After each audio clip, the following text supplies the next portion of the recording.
Under the moonlight, Chen Changxing coughs dirt out of his mouth and angrily curses lamely for selling him a coffin that already crumbled away. Still stiff from 10 years underground, he asks the system if his slumber is finally over and gets the answer he wanted. Chen Changxing checks his status and sees the plain truth of his strange gift, a longevity system that rewards sleep with lifespan and attribute points. He leaves the 10 new attribute points untouched for now, pulls clothes from his system space, and gets dressed before heading down the mountain. As he hurries back toward town, Chen Changxing tells himself the war should be over by now, and the woman he was separated from should have returned too. The next day in the busy market, the town looks familiar, but after 10 years the people in it are almost all strangers to him. Following old memories to the edge of town, he reaches the farmhouse where Nian Xi used to live and smiles at the sight of it. But when he calls for Nian Xi, a little girl peeks out and says no one by that name lives there. That answer hits hard, and Chen Changxing starts to leave, thinking an ordinary woman might simply not have survived 10 years of war and waiting. Then a familiar voice calls his name from behind, and Chen Changxing freezes before slowly turning back.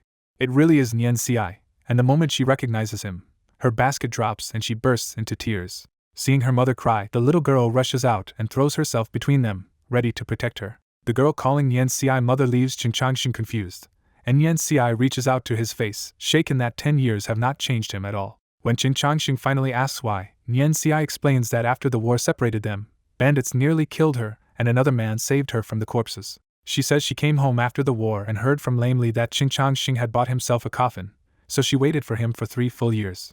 After that long wait, she chose the man who had cared for her, and even while smiling now, Nian Xi cannot completely hide the old disappointment. Chen Changxing smiles back with bitter relief as he finally accepts what the years have done to her life, even though time barely touched his own face. Instead of clinging to the past, he crouches down and gently asks the little girl for her name. With Nian Xi's approval, the girl introduces herself as Li Nianxing, a name that clearly carries part of Chen Changxing inside it. He repeats the name, praises it warmly, and lets the child call him Brother Changxing instead of uncle. Then he rises and leaves, saying his old home is gone, so he will stay for a while at Lame Li's coffin shop. After he disappears, Li Nianxing asks who he was, and Nian Xi quietly admits he was far more than an ordinary friend. When her daughter wonders whether Brother Changxing will find his beloved, Nian Xi murmurs that maybe he already has. She puts that past away, smiles at her daughter, and goes inside to make dinner before her husband comes home. At Lame Li's coffin shop, Chen Changxing storms in demanding a refund for the coffin, and the old craftsman bolts upright from inside one. The moment Lame Li recognizes him, the fearless coffin maker is so spooked that he drops right back into the coffin and mutters that death must really be coming. Chen Changxing reminds him of the refund promise, but Lame Li shamelessly says he has no money and Chen can take whatever he wants. When Chen Changxing points out that Lame Li helped bury him, the old man shrugs it off because he is already near death and never expected Chen to stay gone forever anyway. Lame Li says anyone cheerful enough to buy his own coffin was obviously planning to come back, and then he casually offers Chen Changxing a place to stay and work. The deal is stingy, but room and board matter to a man trying to survive for a very long time, so Chen Changxing is genuinely tempted. He asks for wages anyway, and Lame Li answers by tossing him a funeral scripture and saying the whole shop will be his after the old man dies. Lame Li even points out the empty coffin beside him as Chen Changxing's bed, completely unfazed by how well that suits him. When Chen Changxing asks about learning the trade, Lame Li tells him selling coffins is only part of the business, and he will have to master the whole funeral process. The rough logic wins him over, and Chen Changxing laughs, accepts the book, and settles into life at the coffin shop by climbing into his own coffin bed. The years slide by, and Chen Changxing fully settles into the trade, spending peaceful days studying funeral work and making coffins at Lame Li's side. During that quiet stretch, he puts all 10 saved attribute points into defense because lasting a little longer matters more to him than anything else. Lame Li outlives the doctor's prediction by 2 extra years, but one night he lies down in his coffin and never rises again. 8 years after Chen Changxing moved in, the coffin shop door bursts open and a now teenage Li Nianxing loudly wakes him from another nap in a coffin. Chen Changxing grumbles that a girl should not keep barging into a coffin shop, but Li Nianxing brushes it off and heads straight to make him breakfast. Her casual words reveal how grim things have become. A plague has raged for a full year, and no one has spare energy left for gossip. Watching her go, Chen Changxing remembers that the plague already took Nian Xi's parents at the beginning, and he was the one who handled their funeral. Enough time has finally passed for him to enter another slumber, but he cannot bring himself to leave Li Nianxing alone in the world. So he makes a quiet decision to stay awake until Li Nianxing grows up and gets married. Soon they sit together over a simple breakfast, sharing porridge in the coffin shop's back room like family. In the middle of breakfast, Li Nianxing suddenly asks the question she has clearly been holding back. Is Chen Changxing an immortal? He denies it lightly and points to a painful fact as proof. If he were truly immortal, he could not have stood by and watched her mother die of the plague. But Li Nianxing does not let him dodge it, because at 14 she already knows he is hiding something important from her. He tries one last time to smooth it over with teasing affection, treating her like the little girl she used to be. Then Lin Yanqing cuts straight through his act by revealing that Nian Ci was only her mother's nickname, and the words stopped Qin Changxing cold. When Qin Changxing quietly asks if she blames him for failing to save her mother, Lin Yanqing immediately denies it and says she saw his grief back then. She starts to reveal that her mother told her a secret before dying, but Qin abruptly stuffs a bun into her mouth to stop her from finishing. With an easy smile, Qin tries to bury the subject and tells her they can go catch rabbits tomorrow instead. That calm front only makes Lin Yanqing crack, and through tears she accuses him of missing another chance just like before. Qin finally answers with the truth he can bear to say. He wants her buried by her own descendants someday, not by him. Lin Yanqing understands what he means, because even after 18 years Qin still looks 20, like someone fated to outlive normal people by an impossible margin. Instead of pressing him further, she forces a smile, pretends she was only teasing him, and asks what he plans to give her as punishment. Qin gives her a birthday present at last, a small wooden rabbit, and she grips it so tightly her fingers go pale. Then Lin Yanqing tells him immortals are coming to town tomorrow, and she wants to try becoming one so she might stay with him for a very long time. Qin tries to warn her, but she cuts him off and asks to be willful just this once, leaving him no room to refuse. Seeing she has already chosen, Qin yields and says everything will go as she wishes. Lin Yanqing leaves first, teasing him one last time about getting sunlight instead of always lying in a coffin. But at the door she turns serious again and tells him that clinging to what he could not have in youth only forges another shackle around his life. After she disappears, Qin stays silent for a long time, alone with thoughts he does not share. The next day, a yellow talisman blazes above the town and sweeps away the plague under a wash of golden light. Above the grateful crowd, a veiled immortal woman stands on a flying sword with a cold distance that keeps everyone from approaching too closely.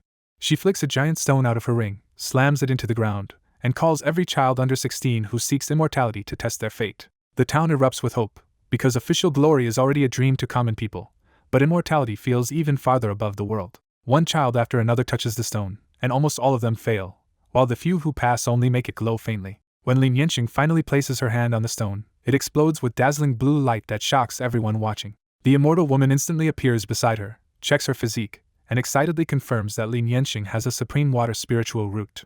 Seeing such rare talent, the immortal immediately asks Lin Yanqing if she is willing to become her disciple. Lin Yanqing is happy for a moment, but the smile fades as the cost of leaving home and Qin Changxing hits her. The immortal recognizes the familiar hesitation and calmly asks if she is worried about her family. Lin Yanqing asks the one thing she truly cares about: if she becomes a disciple, will she ever be allowed to return? The immortal says yes, then hands her a bundle from a spatial ring and gives her 1 hour to settle things at home before they leave.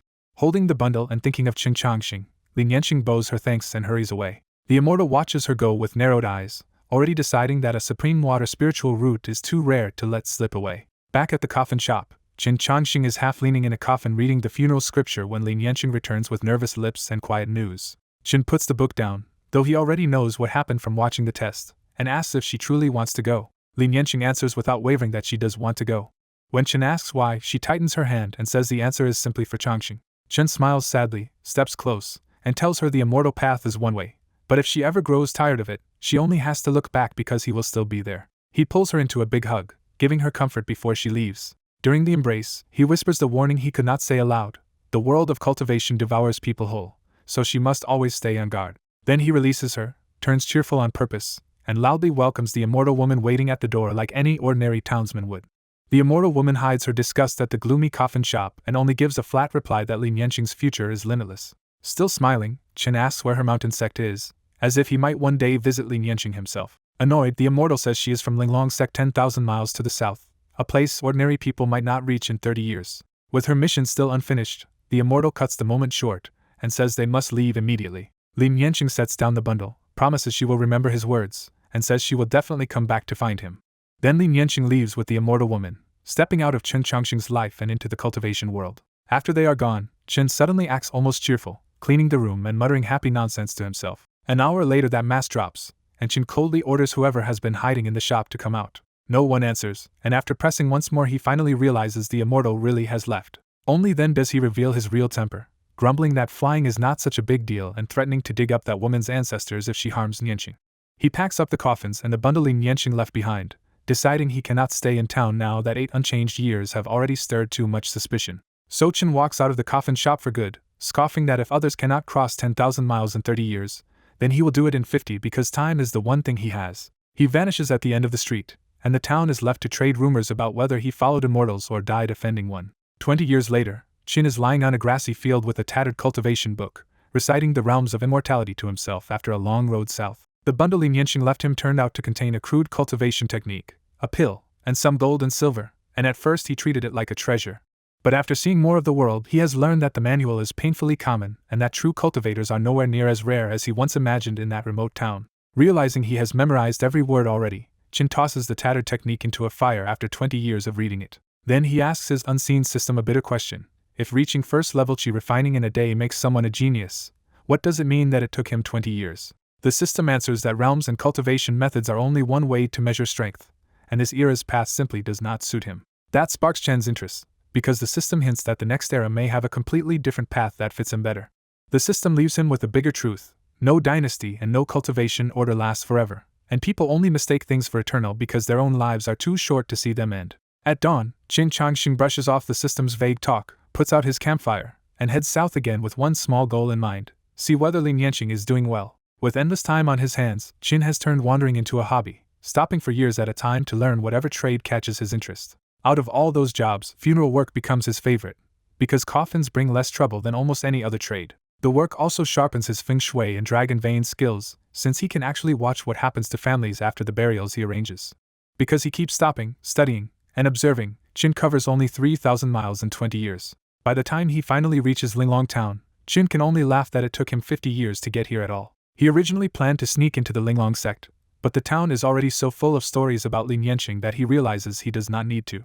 The rumors say Lin Yanqing became a once-in-a-millennium genius, reaching golden elixir in only 50 years and shocking even the secluded sect master. Countless young talents tried to win her as a Dao companion, but Lin Yanqing shuts them all down with the same answer: none of them together can match Changxing. So Lin Yanqing becomes famous for her unwavering devotion, while Qin himself stays almost completely unnoticed. In the town's most secluded corner, Qin quietly opens a tiny coffin shop that almost nobody notices. 3 years pass with barely any customers, and Qin mostly keeps the place alive by growing and selling low-level spiritual herbs. One day a small bald monk peeks inside and catches Qin napping in a coffin, which startles him badly for a second. The little monk earnestly tells him coffins are for the dead, and Qin answers with a dry smile that everyone ends up there eventually. Instead of getting offended, the monk takes Chen's words as a lesson and solemnly admits he was still attached to appearances. Pleased, Qin pats the boy's shiny head and finally asks what brought him to a coffin shop. The monk explains that a notorious demonic cultivator was killed after Heavenly Buddha Temple and Linglong sect joined forces, and he wants to buy a coffin so the body will not rot in the wild. Qin immediately asks the practical question of whether the boy can pay, and the monk calmly produces 3 medium-grade spirit stones from his storage bag. Seeing real money, Qin only takes 1 stone and agrees to give him the full funeral service. When the monk says they need to leave now before the corpse rots further, Qin follows him at once and does not even bother shutting the shop door behind them. Out in the wilderness, Qin finds the so-called demonic cultivator lying like any other corpse, except half his face has been smashed to ruin. Qin grumbles that cultivators are cruel even to the dead, then tells the monk he is the only one here showing any real humanity. The little monk can only answer by silently reciting scripture while Qin gets to work on the body. With patient, almost craftsmanlike care, Qin cleans away the blood, stitches the shattered flesh, and restores the dead man's face as best he can. He strips off the ruined clothes, dresses the corpse in a fresh burial robe, and even gathers the scattered teeth to finish the job properly. Once the body is ready, Qin taps his beast skin pouch and produces a proper coffin from storage. He places the body inside, uses his compass to choose a nearby burial spot, and spends the next 2 hours digging and burying the coffin with the monk's help. At the tombstone, Qin pauses because a grave marker needs a name, and the monk admits he only knows the dead man as the blood demon ancestor of the heavenly demon sect. The monk also says sect rules forbid him from erecting the stone himself, so Qin writes the marker under his own trade name instead. When the monk asks if funeral escort is his nickname, Qin casually says that if he sells coffins and buries the dead, what else would he be called? With the first funeral finished, Qin heads back and even tells the monk to come find him again if there is more work like this. The little monk stares after him for a long moment, unsettled and intrigued by a man he cannot quite figure out. Back in Linglong Town, Qin shuts himself inside the coffin shop and studies one tooth he secretly recovered from the corpse. At first it looks ordinary, but tiny formation lines on the tooth reveal it was altered into some kind of hidden storage item. Realizing the blood demon ancestor hid something valuable inside, Qin pulls out a stack of formation books and decides to crack it open himself. His cultivation talent is terrible and still stuck around the 3rd level of chi refining after 50 years, so Qin has long since leaned into things that reward patience instead, like formations and alchemy. So he lights the oil lamp and begins the slow work, trusting that even a difficult formation will eventually give way if he keeps at it long enough. 3 months pass, and Qin barely leaves the house while he works through the hidden formation. At last he breaks the formation and opens the hidden contents, only to freeze at the strange title of the book inside, Artificial Spiritual Root. The name makes no sense to him, because he knows the usual spiritual root grades and variants, but nothing called an artificial one. That mystery hooks him immediately, and he opens the book eager to see what the blood demon ancestor had been trying to do. He quickly realizes this is not a cultivation manual at all, but the blood demon ancestor's personal autobiography and research record. The record says the blood demon ancestor started with an extremely poor mixed 5-element spiritual root and spent years trapped in low-level cultivation. Out of that frustration came a dangerous idea. If spiritual roots determine talent, could their quality be improved after birth? He was too afraid to test that idea on himself at first, so he began experimenting on living people instead. After many deaths, he discovered a horrifying clue: spiritual roots could not be improved by normal methods, but they could grow stronger by devouring other spiritual roots. That secret became his path upward, as he devoured weaker cultivators again and turned himself into a major power. But the method eventually ran into trouble, and his slaughter drew the combined suppression of other sects until the autobiography suddenly cuts off. Instead of recoiling, Chin is impressed that the blood demon ancestor could think up something this bizarre and keeps turning over the later theories about artificial spiritual roots. By the end of the excerpt, Chin stores the book away and asks the system whether the blood demon ancestor's artificial spiritual root idea might actually be possible. After reading the blood demon ancestor's dangerous ideas, Chin grumbles that he has no intention of risking his life to test them himself. The system pushes back, telling him he does not need a reckless shortcut and can wait for the safest answer instead. That finally clicks for Chin, because with near-endless lifespan on his side, even a hard cultivation problem can be worn down by time. He notes the blood demon ancestor's other theory too, an artificial spiritual root built from implanted treasures, but leaves all of its impossible details for the future. With that decision made, Chin closes the matter for now and climbs into his coffin to sleep off 3 busy months. The blood demon ancestor's burial fades without a ripple, and Chin slips back into the same quiet, solitary life in his hidden coffin shop. Only one person breaks that routine now and then. The kind little monk returns again and again to ask for body collection help, trade cultivation thoughts, and argue scripture with Chin. Decades of reading and 50 years of worldly experience make Chin a brutal opponent in Buddhist debates, and he usually wins. 20 years pass, and the little monk strides into the shop as Master Ikkyu, loudly declaring that today he will debate Chin for 300 rounds. Chin dryly points out that the famous heir of the heavenly Buddha temple really should not be acting this casually in public. Ikkyu flops onto the coffin anyway and complains that all the praise in the world means nothing when he has spent 20 years losing to Chin. When Chin asks if that means he came only to debate, Ikkyu bluntly says yes and adds that Chin is the only person who can match him on Buddhist teachings. Then Ikkyu pivots to concern, grumbling that Chin's cultivation is still painfully slow and worrying he might die before they can keep arguing. Chin only smiles and says bad talent is not something he can choose.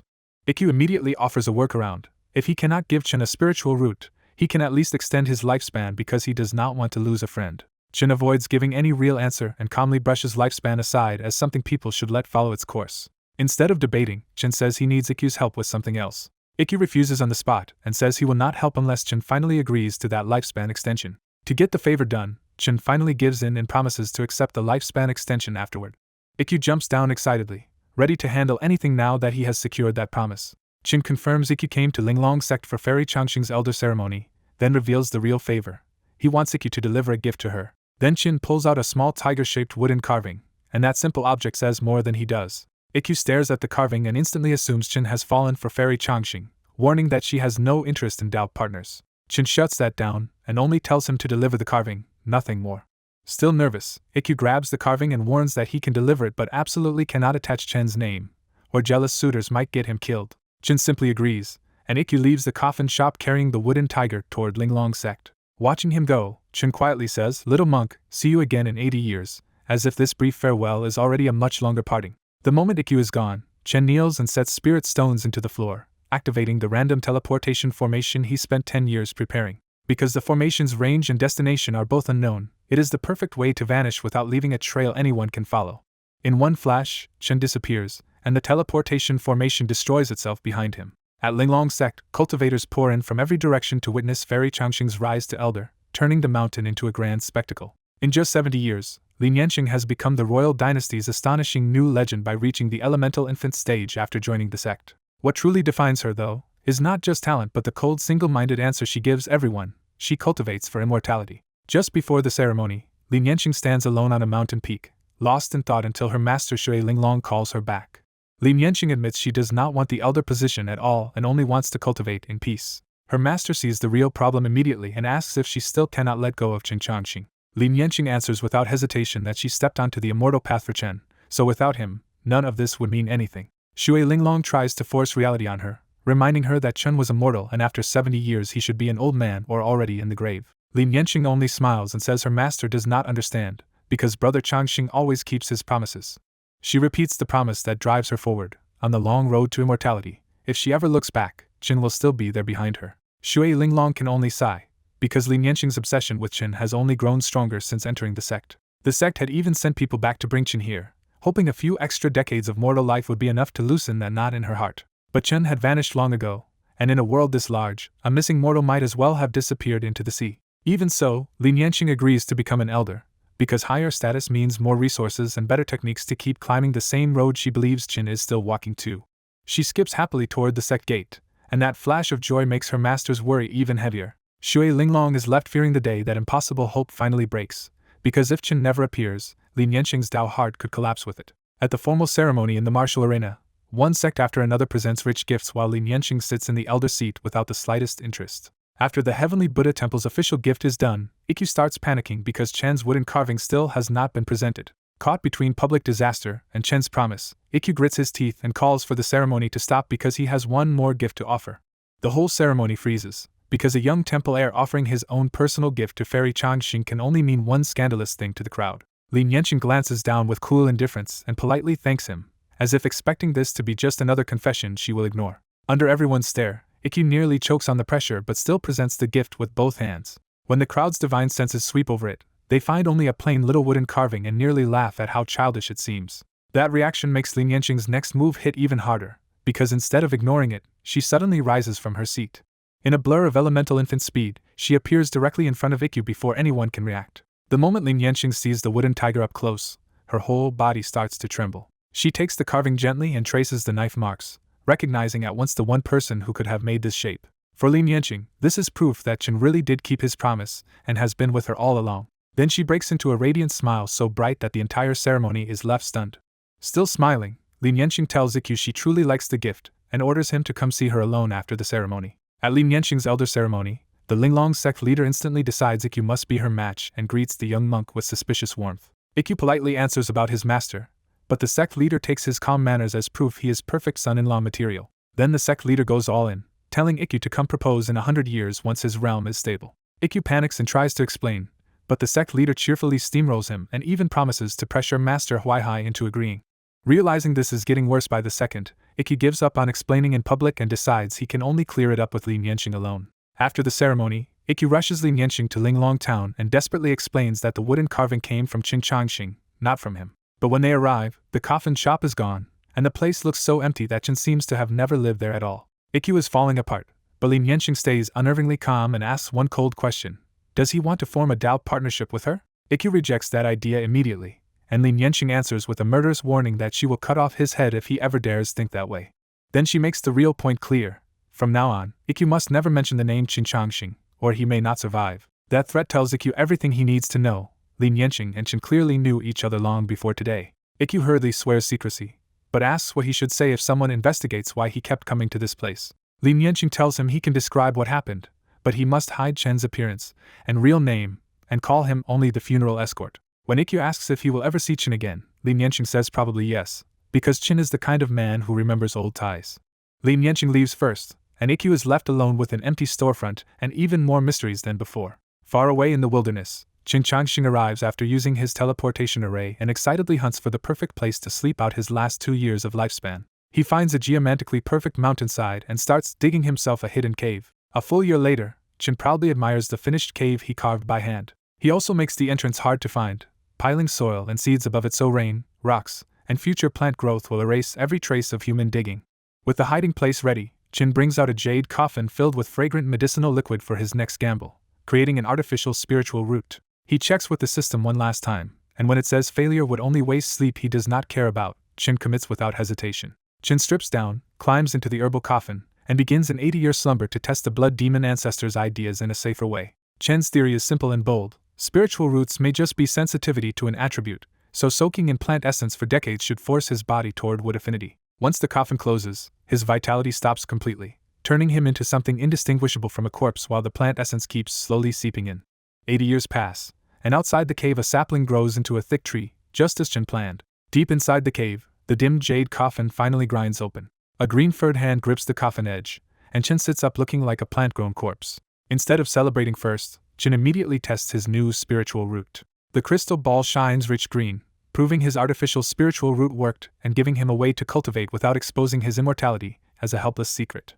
But when Chin checks his panel, he is stunned to find his old chi refining gains gone and his body back at mortal baseline except for defense. The system explains that spiritual power slowly dispersed during sleep, so only attributes gained from stored points remained reliable. He accepts the loss fast, dumps all 80 points into defense, and decides raw survivability matters more than anything else right now. At 91 defense, he learns he can shrug off anything below mid-foundation establishment, though stronger cultivators could still maim or kill him. Then an explosion blasts open the cave entrance, cutting his celebration short. A fox-eared demon girl charges in, thrilled that she has finally found what she needs to break through to the 9th level of chi refining. Then she sees the open jade coffin and the green-furred corpse staring at her, and her triumph turns straight into terror. Screaming, she lashes out with her flying sword, but Chin reflexively blocks and the blade bounces off his new defense. When her strongest attack does nothing, the girl is so terrified she faints on the spot. Chin steps out to inspect the intruder and is baffled that a young demon clan girl would blast into this useless hiding place in the first place. The answer is in her hands. She came for an 80-year rejuvenation herb, accidentally grown from the seeds Chin scattered to hide his cave. Just as Ching Changxing is ready to leave the cave, the fox-eared girl wakes up and finds his green-furred corpse-like form staring straight at her. She breaks down instantly and begs him not to eat her, blurting out that her meat is sour. Chin can't resist teasing her, and his joking answer only makes the little fox more frantic. When no attack comes, she peeks through her fingers and realizes the scary corpse has actually put on clothes and cleaned off part of his face. She asks if he is an immortal corpse, and Chin dismisses the idea by explaining that a real immortal corpse would be an unstoppable monster that leaves no survivors. Once she understands he is not that kind of monster, the fox-eared girl drops to her knees and apologizes for disturbing his meditation. Chin decides not to send her away yet, because after 80 years of sleep he knows nothing about this region and needs information before wandering out blindly. He questions her about the date and the local situation, and she obediently answers that it is now year 380 of the royal dynasty with no major upheaval nearby. Her one useful update is that a divine transformation expert has appeared at Shangqing Temple 300 miles east, and that name instantly catches Chen's attention. Chen quietly works out that the random teleportation threw him far from Linglong's sect, then tells the fox girl he will not punish her and she may leave. Instead of running, the adorably foolish fox blurts out that a senior in a hidden cave is supposed to hand out good fortune before letting people go. Amused by a fox who is somehow this gullible, Chen decides to play along and shares some foundation establishment insights with her. Those insights come from old talks with Ikkyu, but Chen still sends her off with a warning that if she appears before him again, she may die. The fox girl finally gives her name, Hu Meinyang, and leaves after another grateful bow. Once she is gone, Chen admits to himself that his defense is high but his attack methods are so weak that he might not have beaten that little fox at all. He also privately doubts whether the foundation establishment advice he gave was even useful, since he has never reached that realm himself. Leaving the cave behind, Chen starts wandering again, deciding that with Nianqing already living her own life, he now only needs a new goal to fill his long years awake. 10 years later at Shangqing Temple, a shout for Chen echoes through the scripture repository while he dozes on top of a pile of books in Taoist robes. Qi Feng storms in and scolds him for spending 10 full years at the 9th level of Qi refining without even trying to reach foundation establishment. The problem is not lack of talent but too much patience, because Qin has an upper grade with spiritual root and should have broken 3 years ago. Qin lightly brushes it all off, saying cultivation should be taken slowly and that Shangqing Temple already has Qin Feng for fighting anyway. Qin Feng finally loses patience, grabs Qin by the collar, and drags him out because their master has directly ordered him to break through before the boundless secret realm opens. In Shangqing Temple's Grand Hall, Qin stands at the end of the 10 inner disciples while their master asks how long he has been in the temple. The master reminds everyone that 10 years ago the Grand Master personally picked Qin from a crowd, declared him destined for the Tao, and gave him inner disciple status on the spot. Then the master's hand lands on Chen's shoulder with terrifying force, and Qin yelps that his bones are about to break. The real reason for this summons comes out next. The master's treasured lightning-struck jujube wood from the back mountain has somehow been turned into a coffin. Even Chen's senior brothers are shaken, because that wood was a prized treasure the master fought a golden elixir demon for and guarded for 300 years. Qi Feng and the others rush to plead for Chen, but the master points out that this was no accident because even his core formation was breached without a sound. Cornered, Qin can only awkwardly argue that the wood has been sitting there so long that using it for a coffin did not seem like much of a loss. The master switches from crushing Chen's shoulder to grabbing his ear and snaps that he had saved that wood to carve majestic 3 Pure One statues. Chen slips free, points at the clay statues already in the hall, and says Tao should live in the heart, not depend on fancy outer display. Then he grabs a brush and walks straight outside, leaving even the master momentarily unsure what this troublesome disciple is doing now. Outside the hall, Chen uses spiritual power to smooth the surface and writes a new couplet in bold, forceful calligraphy. His words hit hard. With a crooked heart, burning incense is useless. With a righteous body, even skipping bows does no harm. Qin Feng is immediately impressed and praises the couplet as a perfect expression of their Taoist spirit. The master admits Chen's understanding is good, but he still warns that if Chen fails to reach foundation establishment in the boundless secret realm, his legs are in danger. After driving the disciples away, the master stays behind and quietly studies Chen's couplet, still caught between irritation and reluctant appreciation. After reading Qin Changxing's couplet over and over, Primordial Spirit Master basks in pride and boasts that only his own disciple could write something that deep. He keeps admiring the strong handwriting and starts competing in his head, already imagining Qin outshining the talented disciples of his old rivals. Once the hall entrance falls quiet again, a blurry hidden figure appears for a heartbeat, and coolly notes that none of the temple's disciples could see through him before vanishing. Later, several streaks of flying light cross the sky, and among the awe-inspiring immortals is one very unheroic rider, Chen reading calmly in midair. The wind keeps flipping Chen's pages, so he casually asks Qi Feng to strengthen the spiritual barrier because he cannot focus on reading like this. Qi Feng thickens the barrier, the pages finally settle, and he cannot help asking why Chen is always buried in books. Chen explains that he reads everything because books let him witness other people's lives when the world itself is too vast to see firsthand. He adds that reading a book is like understanding part of a person's life, so books become his way of studying the world before he can walk all of it himself. Qi Feng gets interested and asks the obvious next question: did all that reading actually help him with cultivation? Chen answers with perfect calm that without reading, he never could have unraveled the formation core their master left behind. That answer catches everyone's attention, because even Primordial Spirit Master has been wondering how a Qi-refining disciple got past an elemental infant formation. Qi Feng assumes the scripture repository must contain one of their master's formations, and Chen immediately replies with a brutal correction: their master is not actually good at formations. Qi Feng presses him again, because even a master who only dabbles should still be far beyond a 9th-level Qi-refining disciple. Chen says the key is simple: everything leaves traces, and since their master learned inside Shangqing Temple, his habits could also be traced inside Shangqing Temple's books. He reveals that he read almost 90% of the repository's formation books and found old notes, showing that his master once studied 5 elements formation. From those old traces, Chen says, he pieced together his master's formation habits well enough to start understanding the barrier. Qi Feng turns to Manhwa, the brother who oversees the scripture repository, and asks whether the temple ever even had a 5 elements formation lineage. Manhwa admits he has never heard of such a lineage in the repository, which makes Chen's answer even stranger. Chen cheerfully explains that Manhwa would not know, because the 5 elements books were removed 50 years ago before he started guarding the repository. He adds that 5 elements formation was once common a century ago, but the cultivation world moved on and abandoned it for newer methods. That finally makes Manhwa suspicious, and he asks the dangerous question: did Chen go digging through the book tomb? Chen answers with an easy grin that yes, he really did go to the book tomb. Manhwa instantly gets a headache, because the book tomb is where generations of discarded manuals and obsolete knowledge have been piled up for 1,000 years. The others learn why that place matters. Every 50 years the repository is cleaned out, and all the outdated texts get dumped into that forgotten graveyard of books. Manhwa remembers that the place was so useless he once found a mortal storybook there, and never bothered going back. Trying not to panic, Manhwa asks whether Chen read all the books in that monstrous place. Chen says of course not, and for one brief second everyone relaxes.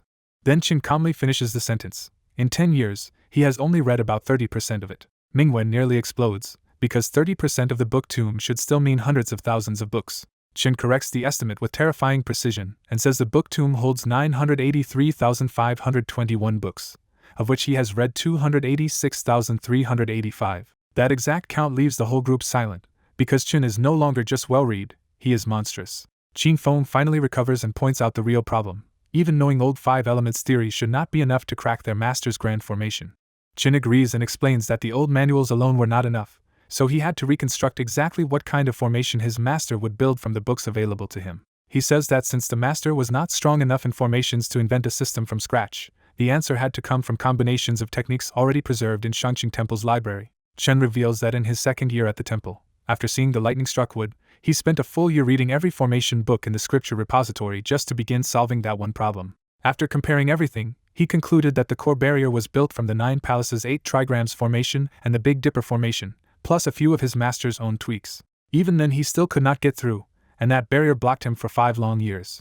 Only later, after finding 5 elements text in the book tomb, Did he finally understand the hidden principle that linked those two formations together? With that missing principle in hand, Chin started over, spent another year and a half breaking in, and finally completed the coffin just 10 days ago. Nobody has anything left to say after hearing that he spent 8 years of cultivation time just to turn one treasured piece of wood into a coffin. Qin Feng silently looks at their master, as if to say the lightning-struck tree really did not die for nothing. Primordial Spirit Master feels both amused and exasperated, because 8 years is a serious slice of a cultivator's lifespan to waste on something this ridiculous.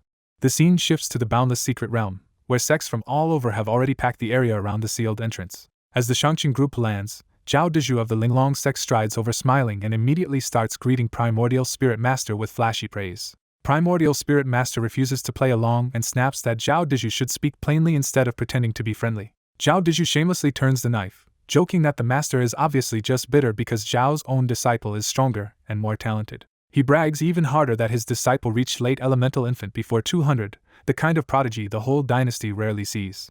That finally detonates the master, who fires back that Qin Chanxing will reach late elemental infant within 100 years and storms off with his disciples. Zhao Dezhu is left humming to himself, perfectly pleased after landing a clean hit on his old friend. Not long after, Primordial Spirit Master gets even angrier the more he thinks about it, and suddenly decides to go back for round 2 with Zhao Dezhu.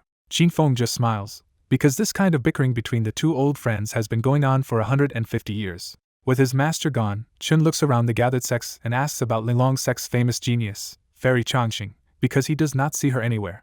Qin Feng says Fairy Changxing is not here because she went to the royal dynasty border, and even Master Ikkyu from Heavenly Buddha Temple went with her. Hearing the title Master Ikkyu hits Qin strangely, because to him that celebrated figure is still the timid little monk from long ago. Qin Feng explains that Ikkyu is now the heir of Heavenly Buddha Temple and the second greatest young talent in the dynasty, already at late golden elixir a little past 100. That news leaves Qin quietly nostalgic, remembering how the little monk used to come debate him and usually lose. He can only marvel that while he slept away the years, the timid little monk turned into a master, and the world kept moving without him.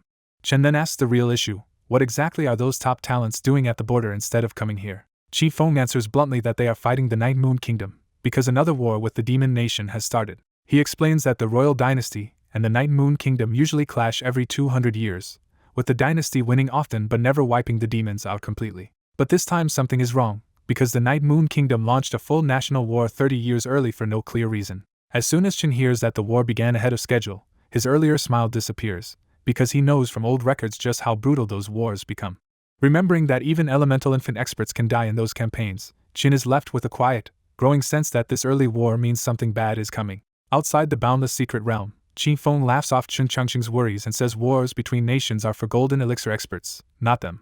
Qin Feng pushes Qin and Yuanshan forward just as the major sects and the royal dynasty break the seal and open the secret realm. The selected disciples are swallowed by the black hole, and Qin and Yuanshan are dragged into the boundless secret realm with everyone else. After the dizzying transfer, Chen and Yuanshan land in a vast sea of flowers, and Yuanshan immediately clings to Qin for answers. Qin can only smile wryly at his timid 9th senior brother, a gifted 13-year-old who is already at mid-foundation establishment but still scares easily. When Qin tells him to act like a proper foundation establishment cultivator, Yuanshan admits he grew up sheltered in the temple and knows almost nothing about the outside world. Once Yuanshan says he will follow Chen's lead, Qin immediately decides their first job in the secret realm is picking flowers. Qin explains that this must be the 100 Flowers Sea, the one place where he can finally brew the legendary 100 Flowers wine from fresh blooms of all seasons. Yuanshan worries their master sent them here for opportunities, but Qin bluntly lays out the real choice: risk the Bronze Hall and fight other sects, or stay safe and brew wine their elders will love. After thinking it over, Yuanshan squats down beside Qin and chooses flowers over a deadly scramble for treasure. While the secret realm's geniuses fight over chances elsewhere, Chen and Yuanshan spend their days gathering dew-covered petals, lying in the flowers, and brewing wine in peace. That lazy routine breaks when Yuanshan excitedly calls Qin over to a patterned stone slab hidden in the ground. Qin brushes away the dirt, realizes the carved slab is much larger than it looks, and decides they need to dig the whole thing out. After an hour of hard digging, the two brothers uncover a massive stone coffin buried under the flower sea. Yuanshan cannot read the writing on the coffin, and Chen realizes the inscription is written in characters from 2,000 years ago. Qin spends another long stretch deciphering the ancient text, sweating over the parts he barely recognizes. When Qin finally figures it out, he says they have struck gold because the coffin records the life of an absurdly powerful ancient fighter. Qin recites the inscription: the man fought thousands of battles across his life, won more and more as he grew older, and ended with 9 straight victories at 1,000 years old. The inscription ends with the ancient expert saying he buried his legacy beneath the flower sea so only someone sincere enough to notice it could inherit it.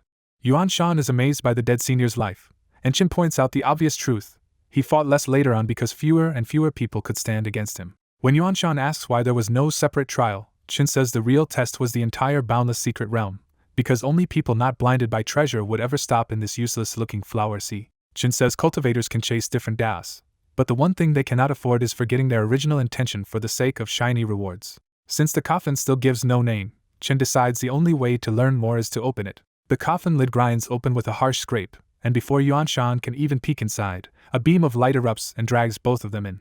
They wake inside a white misty space where a faceless ancient figure waits with his hands behind his back. The figure says anyone who found this place already proved they were not confused by outside temptations, and he begins passing down the fist art that contains his whole life's learning. His moves look simple on the surface, but every punch carries a depth that leaves Qin and Yuan Shan completely absorbed. He explains that this fist does not care about rigid form but pure intent, then reveals that in his old age he met 9 enemies and lost all 9 exchanges in a single punch each. The inheritance space shifts to a mountain peak, where the ancient expert faces 9 overwhelming shadows and slowly throws a punch that shatters mountains and rivers.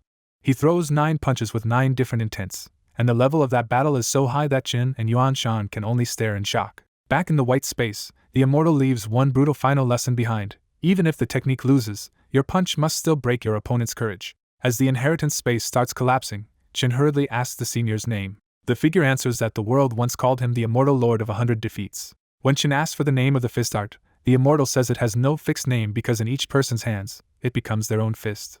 With that final answer, the immortal lord disappears completely and throws the 2 of them back into the flower sea. Yuan Shan instantly blurts out that he has formed his golden elixir, turning the dreamlike return into a very real breakthrough. Qin checks himself and realizes he has also leaped from the 9th level of Qi refining all the way to peak foundation establishment, just 1 step from his own golden elixir. When Yuan Shan says it felt like less than an hour, Qin points to the regrown flowers around the pit and realizes they were inside that inheritance for at least 2 months. Qin explains the senior's realm was so high that time felt distorted, and their bodies must have practiced the fist art over and over without them noticing. Once he adds up their months of brewing and training, Qin realizes the secret realm should be closing soon and tells Yuan Shan they need to pack immediately. Qin heads back to their temporary wooden hut and gathers the 10 jars of 100 flowers wine they spent months making. When the secret realm finally spits everyone out, the altar is full of returning cultivators with mixed expressions, but the first thing they notice is that most sect elders are missing. Qin finds only his usually steady 6th senior brother waiting for Shangqing Temple, so he immediately asks where their master and senior brother went. 6th senior brother says the border turned urgent 2 months ago, so their master and senior brother already left for the front. He tells them their gains are enough to ease his mind, leaves the 2 of them to handle Shangqing Temple for now, and flies off in a rush on his sword. Watching even the dependable 6th senior brother act this urgently, Qin realizes the border situation must be serious, and his worry quietly shifts toward both his sect and the little monk and young girl still out there. 6th senior brother's warning leaves Qin Changxing uneasy for a moment, but he quickly pushes the worry aside and sticks to the only rule he trusts. If something is beyond you, panic changes nothing. Back at Shangqing Temple, Qin settles into a lazy rhythm again, reading in the book tomb and practicing the nameless fist while the war drags on for years. With the temple's stronger forces pulled to the border, Qin quietly helps the young Yuan Shan keep Shangqing Temple running until the boy grows into someone who can shoulder it himself. 20 years into the war, Qin finishes the last book in the book tomb, only for the now-grown Yuan Shan to come straight at him with the argument they left unfinished. Yuan Shan reminds Qin of an old promise and demands to go to the border now that he has finished the book tomb, but Qin shuts him down with a flat no. Qin even teases him a little, amused that the child who once relied on him for everything finally dares to slam the table and challenge him like an adult. That joke breaks Yuan Shan's composure, and he chokes out why he is so desperate. One senior brother is dead, another is blind, their beloved senior brother lost an arm, and he cannot stand watching more of them come back ruined. Qin knows Yuan Shan has reached late golden elixir, but he also knows that on this battlefield even that only makes you stronger cannon fodder, so he still prepares to stop him. Before Qin can answer, a familiar aura crashes over Shangqing Temple, and both of them rush outside to meet whoever has returned from the border. What lands before them is 3rd senior brother, drenched in blood, missing his left hand, blind in his right eye, and so tense he starts issuing orders before he even breathes. He announces that he is now the sect head, names Yuan Shan deputy head, and orders every branch of Shangqing Temple to retreat 3,000 miles west. Once the orders are out, Yuan Shan finally asks the question he is terrified of, and 3rd senior brother tells him the border collapsed because the Night Moon Kingdom suddenly fielded twice as many elemental infant experts. The rest is worse. Their master was killed on Phoenix Mountain after being surrounded by 3 late elemental infant cultivators.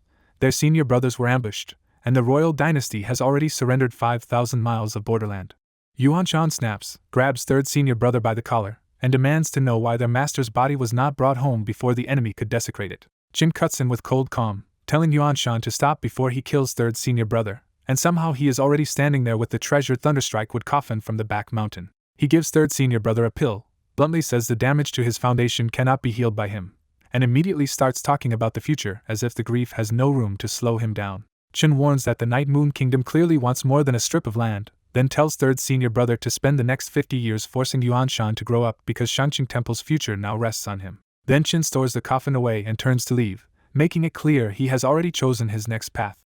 When third senior brother finally asks where he is going, Chin answers plainly that he is heading to collect the bodies of their master and senior brothers. He even admits that before joining Shangqing Temple his real trade was selling coffins, and that the thunderstrike wood coffin had been prepared for master all along. Chin speaks about cultivation with eerie peace, saying everyone chases longevity as freedom when it is really endless drifting in a sea of suffering, and the dead may be the ones who have finally escaped it. Then Chin smiles brightly and reminds third senior brother of an old ghost story about a mysterious figure who appears only when death is near and carries the dead away. He names that figure at last, Funeral Escort, the same man once linked to the blood demon ancestors' burial and to Master IQ, except Chin now shrugs it off as nothing more than a coffin seller.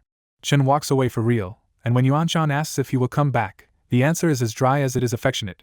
He already made coffins for all of them and will return when they need them. After he is gone, third senior brother finally admits what has bothered him for years. Chin never seemed to age, not in body and not in the clear untouched look in his eyes.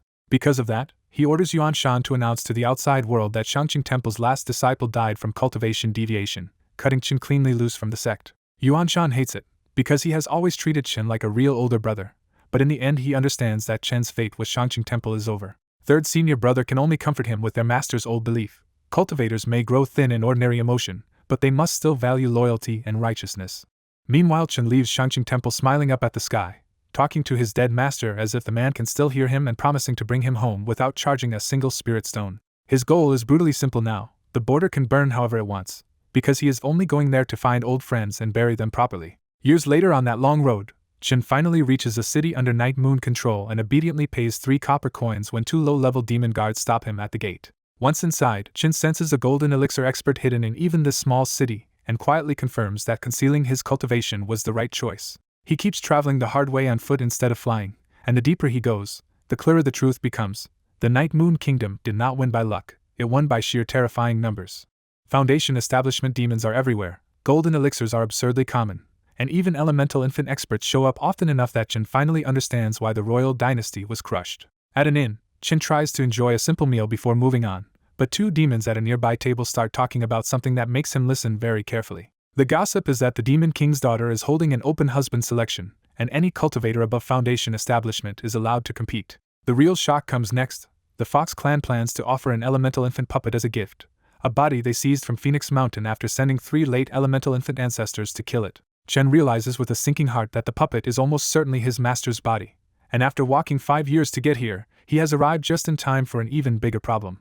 Then his thoughts lurch in a very Chen direction. If the Fox clan is too strong to fight, maybe the answer is to become the Silver Moon Wolf King's son-in-law first and ask from a position of power. The more he thinks about it, the less impossible it sounds, and Chen ends up seriously considering entering the princess's husband selection to get his master's body back. At the Nine Moon Royal Palace, chaos erupts when a report reaches the Demon King that his daughter has run away. The Demon King roars for his people to find her at once and threatens them with death if even a single hair on his daughter's head is harmed. And outside the capital, the missing princess reveals exactly why she vanished, sticking out her tongue at the distant city and refusing to be married off just because her father likes the idea.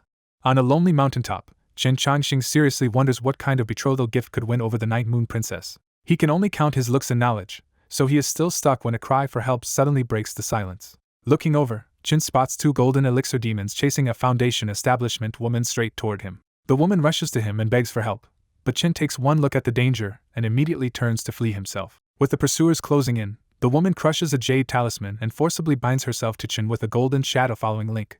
Chen demands to know why she is stuck to him, and she keeps up the act of being hunted for her life. Chen instantly calls her bluff, saying real killers would already be attacking and a Foundation establishment runaway would not be loaded with treasures like that. Stunned that he saw through her so fast, the woman drops the lie and threatens to blame him for luring her out if he does not help her escape. Instead of arguing, Chen studies the talisman, and the woman smugly tells him an elemental infant cultivator made it so a mere golden elixir cannot break it. When she adds that the two demon pursuers are late-stage golden elixirs, Chen finally looks back and his mood turns cold. Chen warns her one last time to stop dragging him into her family mess, but she only raises a pearl shield over her head and dares him to do something about it. That is enough for Chen, and he starts forming seals for a desperate escape technique. The moment she recognizes Shangqing Temple's blood escape and realizes he is human, her confidence cracks. She tries to undo the binding too late, and Chen spits Heart's blood and blasts away as a blood-red streak, dragging her with him. The two demon guards are left dumbfounded that a human golden elixir appeared in the heart of Night Moon and escaped that fast.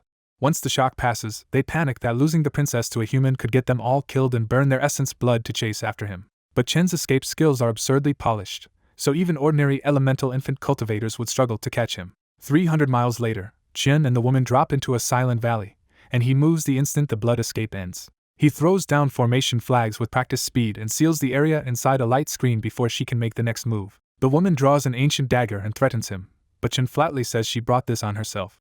She confidently sends out two strong spiritual treasures to smash the formation, convinced his trap cannot hold her. Before the treasures can hit, her body suddenly goes limp and she collapses in horror. Chen explains that the patched-up formation suppresses demon bloodlines and forces Foundation establishment demons back into their true form. He even mocks her for wasting time talking, because the formation is fragile and she might have escaped if she had attacked right away. Then the transformation finishes, and the arrogant young woman shrinks into a pure white little wolf.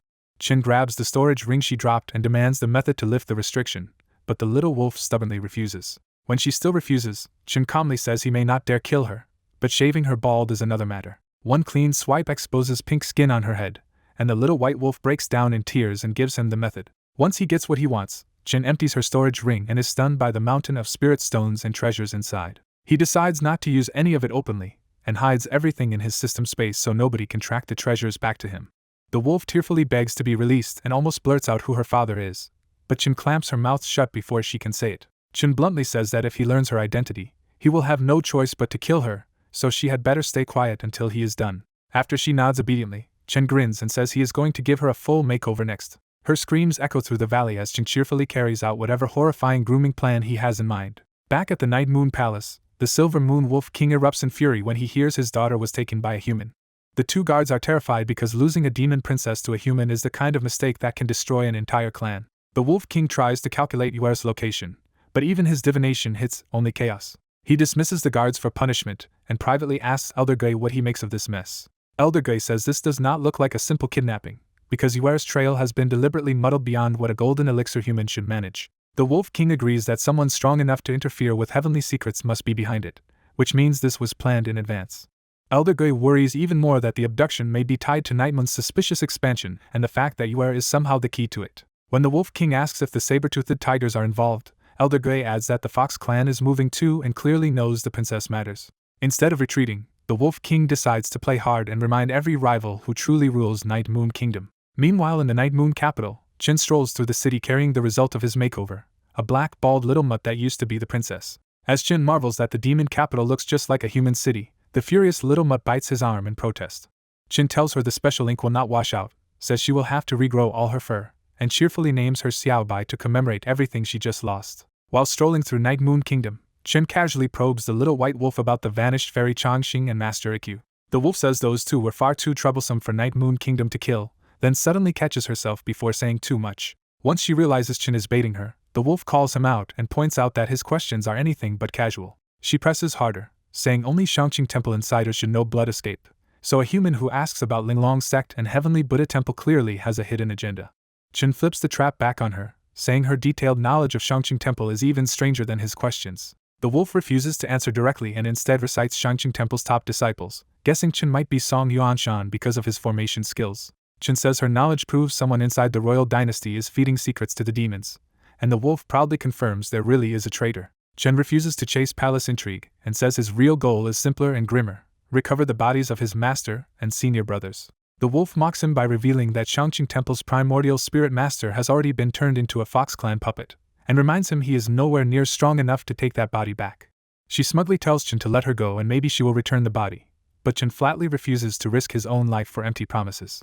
To seal off any hidden tracking method, Chen coldly says he has already planted 87 restrictions inside the wolf and can kill her instantly if anything goes wrong. When Chen points at her, talisman patterns flare across the wolf's body and her human speech is cut off on the spot. The wolf can only bark in rage now, and Chin heads straight for Night Moon Kingdom's son-in-law selection with a faint smile. At the groom selection conference, the Wolf King appears on his high throne with the mysterious Elder Grey at his side.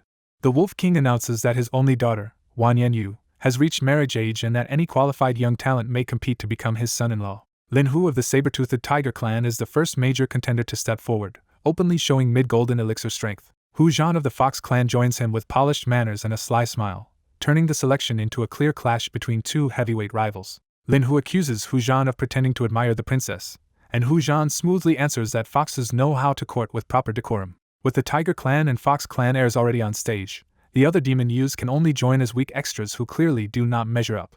Just as the Wolf King is about to announce the trial, a new voice suddenly cuts in from the crowd. Chen pushes his way through the packed venue at the last second, looking almost comically out of place as he arrives with the trapped wolf in his arms. To everyone's shock, Chen openly introduces himself as a human and says he also wants to join the groom selection conference. The arena erupts at once, because a human asking to marry the Wolf King's daughter feels like a public insult to the entire demon race. The Wolf King silences everyone and coldly asks Chen what right he has to seek her hand.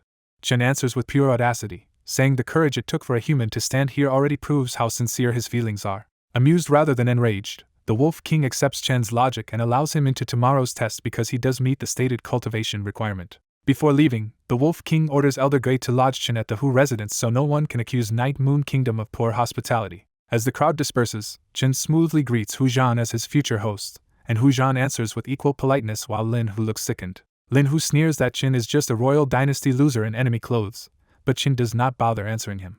Hu Zhan snaps back that defeating the royal dynasty is not the same as defeating all humans, and says Lin Hu is reckless enough to start a war between races with one stupid sentence. Lin Hu's anger surges into open hostility, but Elder Grey steps in and kills the clash before the demon clans can embarrass themselves in public. Forced to swallow the insult, Lin Hu can only storm off in silence. With the fight over, Hu Zhan apologizes for the unpleasant scene and says the Fox clan has always been close to humans, and Chen answers just as smoothly. When Hu Zhan asks about the barking creature, Chen casually claims he just picked up a pitiful abandoned mutt on the roadside. Hu Zhan praises Chen's kindness, and the two keep chatting all the way to the Hu residence while the furious wolf is mistaken for nothing more than a miserable little dog. Back in the palace, the Wolf King sits in cold silence, already treating Chen's appearance as something far more dangerous than a romantic stunt. When Elder Grey reports back, the Wolf King links Chen to his daughter's disappearance, and wonders if this new human and the earlier abductor are connected. Elder Grey says Chen is too weak to be the mastermind, but his timing is too convenient, so he is almost certainly a pawn sent by whoever took the princess. The Wolf King orders Elder Grey to dig into Chen's background, determined to uncover who is hiding behind this insult. Once he is alone, the Wolf King's restraint cracks into murderous rage at the thought of someone taking his daughter and sending a mere golden elixir human to mock him. At the Hu residence, Chen has only just settled in when an unexpected visitor comes to see him. The woman introduces herself as Mainyang and reminds Chen that they have met before, forcing him to look at her more carefully. Chen finally recognizes her as the fox-haired girl he met 30 years ago when he first woke up. Instead of answering in the open, Hu Mainyang glances around and quietly tells Chen they need to speak inside. Hu Mainyang nervously dragged Chen Changxing into a private room and blurted out that he never should have come to Night Moon Kingdom. Chen only smiled and said he was here for one simple reason, to marry Princess Wan Yan, and nothing else mattered to him. That answer only made Hu Mainyang more anxious, and she insisted the groom selection tournament was a trap and begged him to leave fast. The tied little white wolf exploded in furious barking, acting like Hu Mainyang had just betrayed the entire demon clan. Chen pressed Hu Mainyang harder, pointing out that both the Fox and Tiger clans were involved and asking how someone at her level could know the tournament was fake. Unable to reveal everything, Hu Mainyang admitted she owed Chen a debt, and only warned that the tournament would definitely be held inside Night Moon Kingdom's forbidden zone. She warned him that anyone entering without a key item would be walking straight to death, while the Fox and Tiger clans were already protected. As a last clue, Hu Mainyang told him to look for 2 humans lost in the forbidden zone since the war 5 years ago, because they might be his only hope. Then Hu Mainyang fled the room in a panic, leaving Chen alone with the furious little wolf. Once she was gone, Chen loosened the little white wolf's restraints, and the first thing she did was curse Hu Mainyang as a demon traitor who deserved to die. Chen calmly guessed that the 2 humans trapped in the forbidden zone were Fairy Changxing and Master Ikyu, and tried again to pry secrets out of the wolf. The little white wolf flatly refused and doubled down on wanting Hu Mainyang torn apart for what she had done. Her rage gave Chen a clue, and he realized Night Moon Kingdom must have gone through a brutal internal purge after he first met Hu Mainyang years ago. Chen argued that Hu Mainyang could not have survived with her old soft nature unless she had once belonged to a powerful Fox clan branch and was driven out. He pushed the idea further and concluded that now she had returned to the Fox clan, she was probably back for revenge over an old blood debt. The little white wolf mocked that revenge was hopeless, because even with Humain and Chin together, they still could not shake Night Moon Kingdom. Chin denied caring about toppling the kingdom and insisted he only wanted to recover the bodies of his master and senior brothers. The wolf still refused to believe him and even accused their entire meeting of being a setup to hide his real plan against Night Moon Kingdom. At that point Chin gave up arguing, tied the little wolf to the bedside, and announced that he was going to sleep. When the little wolf threatened him again, Chin casually sealed her mouth so she could not ruin his night. By morning, the wolf had finally cried herself out and fallen asleep at the foot of the bed when Chin grabbed her up and said it was time to leave. The little white wolf barely bothered to wake up, and Chin just carried her out without caring. Outside the room, Hujan greeted Chin warmly and acted like a perfect host after the tense night. Hujan noticed the ugly bald little wolf in Chen's arms, and Chin jokingly said her name was Xiaobai because she dreamed of having pure white fur. After confirming battle pets were allowed in the trial, Hujan personally led Chin toward the tournament site. After a long walk, they reached a valley full of powerful auras, and Hujan revealed this was both Night Moon Kingdom's Forbidden Zone and the Groom Selection Trial Ground.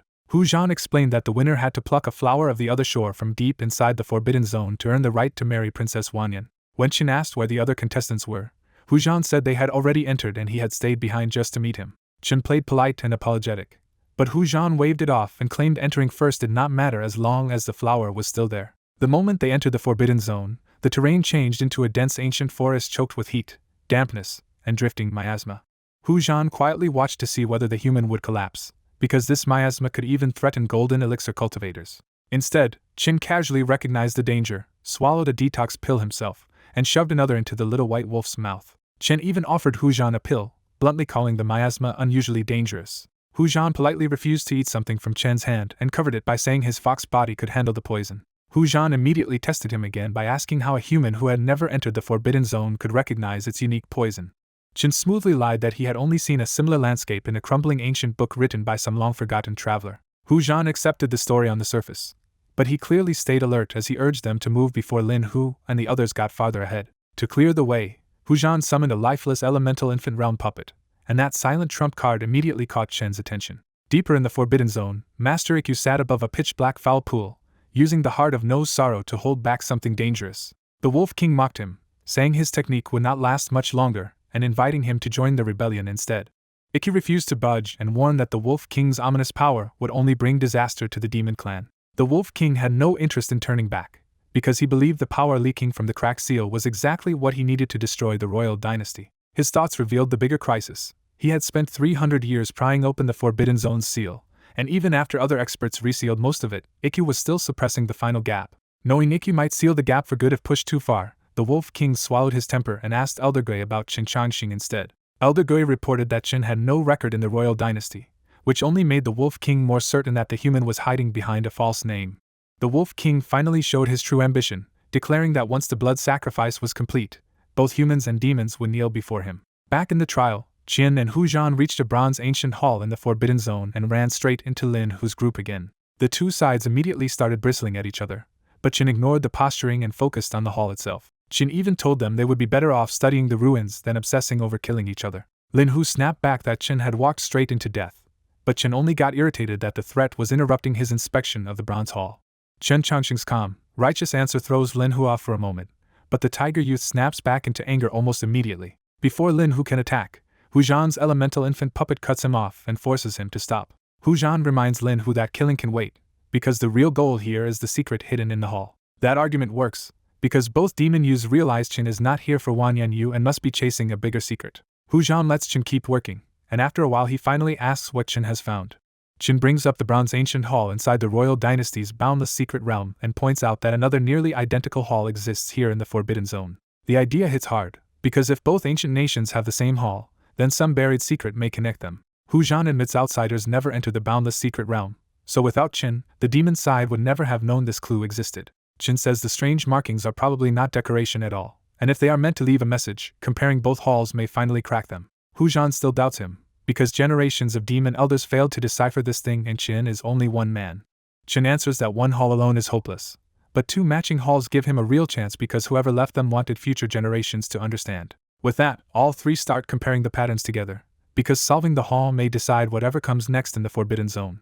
3 hours later, Chin suddenly realizes the trick and blurts out that he has finally solved it. Lin Hu demands a straight answer, and Chin starts by pointing out that the markings connect to each other even though they match no known script. Chin says that is exactly why they were misreading it, because the creator planned for language to vanish over time and left something more durable than words.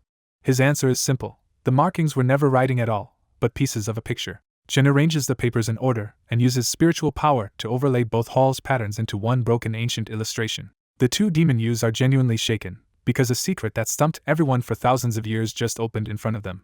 As they study the picture, it tells of an ancient age when a giant hand kept descending from the sky to seize living creatures on the ground. The creatures fought back helplessly until they found a mysterious power strong enough to defeat that hand. At first that power looked like salvation, but the picture warns that it was even more dangerous than the thing from the sky. Then the illustration cuts off, and Lin Hu urgently asks for the missing pieces because he wants to know what happened next. Chin says this is all he has, because they have pieced together barely 1/10 of the full mural and would need 18 bronze halls to restore the whole story. Even with the gaps, the last surviving section is clear enough to show that the ominous power was sealed under 18 bronze halls guarded by 18 races, including humans and demons. The moment they understand that much, Hu Zhan and Lin Hu quietly move to seal off Chen's escape routes. Chen catches the move and dryly asks them to at least let him finish talking before they kill him. Hu Zhan admits Chen's mind is dangerous, and now he wants the real reason Chen came to the Night Moon Kingdom instead of more lies about chasing the princess. Chen admits he did come with a purpose, then starts laying out the mystery that has bothered him all along. The Night Moon Kingdom grew stronger after a purge, and someone may have betrayed the royal dynasty. Now, with the mural in front of him, Chen says he has finally found the missing key that links those clues together. He argues that a traitor from the royal dynasty likely brought this secret over, and someone in Night Moon deliberately damaged the exact mural sections showing how to borrow that ominous power. That makes Hu Zhan uneasy, and when he asks what Chen is really implying, Chen casually sits down like a man who already knows they are all in trouble. Chen tells them not to bother killing him, because now that they know the secret, the real mastermind will never let any of them walk away. A new voice immediately proves him right as the Wolf King arrives with Elder Grey and praises Chen's frightening insight. Hu Zhan instantly tries to save himself by calling Chen a spy and claiming they were just about to hand him over. The Wolf King does not buy it, and openly accuses the Fox and Tiger clans of scheming around Wan Yanyu to force out this secret.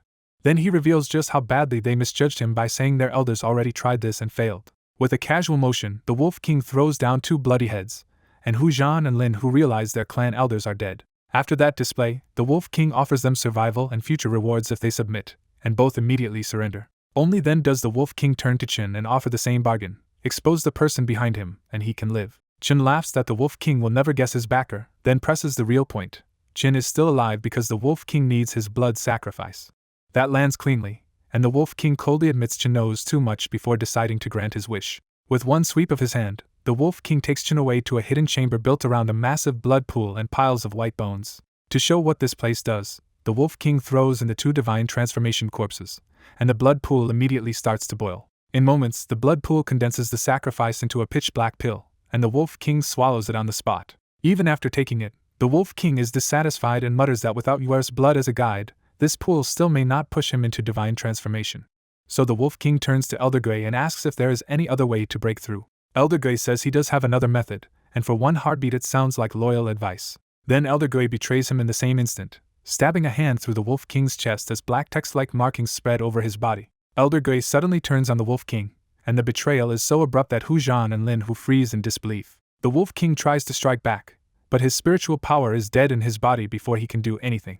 Elder Grey coolly reveals he built the Wolf King up himself, so of course he also prepared a way to cripple him. With one brutal move, Elder Grey rips out the Wolf King's heart and cultivation and turns them into a pill. After pocketing the pill, Elder Grey turns to Chen Changxing and is surprised that Chen is still completely calm.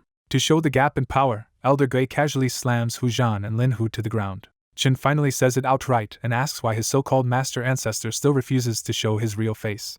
Elder Grey admits Chen figured it out, and his old disguise melts away into the young face of the Transcendent Realist, Shangqing Temple's founder. The Transcendent Realist even greets Chen warmly and asks how he uncovered the truth, as if this were a calm talk between master and disciple. Chen says his suspicion started after Third Senior Brother brought back news of Shangqing Temple's destruction, because the whole sect should not have fallen that cleanly without inside help. He reasons that a court traitor alone could never know enough to wipe out Shangqing Temple, so the real leak had to be someone inside the sect. Chen says he ended up suspecting everyone, even his own master, but never imagined the traitor would be the founder himself.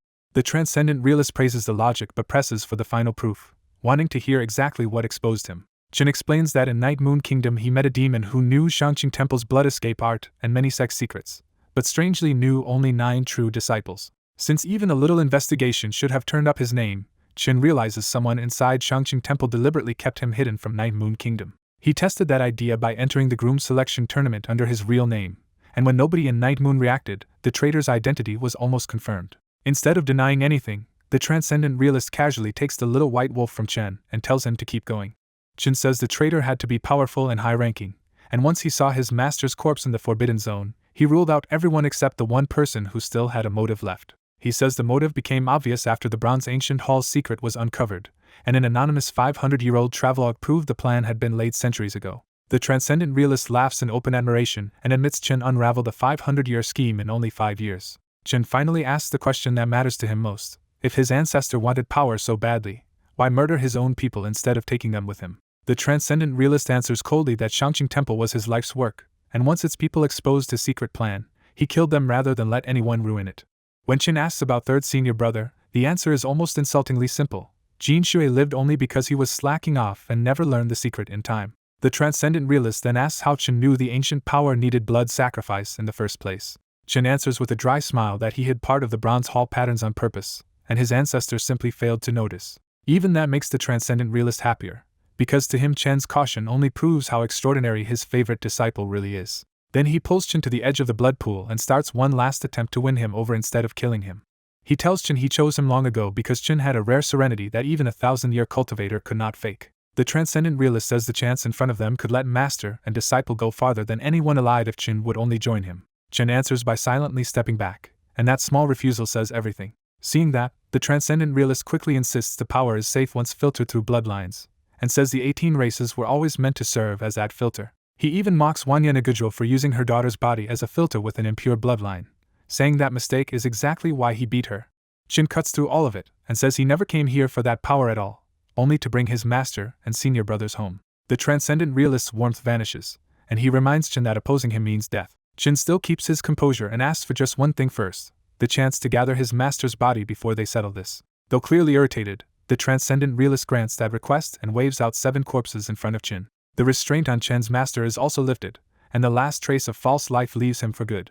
Chen takes out 11 coffins and begins quietly laying each of his dead companions to rest. He even treats the fallen Wolf King with full burial dignity, washing off the blood, changing the clothes, and carving a wooden heart to replace the one that was stolen. With Hu Zhan and Lin Hu included, Chen says the 11 coffins are exactly enough, because he never miscounts this kind of work. The transcendent realist notices Chen has dug only 3 graves and mocks him for acting like he can still carry anyone out alive. Chen answers that before he ever joined the sect, he sold coffins for a living, and he trusts his own count more than anyone else's. Then Chen reveals the reason for that confidence by asking one name that changes the whole battlefield: the Immortal Lord of 100 Defeats. Before the founder can react, Chen throws out the ancient stone coffin, and the blood pool's aura triggers it into a blinding activation. A majestic projection of the Immortal Lord of 100 Defeats rises from the coffin and attacks the transcendent realist on sight. The transcendent realist tries to use the little white wolf as a shield, but the Immortal Lord's fist intent passes straight through and still smashes him away. Instead of chasing him, the Immortal Lord's shadow summons the Bronze Ancient Hall and drops it directly onto the blood pool. The transcendent realist panics for the first time and throws himself under the descending hall to stop it. That impact blows open a hidden cave, and a bloodied bald monk comes crashing out, revealing Ikkyu was the one suppressing the source of the ominous power below. A dark force from below slams into the bronze hall and briefly stops its descent, proving the thing under the pool is still fighting back. Chen grabs the limp little white wolf and shouts at Ikkyu to move, because his own golden elixir strength is nowhere near enough to escape Night Moon Kingdom alone. Ikkyu does not argue for long and burns his essence blood to unleash a heavenly Buddha temple secret art. As scriptures swirl around them and their bodies start to fade, Chen leaves one last promise behind for his ancestor. One day he will come back to bury him too. 1,000 miles away, the escape works, but Ikkyu crashes to the ground and spits golden blood from the backlash. Chen barely lets him breathe before demanding they keep running, because distance means nothing if the transcendent realist breaks free soon. Ikkyu nearly faints from anger and reminds Chen that every use of that secret technique costs essence blood and 10 years of his lifespan. Chen's answer is brutally simple: losing 10 years is still better than meeting a divine transformation monster who can kill peak experts in one move. That warning works instantly, and Ikkyu jumps back up to burn more life and drag all 3 of them farther away. After 6 desperate teleports, Chen, Changxing and Ikkyu crash to the ground far from Night Moon. With Ikkyu so drained he looks one breath away from death. Even 6,000 miles of escape still does not calm Chen, so he forces himself to keep running with a blood-burning technique. Chen knows 12 blood escapes are his limit, so he throws down formation flags, shoves healing pills into Ikkyu's mouth, and spends the last of his strength on survival. Once the setup is done, Chen blacks out with one grim thought: if the Transcendent Realist can still find him now, there is no point running anymore. Back outside the Night Moon capital, the Transcendent Realist arrives at Chen's last trace and sweeps 1,000 miles with his divine sense. When even his clone cannot sense Chen or Ikkyu anywhere within 10,000 miles, the old monster realizes his grand disciple escaped far farther than he expected. He sneers that Chen had better keep hiding, then turns back because his main body is in trouble and this clone cannot linger. After recovering a little spiritual power, Chen puts Ikkyu on a flying sword and resumes the flight anyway, still convinced more distance is the only safe answer. Ikkyu argues that a peak divine transformation cultivator should not be able to catch them now, but Chen answers with pure caution and pushes them even faster. Chen insists on fleeing another 20,000 miles and tells Ikkyu to stop talking and heal, which leaves the monk rolling his eyes and giving up. As the month-long escape drags on, Ikkyu quietly wonders how Chen became this strong and what happened in the 100 years since they last met. A month later, after 30,000 miles of running, the two finally descend onto a mountain peak beyond an entire dynasty from Night Moon. Chen finally judges the distance safe enough, and only then does Ikkyu try to bring up the past. Chen cuts him off with the question he actually cares about: where is Lin Yanqing?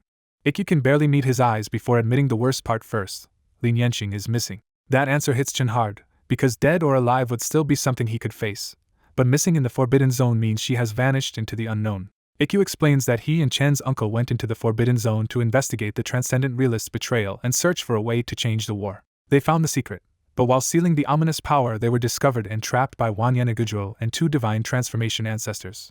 Even with help from the Heavenly Buddha Temple and Linlong sect, they still could not break through, and two ancestors had to sacrifice themselves just to seal most of that power. Chen snaps that he is not asking about the battle at all, only whether Lin Yanqing is alive or dead. Ikkyu says they expected to die, until Chen's uncle found a damaged ancient teleportation formation inside the Bronze Hall, and repaired it just enough to use. Chen immediately guesses the heroic version, but Ikkyu bluntly says no one stayed behind on purpose because no one wanted to die. The real disaster was simpler: the formation was broken, and Ikkyu fell out during the transfer. After that, Ikkyu hid in a crack of the seal and prepared to die there, which is the only reason he survived at all. When Chen asks where the formation sent Lin Yanqing, Ikkyu can only admit he has no idea beyond one terrifying fact: it should have thrown her more than 100,000 miles away. That distance leaves Chen reeling, because in a world this vast he has almost no way to find Lin Yanqing now. Ikkyu tries to steady him by reminding him that Lin Yanqing was already at the peak of elemental infant, and strong enough to survive almost anywhere. Ikkyu then starts firing off his own questions about Chen's strength, talent, and age, but Chen answers by releasing the restriction on the little white wolf instead. The little white wolf returns to Wanyan Yu's human form, yet instead of attacking or fleeing, she just sits there in shock and starts to cry.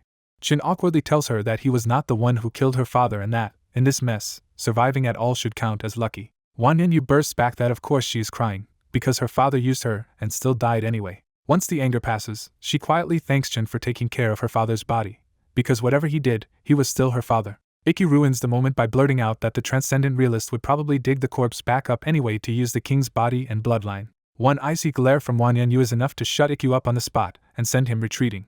After that, Wanyan Yu asks the practical question: what Chen plans to do next. Chen says he is done trusting the cultivation world, plans to go back to selling coffins, and has no intention of returning to the royal dynasty for now. Wanyan Yu answers that she has to return to Night Moon anyway, because if the Transcendent Realist controls the kingdom unchecked, its people will suffer. Ikkyu starts with Grand Monk rhetoric about entering hell for others, then drops the act and admits he plans to lead the Heavenly Buddha Temple far away before the purge reaches them. Hearing their choices, Chen suddenly summons 8 coffins and says these hold his master and senior brothers, so Ikkyu should take them back and bury them for him.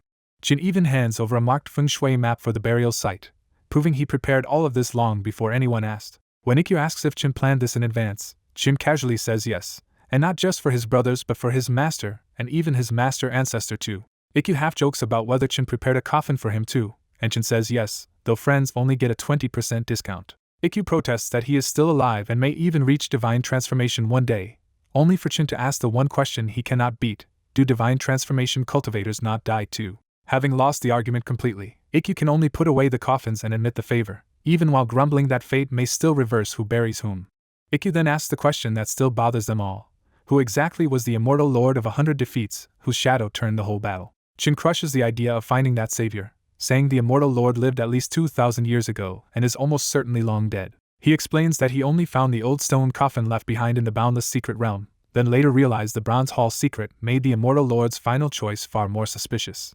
In the end, Chen admits he was gambling when he invoked that stone coffin against the Transcendent Realist, and this time the gamble happened to work. When Wang Yunyu asks what he would have done if it failed, Chen answers just as bluntly that he would have turned to his own master ancestor instead because he still does not want to die. After filling in the last details, Chen tells them to leave now, because even if the Immortal Lord's stone coffin does not win, it should still keep the Transcendent Realist busy for a while. He adds that now they know the Transcendent Realist's secret, the old monster should not dare kill them openly, so if they are careful they still have a chance to live. Ikkyu cannot help asking why Chen is not even trying to stop them from walking back into danger. Chen answers that every life ends sooner or later, and since this is the road they chose for themselves, persuasion would mean nothing now. And because this is still Chen, he ends the farewell with one last deadpan offer. If they die anyway, he can at least give them a bigger discount on the coffins. Ikkyu finally gives up arguing with Chen Changxing, throws out a dark joke about coming back in 1,000 years to collect his corpse, and storms off anyway. Wang Yunyu gives Chen one long unreadable look before silently following Ikkyu down the path. Chen just smiles, because for all Ikkyu's bluster, the little monk has known him for more than 80 years and never once pushed him about his impossible lifespan. He stretches, looks down at Xuanwen Nation, and casually decides to see what this country has to offer. Time passes, and in Sea of Bitterness Town Chen's business is booming so hard that a huge grieving man named Dazhuang shoves through the crowd and drops to his knees in front of the shop. Dazhuang begs Chen to help his dead brother keep a complete body, offering only a few blood-stained spirit stones because that is all he has. Chen refuses to turn the funeral into charity, but he quietly opens another way by offering to buy the brothers' gathered herbs instead. After one glance at the cheap low-grade herbs, Chen deliberately overpays 100 spirit stones and folds the funeral fee back into a business deal that saves Dazhuang's pride. Once the price is settled, Chen walks over to the corpse and gets to work like a professional. When Chen lifts the white cloth, the onlookers see a horribly mutilated corpse and nearly lose their nerve on the spot. Through tears, Dazhuang explains that his brother died trying to secretly pluck a century-old spirit herb guarded by a demonic beast so he could support him. Chen says nothing dramatic, just lays out a full set of corpse repair tools and starts rebuilding the body piece by piece. As flesh and bone are aligned under his calm muttering, the weaker-stomached spectators run off to vomit, but Chen never even flinches. An hour later, Chen finishes the reconstruction, fills the missing pieces with substitute material, and restores the corpse into a whole body again. He places the body into a fine coffin and tells Dazhuang to say his last goodbye and bury his brother soon. The moment the funeral is done, Chen sits right back down to treat the next patient, showing just how absurdly many jobs his shop now handles. One patient jokes that Chen does funerals, healing, alchemy, and even carves formations on coffins now, so he might as well keep opening new trades. Chen dryly blames the town for all of it, saying he only sold coffins until people started dragging half-dead clients to him and forcing him to save them. From there the mess snowballed, because once word spread about his medical skill, patients flooded in, and once they noticed his herbs, they hounded him until he had to start alchemy too. In the middle of complaining, Chen suddenly snaps the patient's broken hand back into place, and nearly makes the man scream like he's being slaughtered. He slaps on a plaster, says the hand will work again in a month, and bluntly reminds the man that picking fights above his realm was stupid. The patient just laughs it off and boasts that his 3 young body refining technique is better, so once his realm catches up he will beat that rival across realms next time. Chen gives up trying to talk him down, because in Xuanwen Nation the urge to fight is so deep in the bone that asking these people to stop competing is basically impossible. While Chen is still busy, several strong auras arrive at once, and the weaker local cultivators instinctively clear a path for whoever just came. The visitor is Zhuxinghe, a richly dressed young noble who bows to Chen with real respect. Chen instantly recognizes the routine and complains that after saving Zhuxinghe 10 years ago, he has had to endure this same invitation to the capital every single year. Zhuxinghe says he owes Chen his life, and if Chen would only agree, Xuanwen Nation is willing to honor him as national advisor. Chen turns him down again, insisting this town matters more because it sits beside the demonic beast mountain range and gives him the fresh herbs and fine wood his businesses need. Zhuxinghe does not argue, because he has heard that exact excuse for 10 straight years. Instead, Zhuxinghe unveils heavier bait this time, a 300-year 7-star grass, a millennium flesh Ganoderma, and the first 3 levels of the 9 revolutions mystical art. The offer finally catches Chen's interest, because in a nation obsessed with body cultivation, that manual is one of the best techniques below the royal heaven tier art. Chen identifies the 2 herbs at a glance as the core ingredients of the legendary glazed pill, which can forge a diamond-glazed body strong enough to shrug off anything below divine transformation. Zhuxinghe sees that reaction and thinks he has him, but Chen calmly covers the tray again instead of taking the deal. Chen explains that the richer the offer gets, the uglier the trouble behind it probably is, and he wants no part of royal politics. He starts to walk back toward his shop, clearly done with the conversation. Then Zhuxinghe drops the one thing Chen cannot ignore and asks if he wants news about the Bronze Ancient Hall. That stops Chen cold, because he has spent more than 10 years searching for the bronze ancient halls ever since Nianxing disappeared into one. Zwishinghe says Chen mentioned the hall once a decade ago. He remembered it, and after 10 years of searching he finally found a clue tied to the capital itself. Chen is genuinely cornered now, because the world is huge, the 18 halls are hidden, and this is the first real lead he has heard in years. In the end he agrees to go, but he warns Zwishinghe first that he will only do what he can and promises nothing about solving the capital's trouble. Zwishinghe immediately agrees to wait outside while Chen goes in to pack. Back inside the shop, Chen quietly packs his belongings away into storage and prepares to leave behind the place where he spent 43 years. Then his eyes land on the luxurious coffin in the corner, and the mood turns cold and personal. Looking at it, Chen counts the years since he was driven from Shangqing Temple and remembers that his third senior brother's damaged foundation only gave him about 50 years to live. With turmoil rising again, Chen grimly wonders if heaven is reminding him that it is almost time to prepare third senior brother's burial. He reveals the real purpose of the coffin next. He spent 40 years making it for the transcendent realist who forced him into exile in the first place. Chen smiles with open killing intent and decides that if third senior brother is near death, then that old master ancestor should not keep living either. He stores the coffin away and walks out of the shop at last, leaving behind 43 years in Xuanwen Nation as he heads toward the capital. Inside the carriage to Chang'an, Chen Changxing reads in silence while Zwishinghe flatters him and regrets he cannot escort him with a grand demonic beast mount. Chen closes the book and cuts straight through the politeness, telling Zwishinghe to ask what he really wants now that he has agreed to help. Zwishinghe admits his real goal by asking how Chen mastered cultivation, alchemy, medicine, formations, and so many other fields at once. Instead of praising talent, Chen asks Zwishinghe's age and bluntly reminds him that 100 years should have left him with far more than he has now. Chen drives the point home. Cultivators waste less time than mortals, but most still throw their lives away on travel, romance, and competing with others. His answer is brutally simple. He is not a genius, he just picked up all the time other cultivators casually discarded. Zwishinghe is even more impressed and tries to recruit Chen on the spot by offering him treatment worthy of a national treasure of Xuanwen Nation. Chen waves the offer away and immediately asks the real question, because anyone who paid this much to drag him out must be facing a desperate crisis. Zwishinghe finally reveals the stakes. The Xuanwu Emperor has less than a year left, and whoever finds the right dragon vein will inherit the throne. Chen immediately sees through the surface story and says the Emperor is not merely seeking a burial site, but a place that might reverse life itself. Zwishinghe admits his brothers have all hired experts already, and that is why he had no choice but to come beg Chen for help. When Zwishinghe asks for his odds, Chen calmly says he has 5 or 6 parts confidence, enough to leave the prince staring in disbelief.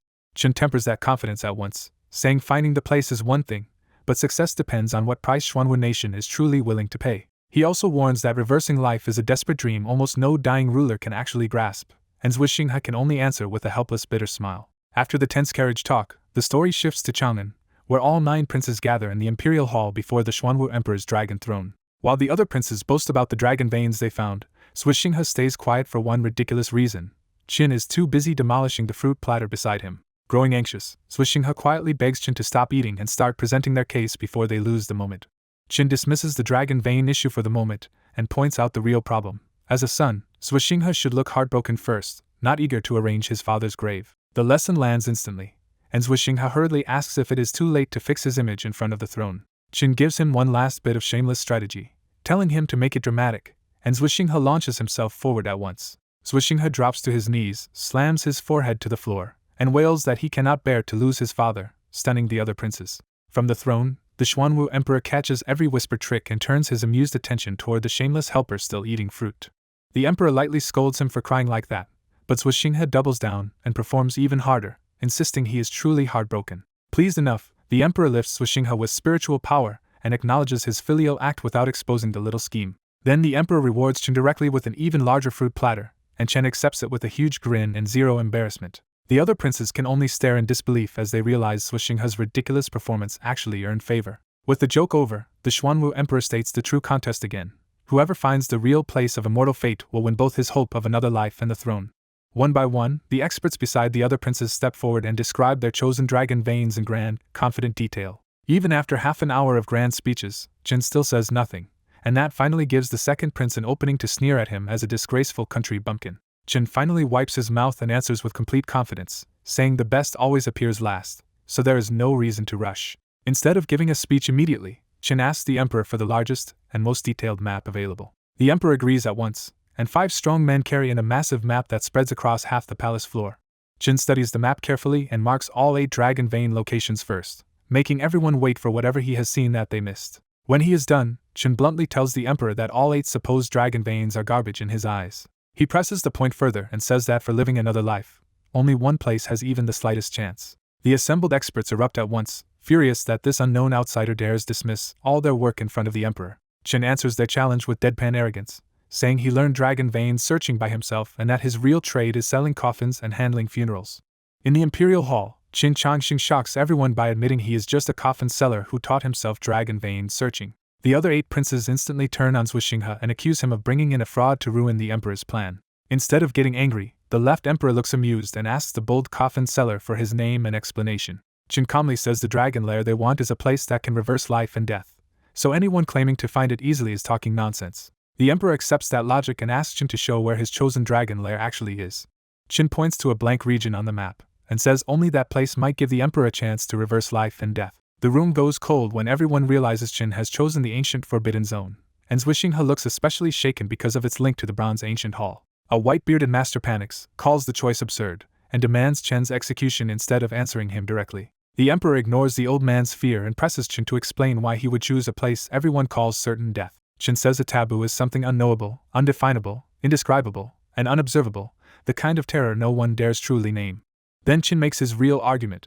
Beings powerful enough to become taboos would have occupied the very best land long ago. He says ordinary dragon lairs are not enough for the Emperor, and only by gambling on the ancient Forbidden Zone is there even a sliver of hope to be reborn from death. The entire palace falls into a strained silence because everyone can see that following Chen's idea could drag the whole nation into disaster. At last the left Emperor ends the audience, and to everyone's shock, appoints Qin Changxing as national advisor with free access across Xuanwu Nation. The Emperor leaves, and the other princes can only clench their fists in jealous frustration at the favor this outsider just received.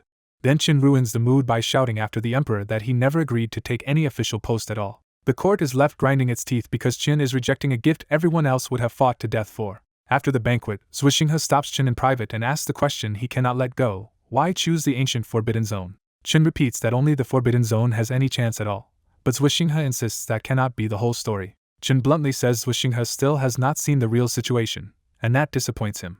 To make him think, Qin asks who is strongest in Xuanwu Nation and who knows its land best, and Zhuxinghe can only answer the same person both times: his father. Qin tells him the obvious conclusion: if the Emperor is strongest and knows the land best, then the ancient Forbidden Zone was already the Emperor's own choice. Zhuxinghe is stunned, and Qin keeps going, pointing out that the Emperor lived for 2,200 years without heirs but suddenly produced 9 sons in the last century. Qin says that sudden burst of heirs looks less like family happiness, and more like a ruler arranging his final affairs before a desperate gamble. He adds that reversing life for another lifetime takes centuries of preparation, so the Emperor's plan must have started long before the princes ever got involved.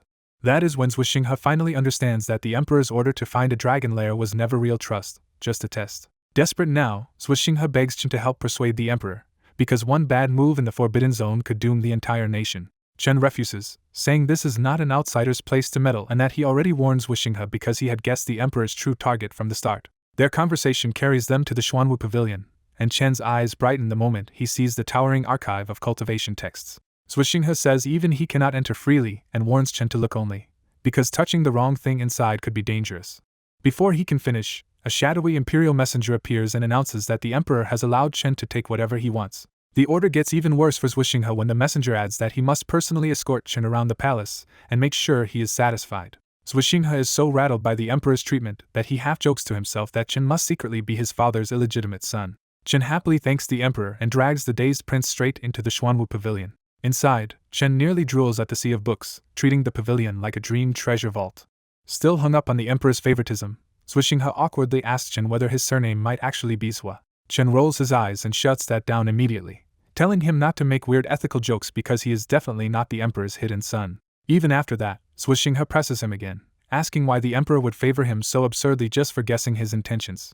Instead of answering right away, Chen keeps selecting books until he notices an enormous history volume of the entire Xuanwu Nation. Zhuxinghe identifies it as the National History Book, and Chen instantly treats it like a real treasure. Chen floats up to the open pages and sees that the section in front of him just happens to record the Bronze Ancient Hall. He asks if this is where Zhuxinghe first learned about the Bronze Ancient Hall, and the prince admits he found the clue by accident, while searching for the 9 Revolutions mystical art. That answer makes Chen realize the Emperor went to real trouble to lure him out, and Zhuxinghe has no idea what he means. Chen explains that a book this huge does not conveniently open to the exact clue he needed by pure chance, so someone had to arrange that page for Zhuxinghe to find. When Zwishinghe asks who could be behind that, Chen answers without hesitation that it was the emperor all along.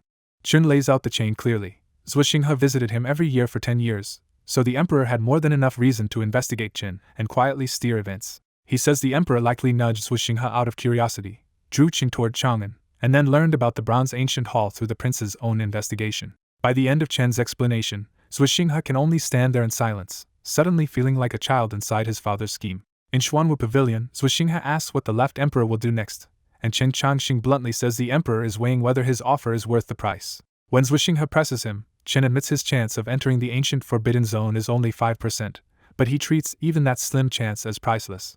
Chen pushes harder and says that if the emperor wants to buy that 5% chance, even trading the entire Xuanwu Pavilion would still be a bargain. Then Chen casually dismisses Zwishinghe, telling him to leave and have every text in Xuanwu Pavilion copied for him to read later. Zwishinghe can only swallow his irritation and leave, because he knows this negotiation has already risen beyond his authority. After that, Chen buries himself in the historical records of Xuanwu Nation and reads for a full month without bringing up the Forbidden Zone again. During that month, Xuanwu Nation keeps sending cultivation resources every day, and Chen accepts every bit of it without the slightest shame. A month later, Chen is still sprawled across a page larger than a bed, leisurely eating spiritual fruit while he studies the massive national records. The left emperor suddenly appears beside him and dryly remarks that Chen really does have patience. Chen gives a polite salute, and the emperor notes how much of the records he has finished, realizing this man truly loves books. Chen answers simply that books are his favorite thing because they give him endless knowledge. The left emperor's mood turns icy as he reminds Chen that he already gave him the pavilion, the post of national teacher, and piles of resources, then asks if Chen really thinks he does not dare kill him.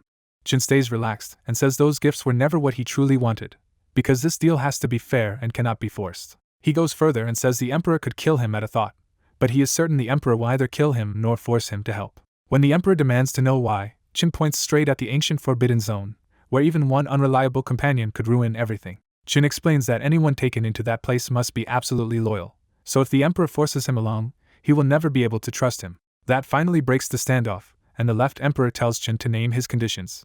Chen says he wants the emperor to help him kill one man, and in the process the emperor will naturally get that 5% chance he wants. The left emperor immediately realizes this target cannot be ordinary, and he starts probing Chen's origin, sensing that Chen once cultivated a path from the distant royal dynasty. Since the emperor wants answers, Chen agrees to tell his story, beginning with events from 80 years ago. Chen recounts everything about the transcendent realist and the old disaster, but he carefully hides his connection to Ikkyu and the others so he will not expose his own immortality. He finishes by saying that after the battle in the Night Moon Forbidden Zone, he fled to Xuanwu Nation and has been hiding there for 43 years. After hearing all of that, the left emperor finds Chen even harder to understand, because a man who crossed thousands of miles to bury an old friend speaks about his sex destruction with eerie calm. The emperor asks the obvious question at last: if Chen wants his own master ancestor dead, is this revenge? Chen denies it and says he only wants to keep an old promise, because when he left Night Moon Kingdom he swore he would bury that man himself. That answer makes the left emperor burst into laughter, because for all Chen's contradictions, he is deadly serious about keeping his word. The emperor then pieces together the larger secret, concluding that the Bronze Ancient Hall inside the ancient Forbidden Zone must be the source of Chen's 5% chance. He tests Chen once more by asking whether Chen fears he might use the ominous power under that hall the same way the Transcendent Realist did. Chen says he does not care about that ominous power at all, because he is searching for the Bronze Hall only to find out whether someone dear to him disappeared there safely. After a beat of silence, the left emperor admits the request is too useful to refuse and orders Chen to prepare, because they leave for the royal dynasty tomorrow. Chen stops in with one last warning that his master ancestor had already reached the peak of divine transformation 50 years ago. The left emperor answers with overwhelming confidence, boasting that he built Xuanwu Nation into its current vast size, destroyed 2 nations like the royal dynasty, and dares what even those beyond divine transformation fear. When the emperor disappears, Chen looks toward the royal dynasty and quietly tells his master ancestor that after 50 years, his disciple is finally coming to keep that promise. The next day, a mountain-like battleship rises into the sky, and Chen stands on the deck as the funeral escort begins his return to the royal dynasty. As the ship flies, old faces flood back into Chen's mind: the timid little monk, the clingy 9th senior brother, the badly wounded 3rd senior brother, and the little girl who used to call him Brother Changxing. Zwishinghe walks over and asks what Chen is looking at, pulling him out of those memories. Chen says he is looking at old friends, and when Zwa points out they are still 30,000 miles away, Chen answers that old friends are kept in the heart, not the eyes. Zwishinghe cannot follow that feeling at all, and Chen lightly tells him he is still too young to understand what long years do to a person. Then Chen ruins the mood by praising Zwa as a good kid and offering him a 20% discount on personally escorting him to the grave someday. Zhu forces an awkward smile and hurriedly says they can skip the coffin talk for now, while privately thinking Qin should obviously die first. Qin just gives him a flat look and heads back inside, because in his eyes even emperors and princes are only waiting their turn before time. Far away at Shangqing Temple, Li Jinshui coughs weakly in front of 8 graves, the old temple around him now faded and broken down. Song Yuanshan comes to check on him and gently asks why his senior brother has come here again in such a weak state. Li Jinshui turns it back on him, saying Song Yuanshan is now the head of Shangqing Temple and the famous unbeaten Taoist, so the one who truly cannot afford to be careless is him. He adds that he is already a dying man, so even if the Night Moon Kingdom found him, there is nothing left for them to do. Song Yuanshan falls quiet, and the memory of Chen's old promise rises again. After leaving, Chen had sworn he would bring their master's bodies back. In time, Master Ikkyu really did return, bringing back both the Night Moon Princess and the master's bodies, but Qin Changxing never came back with them.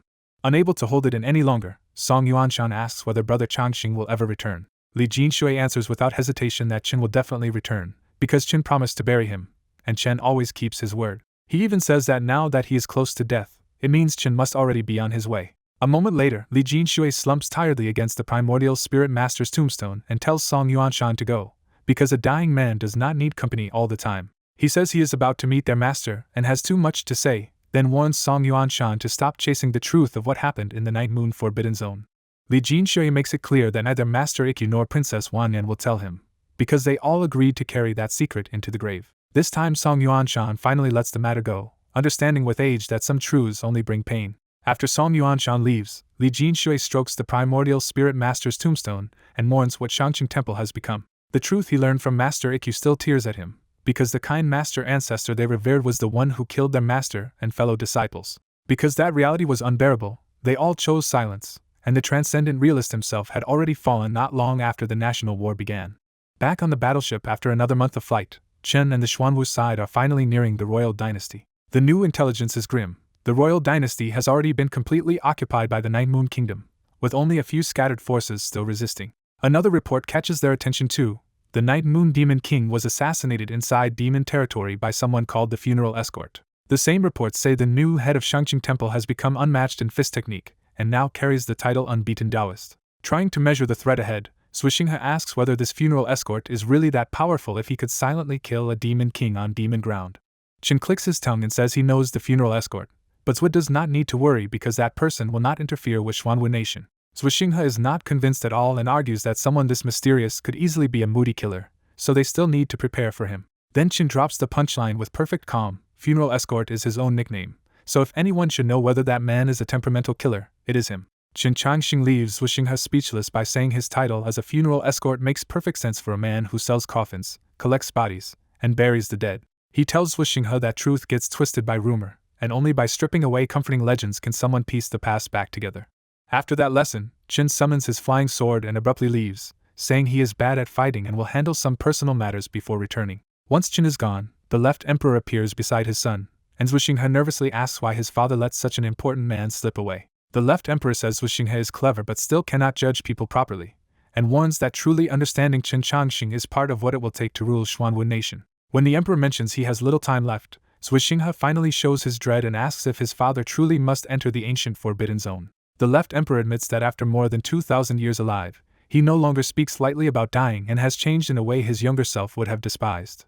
He bluntly says Swishinghe despises him for seeming afraid of death, and the accusation hits hard enough that Swishinghe drops to his knees. Then the emperor explains that time destroys everything, and says facing death takes courage, but chasing immortality after truly understanding death takes even more. Asked whether he has that kind of courage, Swishinghe thinks for a long time and finally admits that he does not. The left emperor laughs and tells him that may not be a flaw at all, because a ruler with a long future ahead should seek stability instead of reckless change. He tells Swishinghe to rely heavily on Qin Changxing in the future, because 10 years of watching that coffin seller convinced him Qin is a man time does not seem to change.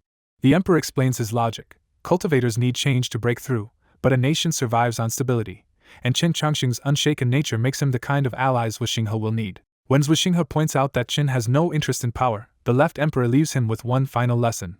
Winning over that kind of man is now his own problem to solve. Back at Shangqing Temple, the dying Li Jinshui lies beside a grave he already dug for himself, blind and barely hanging on until he hears Qin Changxing's footsteps. Li Jinshui recognizes his junior brother by voice alone, and Qin confirms it softly, facing the wreck of the once carefree senior he remembers. Li Jinshui smiles because Qin kept his promise to come, and Chen immediately moves to help him up and change him into burial clothes before the body turns cold.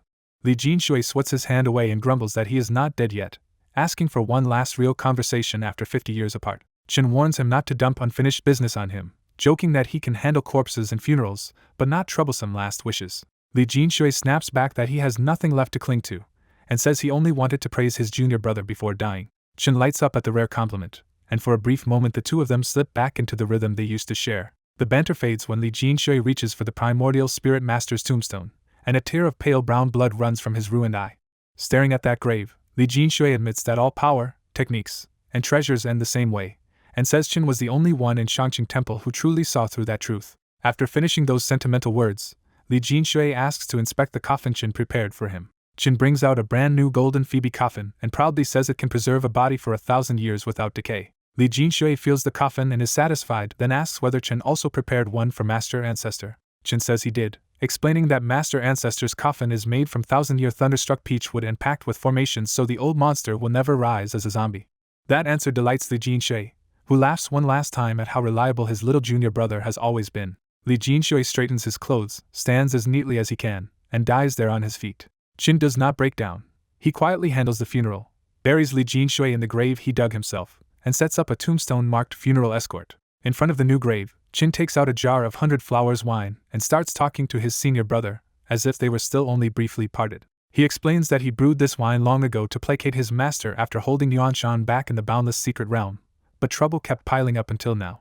Then he pours the aged 100 flowers wine over both graves, joking that one jar for 2 people is stingy but they can hardly climb out to hit him for it. At the temple gate, Chen waves goodbye to the 9 graves behind him and says he still has to bring Master Ancestor to join them later. Soon after, Xuanwu Nation's full invasion crashes down on Ninth Moon Kingdom, and the left emperor steamrolls every plea for negotiation with overwhelming force. In only 1 month, Ninth Moon Kingdom is broken apart, and Xuanwu forces seal off 2 Bronze Ancient Hall locations while tightening control over the region. Swishinghe reports that the boundless secret realm is already secured, the forbidden zone held by the transcendent realist remains, and people from Heavenly Buddha Temple are waiting to meet the emperor.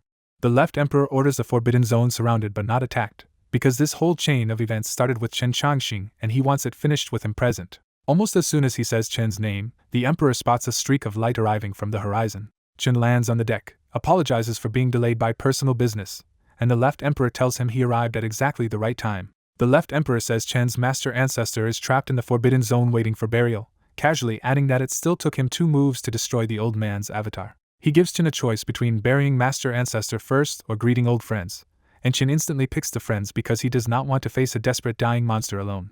Amused, the left emperor agrees to spare master ancestor for now so the old enemies can have their final talk first. Then the left emperor moves above the forbidden zone and drops a single terrifying punch that crushes mountains and blasts 100 miles of land into dust. Watching that absurd display, Chen can only stare in shock at how brutal the emperor's version of holding back really is. As the left emperor threw a terrifying punch, a giant cauldron suddenly flew out of the Night Moon forbidden zone and smashed into the battle, turning the clash even more apocalyptic. Watching from afar, Chen Changxing clicks his tongue and decides this is exactly why he hates fighting in the cultivation world. Instead of staying near the fight, Chen immediately flies toward Ikkyu and the others waiting in the distance. After 50 years of disappearance, Chen's sudden return hits his old companions like a shock of relief and joy. Song Yuanshan greets him like someone who never stopped believing, and Chen warmly teases that the old little tagalong has finally grown up into a proper Taoist. Chen adds that third senior brother's years of teaching were not wasted, making the reunion feel even more personal. Wanyan finally asks the question she has been holding back: what is Chen going to do now? Chen answers simply that he will keep walking his own road, because that is the only path that ever suited him. Hearing that, Wanyan glances toward the Xuanwu army and quietly realizes he still intends to leave. Chen gently corrects her: this is not really about leaving people behind, only about going where his fate tells him to go. Song Yuanshan cannot accept it so easily and blurts out that the crisis is over and Shangqing Temple lies in ruins, so how can Chen just walk away now? Chen pats Yuanshan's shoulder and tells him the hard truth: rebuilding Shangqing Temple is Yuanshan's mission, not his. He explains that some people are meant to stay rooted in one place, while others are meant to wander, and his fate with them has already run its course. Yuanshan can only stand there with his fists clenched, because deep down he always knew Shangqing Temple was his home, but never Chen's. Then Chen turns to Ikkyu and jokes that they have known each other the longest, so shouldn't the little monk at least pretend to stop him? Ikkyu rolls his eyes and says no one can keep Chen if Chen truly wants to go, because he was always a passing bird, not someone who would nest here forever. As the battle in the distance comes to an end, Chin praises Ikkyu's improved Buddhist insight and tells him to keep cultivating toward greatness. With the fighting over, Chin says he has one last task left in Night Moon, collecting the body of an old acquaintance. He leaves, and all three watch his back with heavy reluctance, though Wan Yenyu's gaze carries something more personal than the others. Ikkyu notices that look immediately and bluntly tells Wan Yenyu to stop staring, because Chin will not stay for anyone. He even needles her by reminding her that she once swore to beat Chin up for humiliating her, so why not take revenge now while she has the chance? Wan Yenyu snaps back that Chin is too strong for her right now, which is half frustration and half reluctant admiration. Ikkyu cheerfully offers to help gang up on Chin anyway, proving his compassion has a very petty side. Wan Yenyu fires back that for a Buddhist monk, Ikkyu is full of hostility, and not far from going astray. She starts to leave, but stops just once to ask the question she actually cares about: will she ever see Chin again? Ikkyu tells her there is no promise, but if she lives long enough, there is always a chance, and that faint hope is all she gets. By the time she is gone, it is clear Chin has already left a deep mark on the princess, whether she wants to admit it or not. In the Night Moon Forbidden Zone, Chin arrives at the Bronze Ancient Hall carrying a luxurious coffin and carefully picks his way through the cratered ground. He drops the coffin in front of the trapped Transcendent Realist, and almost cheerfully asks how his handmade burial gift looks. The Transcendent Realist actually praises the coffin and admits he sensed danger the last time Chin escaped, but did not expect him to return so fast with someone this powerful. Chin glances toward the left emperor near the Bronze Hall and says he could hardly let such a formidable master ancestor go to the grave alone. Chin first asks why the Transcendent Realist abandoned the Bronze Ancient Hall in the boundless secret realm and came to Night Moon instead.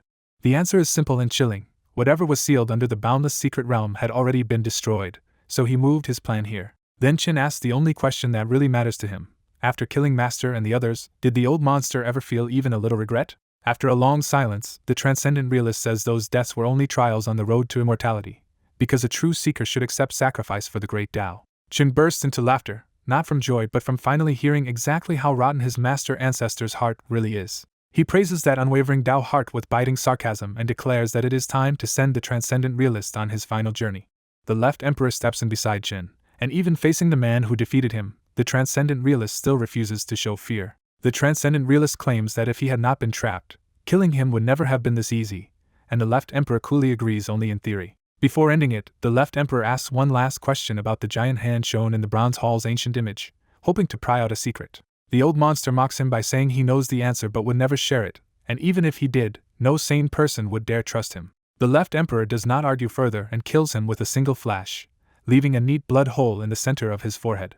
As soon as the Transcendent Realist dies, the Bronze Ancient Hall starts sinking again, threatening to lose control of what it was suppressing. The left emperor instantly unleashes supreme force to hold the hall in place, and even for him the strain is obvious. While that opening lasts, Chin quickly retrieves the corpse and secures the Transcendent Realist in the coffin he brought for this exact moment. Then the Bronze Ancient Hall crashes fully back down and seals the ominous blood pool once more. Catching his breath, the left emperor admits he did learn something. Each Bronze Ancient Hall should contain a teleportation array and some deeper connection.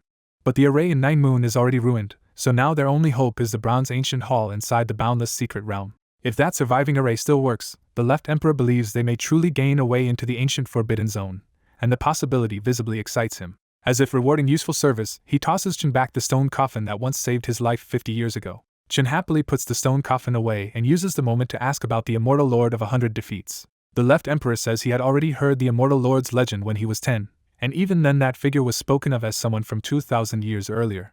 That means the Immortal Lord of 100 Defeats was not from 2,000 years ago at all, but from roughly 4,000 years back. When Chin asks how strong that ancient immortal really was, the left emperor admits even a mere phantom of him could suppress both the ominous power here and the Transcendent Realist. He even admits that if the Bronze Ancient Hall were not suppressing the place already, he would have liked to borrow that ominous power himself. Chin can only complain inwardly, because he had mistaken the emperor's silence for moral restraint when it was really just inability. With his master ancestor's burial still unfinished, Chin asks to leave, and the left emperor lets him go but warns that the next Bronze Hall will be taken soon.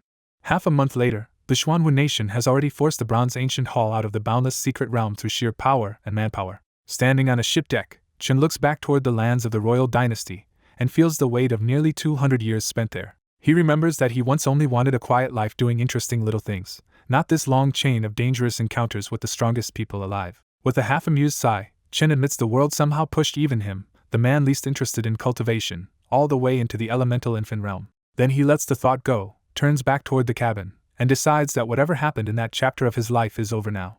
At the edge of the ancient Forbidden Zone, 9 demonic beasts as large as small mountains roar together, and their sheer presence makes the scene feel unreal. Those terrifying beasts are not the threat itself but the draft animals for the Xuanwu Emperor's carriage, which says everything about the scale of this expedition. Behind him waits a silent million-strong army under pounding war drums, disciplined enough that the whole battlefield feels hushed despite the size. Faced with that impossible display and the nightmare ahead, Qin wipes cold sweat from his forehead and tries one last time to avoid going in. He tells the Emperor plainly that he is not suited for storming a forbidden land by force, and would much prefer delaying this suicidal plan.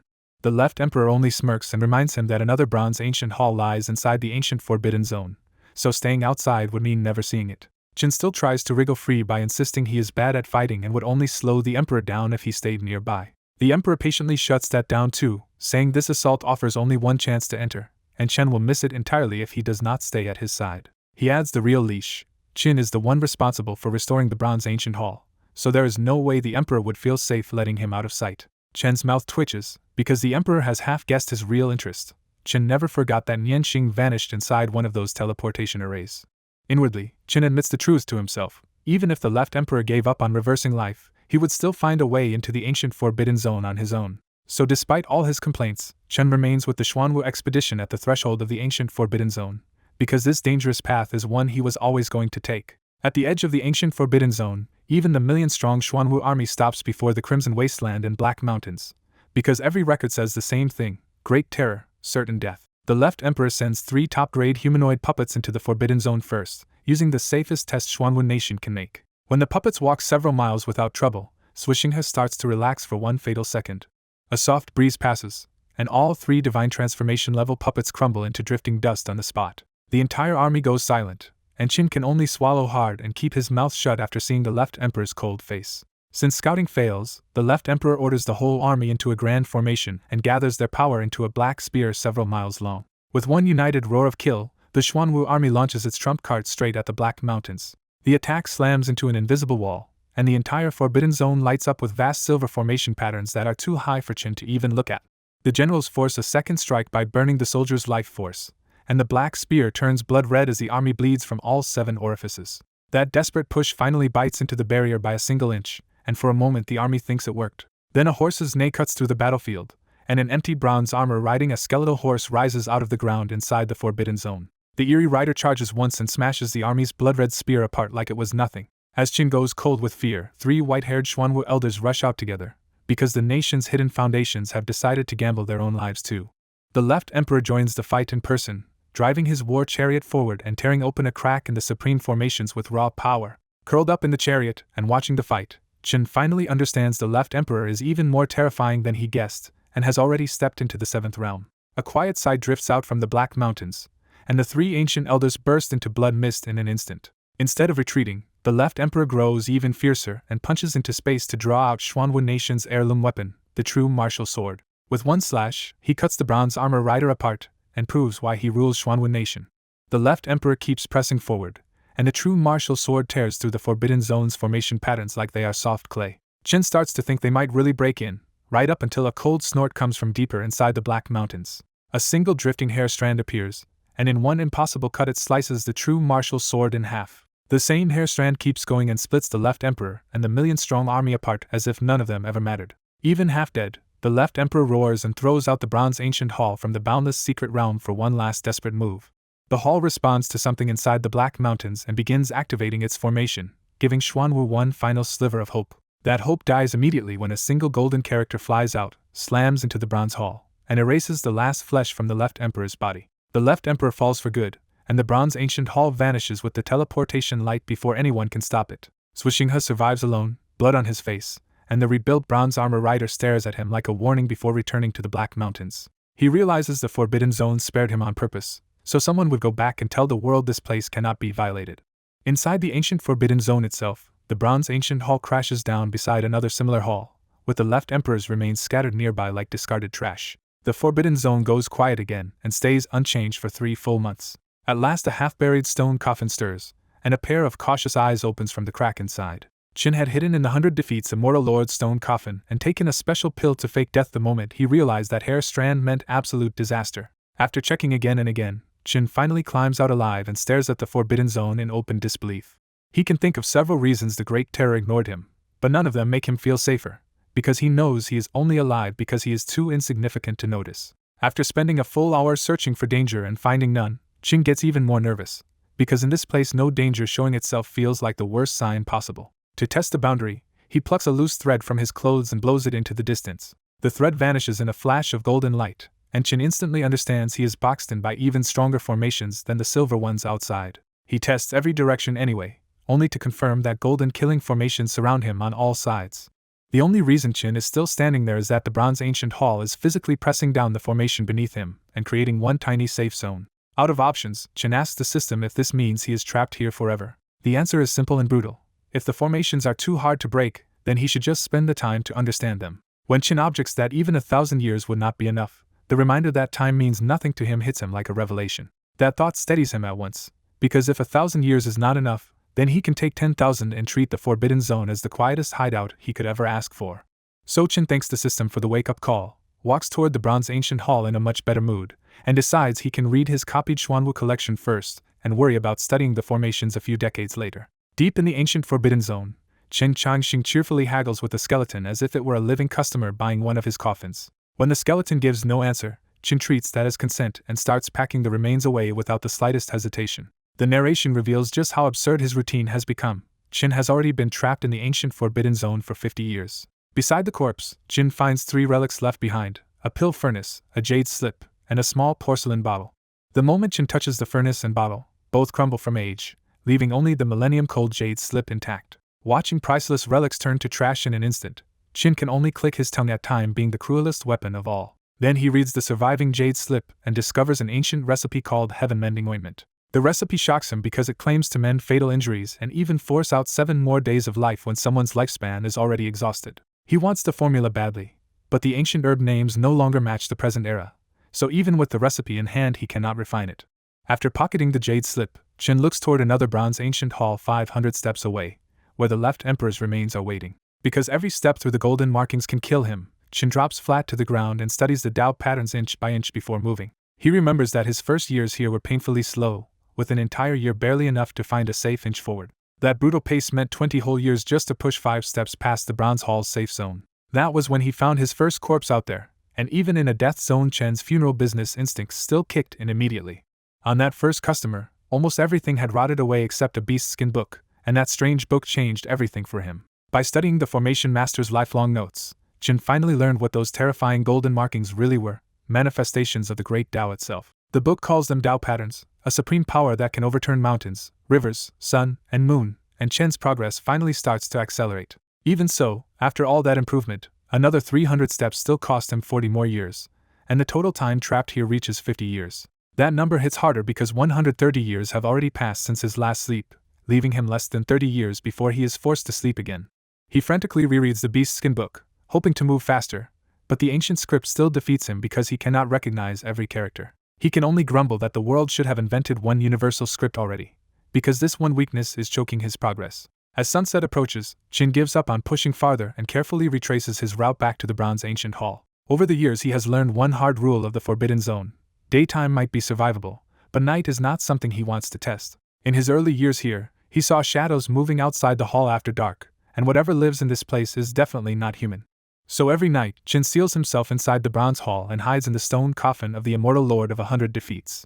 That night, he makes it back in time, and the hall entrance is framed by 7 or 8 coffins from all the dead he has collected here. 30 more years vanish, but even after that grind Chen is still 200 steps short of the left emperor's remains when his next forced sleep arrives. Unable to finish the trip, Chen apologizes to the left emperor from afar and promises to come back in 100 years to collect the body properly. He turns back again, and the story pauses on how peaceful these 80 years have been compared to the chaos of the outside world. His days here have settled into one strange life: study Tao patterns, collect the dead, and keep whatever odd relics time has not completely destroyed. Among those relics, one item stands out to him most: a huge silver bone that seems useless except for being absurdly hard. When the time finally comes, Chen stores away his collected odds and ends and lies down inside the stone coffin to begin another long sleep. Even now, one last worry nags at him, so he asks the system whether anything can attack him while he is unconscious in this place. The system reassures him that during sleep he becomes completely invincible and lifeless, no different from a stone to anything around him. That answer immediately gives Chen a ridiculous idea. If sleep makes him untouchable, maybe he can exploit it to travel through the Forbidden Zone. He imagines launching himself with a giant slingshot and falling asleep mid-flight, only for the system to ruin the plan by saying that invincibility lasts just 10 breaths. After one last complaint about the system being stingy, Chin gives up on tricks and orders the longest sleep possible to build up his weak attributes. The sleep begins at 160 years, and Chen's consciousness cuts off completely. With Chin gone, the ancient Forbidden Zone returns to its original dead stillness, unchanged by his absence. 160 years later, the coffin lid finally opens and Chen sits up again in clothes that have rotted with age. The emptiness unsettles him, because after a century and a half of sleep not even the dust seems to have moved. Then he checks his panel, sees the new attribute points and lifespan, and calmly accepts that this absurd sleep cycle is just his normal life now. Without hesitation, he dumps all 160 new points into defense, because surviving comes first in a place like this. He also asks the system to label each stat by realm, and the result is half comforting, half insulting. His defense is early elemental infant level, while everything else is still mortal. Satisfied that his body can now survive better, Chen finally starts cultivating in the Forbidden Zone for real, because with zero cultivation he could literally starve to death. The energy rush is overwhelming, and because Chen already knows the path so well, his realm surges all the way from chi refining to elemental infant almost in one breath. That speed does not come from luck but from everything he has hoarded for years: endless reading, broad knowledge from many factions, and storage rings taken from the dead he buried. After an hour of cultivation, Chin Chanshin climbs out of his stone coffin pleased that he has rebuilt himself to the late elemental infant stage. He quickly decides that is enough power for now, because forcing his way to divine transformation would waste another 10 years. Then his mood turns annoyed as he thinks about the real problem. Every time he falls into deep sleep, his vitality stops and his spiritual power slowly leaks away. Rebuilding his cultivation again and again is too troublesome, so Chin pulls out the Beast Skin Formation book and starts hunting for a permanent fix. He finds the Heaven and Earth Fatal Array and lights up, convinced this terrifying killing formation can be repurposed to seal his leaking spiritual energy while he sleeps. Because turning a killing array into a trapping one will take time, Chin heads back outside to slowly rework the Dao patterns around the Bronze Hall. Much later, after another brutal trek, Chin finally reaches the safe zone of a different bronze ancient hall and exhales in relief. He gently addresses the left emperor's bones, saying he spent 90 years gathering them and hopes the old ruler will not let that effort go to waste. Chin places the left emperor's crystalline remains into a coffin, but because the lower half is still missing, he has to replace it with a wooden carving. The burial pays out 2 rewards: a true martial sword with its tip gone, and a strange gold piece once worn over the left emperor's heart. The moment Chin studies the gold piece, he realizes it matches the 9 revolutions mystical art of Xuanwu Nation and starts suspecting a hidden history. He rummages through his stored loot, pulls out another gold fragment he found long ago, and the 2 pieces lock together into one complete page. Staring at the finished page, Chin bluntly accuses the buried emperor of playing dirty, because this proves Xuanwu Nation's ancestors entered the ancient Forbidden Zone and carried something back out. He pieces together the clue. That old secret explains how Xuanwu Nation somehow knew about the Bronze Ancient Hall even though no one in the present era had entered this place. The script itself is still unreadable to him, and he only recognized it because Zhuxinghe once showed him a translated version with the same 4 symbols beside the title. That memory also explains why this clue was nearly lost forever. He had found the lower fragment by chance in the dirt, and kept it only as an indestructible curiosity. He pats the left emperor's coffin and sighs that many unsolved mysteries are created exactly like this, with the last witness dying before the truth can be told.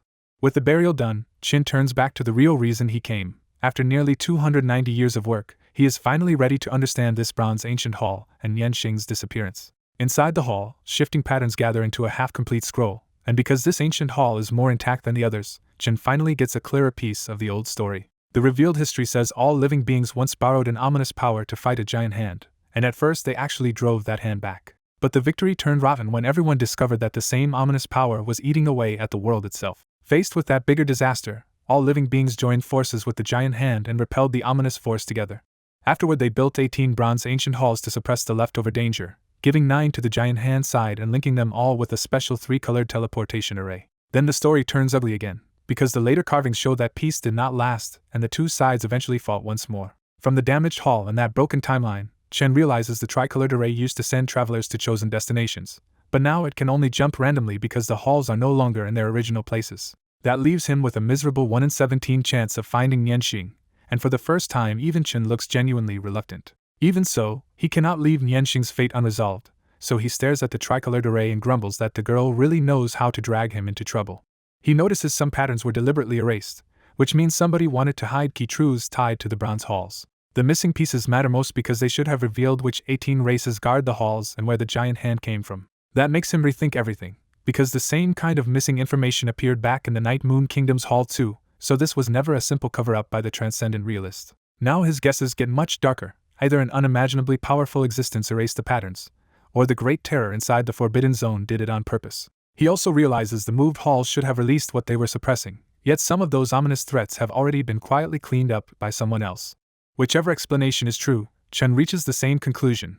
The power behind this is far beyond anything he can provoke right now. 2 months pass before Chen finally works out how to activate the tricolor teleportation formation, helped by everything he learned while repairing the ruined hall in the boundless secret realm. He feeds the array with spiritual power from spirit stones, patches small gaps, realigns the tricolored lines, and at last brings the ancient formation back to life. Even with the array running, Chen does not trust it, so instead of risking his own body he drags out the stone coffin of the immortal Lord of 100 Defeats, and uses that as his shield. He lies inside the coffin, forms a hand seal, and snaps the lid shut, betting that even a broken teleportation will have a harder time killing him through solid stone. The formation fires and the coffin vanishes from the hall in a burst of tricolored light. During the jump, violent clangs hammer the coffin from all sides, and Chen realizes countless spatial rifts are slicing across it because the teleportation arrays on both ends are damaged. Sweating hard, he shudders at how close that was and admits that without the coffin, the teleportation would have erased him completely. When the trip finally ends, the scene outside could not be stranger. In the 10,000 mountains, hundreds of bronze-skinned tribesmen in animal hides are dancing around a bonfire before a bronze altar. Beside the altar, an elderly high priest is kneeling in ceremony when the long-dormant structure suddenly erupts with dazzling tricolored light and freezes everyone in shock.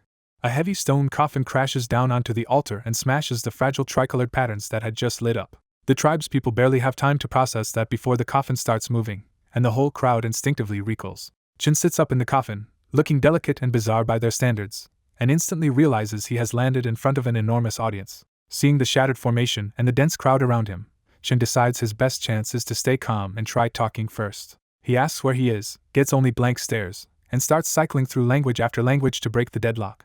Only when Chen reaches a rough, broken tongue does the high priest finally answer that this place is the 10,000 mountains and asks who he is. Relieved, Chen introduces himself as an outsider and asks to switch to divine sense communication so they can talk properly. The high priest agrees, but the moment their divine senses touch, the old man is crushed by the sheer force of Chen's terrifying mind and collapses in panic. Instead of treating Chen as a traveler, the high priest drops to his knees in wild excitement and orders the entire tribe to kowtow with him. Chen cannot catch most of the high priest's rapid words, but the repeated fragments are enough to make the problem painfully clear.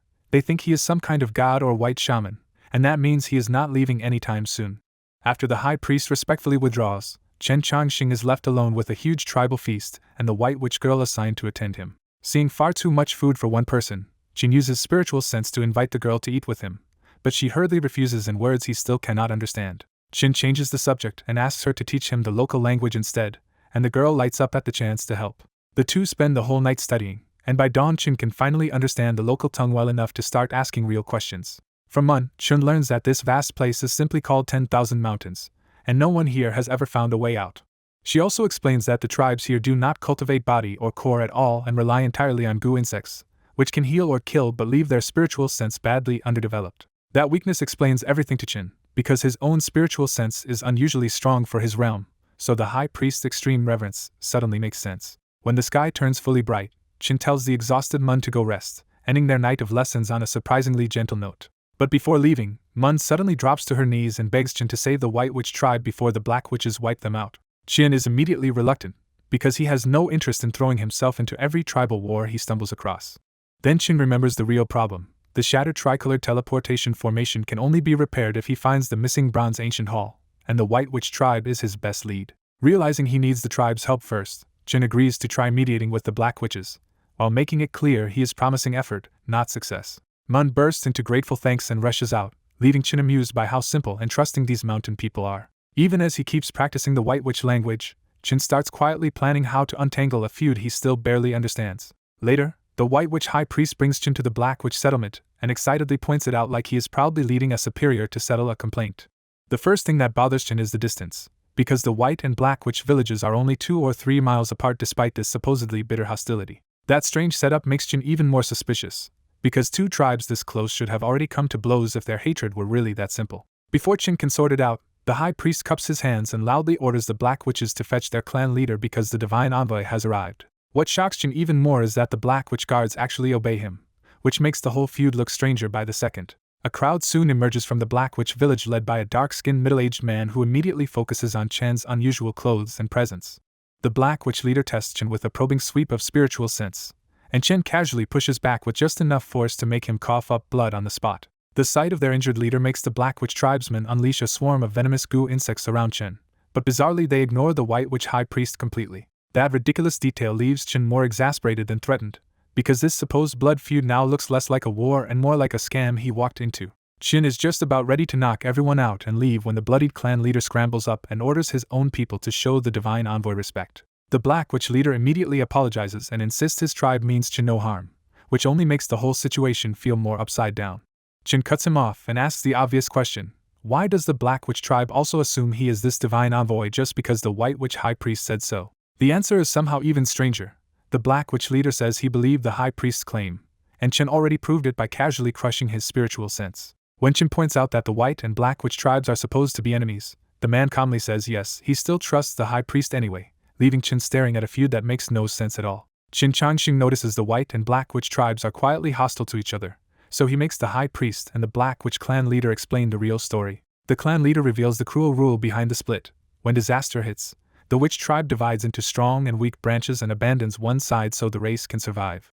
Chen Changxing goes quiet, because he can see the rule works for survival but forces people to watch their own family die. He asks what pushed them to split so recently, and the clan leader admits a thunder beast arrived 3 years ago and kept crushing their living space.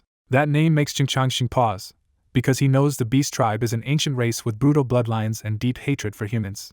After weighing the danger, Chen offers a deal. He will help the witch tribe find a new home if they help him in return. The High Priest accepts at once, relieved to see a way out, but the Black Witch clan leader warns that the 10,000 mountains are so full of miasma, poison, and fierce beasts that a safe homeland is almost impossible to find.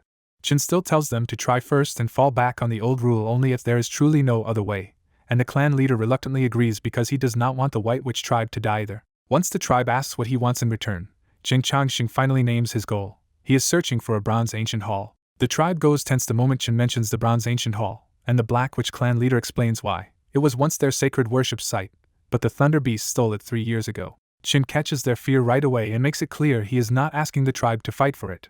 He only needs the hall's whereabouts and will handle the rest himself. He even says he wants to talk to the Thunder Beast first, betting that not every member of the Beast tribe is impossible to reason with. A simple-looking 16-year-old named Li steps out from the tribe and volunteers to guide Chen Changxing to the Water Moon Immortal Realm, saying he is the one who knows the place best. The clan leader immediately scolds Li to get back, treating him like a child in front of the adults. Li pushes back hard, saying he is already 16, had his coming-of-age ceremony last month, and wants to do something before the old priest and the others die. That hits the clan leader where it hurts, because he is not just Li's father but also the tribe's leader, and he cannot openly value his own son above everyone else. In the end, the clan leader gives in and orders Li to escort Chen Changxing to the Water Moon Immortal Realm and protect the divine envoy on the way. Li eagerly runs up to Chen Changxing, ready to go at once, and Chen does not waste a second. Chen grabs Li and vanishes on the spot, leaving the tribe behind as they head straight for the Thunder Beast's territory. On the way through the 10,000 mountains, Li warns him not to fly too high or the fierce beasts overhead will attack. Li's guidance proves useful, because even Chen Changxing passes dangerous beasts along the route that look troublesome enough to make him careful. Watching that speed and control up close, Li starts to believe Chen really might save the tribe and asks him for reassurance. Chen answers honestly that he can only help part way, because in the end the witch tribe has to survive by its own strength, and he will not stay forever. Their trip ends at a huge cave, and before doing anything reckless, Chen Changxing actually straightens his clothes and announces himself politely as a human cultivator seeking an audience. The answer is instant and brutal. A huge glob of icy saliva blasts out of the cave and splashes all over Chen Changxing. Then the Thunder Beast finally shows itself, thrusting its massive head from the cave and dismissing Chen as a pathetic ant. Just to make the insult stick, the Thunder Beast spits on him a second time and leaves Chen standing there in stunned silence. Chen quietly wipes the saliva off his face and walks away with a blank look that is somehow more dangerous than anger. Li carefully asks if he is alright, and Chen says he is fine but changes the plan on the spot. Now he is not leaving the 10,000 mountains until he deals with that Thunder Beast. Dragging Li through the forest, Chen Changxing stays stone-faced, but for the first time in centuries he is genuinely furious. What really burns him is the insult itself. He has lived kindly for ages, never personally killed anyone, and still got spat on twice by a mere divine transformation Thunder Beast. Chen's pride snaps into focus too. He has stood beside legendary cultivators and horrors far beyond this beast, so in his eyes the creature has no right to treat him like that. He rushes back to the witch tribe village so fast that the high priest and Guli barely get a chance to greet him. Before anyone can question him, Qin declares that if they truly trust him as a divine envoy, then help him kill the Thunder Beast within 10 years. He makes the stakes plain too. Those who believe in him should stay, and those who do not should flee before they get caught in the fallout. Back in a wooden hut, Qin starts drafting plans on bark with the kind of focus that says this revenge is already turning into a campaign. Mun brings him fresh spiritual fruit to calm him down, but Qin cuts straight to the real issue and tells her to stop calling him divine envoy. He explains that the tribe's ancestral warning may be valid, but it does not apply to him, so she can simply call him Brother Changxing. Qin also reassures her that his fight with the Thunder Beast is his own problem, and he will not drag the witch tribe into it. Mun shyly admits that what she really wants is to hear about the world outside the mountains, because her people have only ever heard rumors of it. Qin tells her the outside world is fascinating, but he still does not recommend it, because beyond these mountains the danger only gets worse. To Qin, the worst part is simple. Outside the mountains, there are places where death itself can feel like relief. Then he hands Mun two things at once: the bark plan for Gully and the little sheep carving she has been secretly admiring since he arrived. Mun tries to deny she was staring at it, but Qin casually calls her out and tells her it is just a toy, so she can keep it. Mun leaves the hut smiling, and Qin's softer mood vanishes as his thoughts return to the real problem behind the Thunder Beast. He is not actually worried about one divine transformation beast. What concerns him is the entire race behind it, and the old rule that hurting one enemy can bring out stronger elders. That is why his revenge keeps growing in scale. If the Beast clan wants to escalate, Qin is already preparing to wipe them out properly.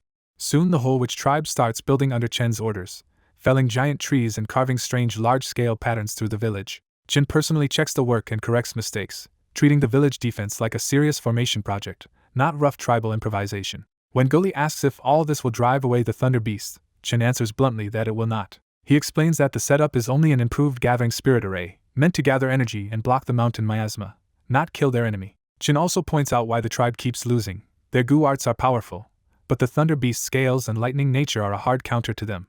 Gully admits Qin is right and says the tribe would still have had one chance if their lost golden silkworm goo had survived. When Qin asks what that is, Gully reveals the golden silkworm goo was revered as the tribe's goo god, a creature said to devour anything, even Thunder Beast scales. Qin calls it a pity that the goo god is gone, then immediately shifts to a practical answer. If the tribe's old methods fail, they can start using his instead. Seeing how tough the witch tribe people already are, Qin decides they are well suited for body refining cultivation and hands Gully two techniques to raise the clan's strength first. He adds that Mun already understands his written notes, so Gully can ask her for the details and start training the clan right away. Gully leaves grinning, clearly thrilled that the tribe just gained a new path to power. Once that is settled, Qin leaves the village for a secluded spot because if war is really coming, even he has to do a little proper cultivation. He pulls out the so-called 9 Revolutions mystical art again, but no matter how he studies it, the technique still refuses to make sense. This bothers him even more because Wuxinghe's earlier translation let him reconstruct the rest of the art, yet the finished version still cannot be practiced. While Qin is stuck, Li wanders over and asks what he is doing. Li quickly reveals his real reason for coming too. He wants to become Qin Changxing's disciple. Qin refuses on the spot, saying he never takes students and Li would be better off cultivating the techniques already given to the tribe. Li starts to leave, but he glances at the golden page and casually calls it the 8 and 9 mystical art instead of the 9 Revolutions mystical art. That one offhand line shocks Qin so hard that he immediately stops Li and demands to know what he just said. Li calmly repeats the title and explains that the golden page is simply written in the witch tribe's own script, so of course he can read it. Qin is left speechless because he learned the tribe's spoken language from Mun, but never once realized it also had a written form. Once he gets over the shock, Qin immediately asks Li to translate the entire page for him. Li finishes the translation in about 15 minutes, and the result makes Qin want to roll his eyes straight at the ancestors of Xuanwu. The answer is almost ridiculous. The so-called 9 Revolutions mystical art was mistranslated from the very beginning, starting with its real name, 8 and 9 mystical art. And it only gets worse from there, because much of the rest of the text was translated wrong too, which explains why the famed technique never matched its legend. Because Li unlocked the truth, Qin decides this boy has stumbled into a real chance and offers to pass the 8 and 9 mystical art onto him. Li tries to drop to his knees in gratitude, but Qin stops him with spiritual power before he can turn this into a formal apprenticeship. Qin makes the boundary clear. This is fate, not a master-disciple bond, and Li must never reveal the technique's origin, not even to his own clan. Li swears he understands, and from that point on Qin has him stop saying divine envoy and address him more simply as sir. Since the art is far too profound to start cold, Qin spends the next hour teaching Li the most basic principles of cultivation first. When the lesson ends, Li leaves with strict instructions to memorize what he learned, and this time he goes with real purpose. Alone again, Qin rereads the corrected 8 and 9 mystical art, and realizes it is not just a body-refining method at all. Its theory points towards something outrageous, an art of internal and external cultivation that aims at an indestructible body, united spirit, and a kind of immortality. By the end, Chin can barely hide how thrilled he is, because even this single golden page holds divine abilities and value beyond everything else he owns. 10 years after settling in the 10,000 mountains, Li comes to Changxing for the usual report, and Chen admits the Thunder Beast still almost never shows itself. When Chen asks about Li's training, Li says he has reached the 7th level of the 8-9 mystical art after 10 years of effort. Chen praises Li's talent, regrets that he only has the first 9 levels of the technique, and says they can finally trouble the Thunder Beast once Li masters ground-traversing golden light. Everyone in the Wu tribe expected Chen to attack quickly, but instead he spent a full decade watching the Thunder Beast and training Li and Mun. Li gets nervous because the Thunder Beast is an old divine transformation monster, and even though Chen reached the same realm 3 years ago, Li still does not like those odds. Li asks how to judge enemy strength outside the mountains, and Chen says there is no clean shortcut because tiny differences between internal and external cultivators can decide life or death. When Li complains that cultivation should have one unified system, Chen tells him to pursue both paths together and jokes that maybe Li will create a whole new system 1,000 years from now. Their talk is interrupted when Mun arrives carrying a food box, and the former rough little girl is now a striking young woman. Li blurts out that Mun gets prettier every day and teases her for still bringing meals to a man who no longer needs to eat. Mun instantly shuts Li down and coolly declares that if he thinks food is unnecessary, he can skip today's meal. Chen backs Mun up, saying cultivators should still eat sometimes because ordinary habits keep a person human. Li complains that Mun always gives Chen the chicken legs while he gets endless greens, which only makes her drive him farther away. While Chen eats, Mun asks whether 10 years of watching the Thunder Beast has finally revealed a weakness. Chen says the real puzzle is not the beast's strength but why a divine transformation monster chose this poor spiritual land and never wiped out the Wu tribe when it easily could have. He adds the strangest clue of all. Every time the Thunder Beast finishes a meal, it turns unnaturally lethargic even though a beast at that realm should not need sleep for years. Mun cannot tell what Chen is planning, and Chen only answers that in someone else's hands those clues mean nothing, but in his hands they might be enough. 3 to 5 months later, Chen appears beside Li with a mysterious object and asks the question he has been waiting on. Has Li mastered ground-traversing golden light yet? Li confirms he has mastered it, and Chen immediately tells him to follow without explaining anything else. As they travel, Li realizes they are heading straight for the Water-Moon Immortal Realm and instantly guesses Chen is finally moving against the Thunder Beast. Li gets fired up and tries to run back to gather the whole Wu tribe, only for Chen to stop him cold and say 2 people are enough. Li is left staring because he thought 10 years of training and battle formation drills were all for this one fight. Chen finally explains that the Wu tribe's decade of preparation is his real trump card for something much bigger than one Thunder Beast. He says killing the Thunder Beast will drag its race into the conflict, so today's move is only the opening step of a much larger plan and the most critical one. Chen warns that if this first step fails, they should be ready to run, and Li solemnly vows to help him even at the cost of his life. Chen cuts off the heroic mood with one dry order. Li does not need to die for him, he just needs to keep his mouth shut later. At the Water-Moon Immortal Realm, Chen arrives at the same cave where he was humiliated 10 years ago, and calls out with an absurdly respectful offer of treasure. The Thunder Beast thrusts its giant head out of the cave and roars in anger, furious that the human it spared has dared to return. Chen instantly acts terrified and claims he came to repay the Thunder Beast's mercy by offering a celestial stone he cannot understand. When Chen pulls off the black cloth, the so-called treasure is just a millstone-sized rock, and even the Thunder Beast is visibly baffled. Unable to make sense of Chen's trick, the Thunder Beast lowers its head to sniff and lick the stone for itself. It finds nothing at all and explodes in rage, accusing Chen of bringing an ordinary stone just to mock it. Chen keeps lying through his teeth, insisting the stone once glowed in many colors and hid celestial metal inside, but he was too weak to break it open. The furious beast blasts Chen away with its breath, and Chen immediately drags Li off, as if they barely escaped with their lives. Once the humans are gone, the Thunder Beast hesitates over the abandoned rock for a moment, and then swallows it anyway. After chewing it carefully and finding nothing hidden inside, the Thunder Beast sneers that Thunder Beasts eat metal and stone all the time, and cannot be poisoned so easily. It decides that once its business here is done, it will kill the humans anyway and turns to go back into the cave. Then the trap lands at once. The Thunder Beast suddenly loses control of its body and crashes to the ground. Chen and Li immediately creep back into view, confirming that the beast really is paralyzed. The Thunder Beast still tries to bluff and threaten them, so Chen tests it by driving a broken Xuanwu sword straight into its body. When there is still no retaliation, Chen finally relaxes and walks right up to the helpless divine transformation monster with open curiosity. He starts touching its scales and even tapping its teeth, reducing the proud beast to a living specimen under his hands.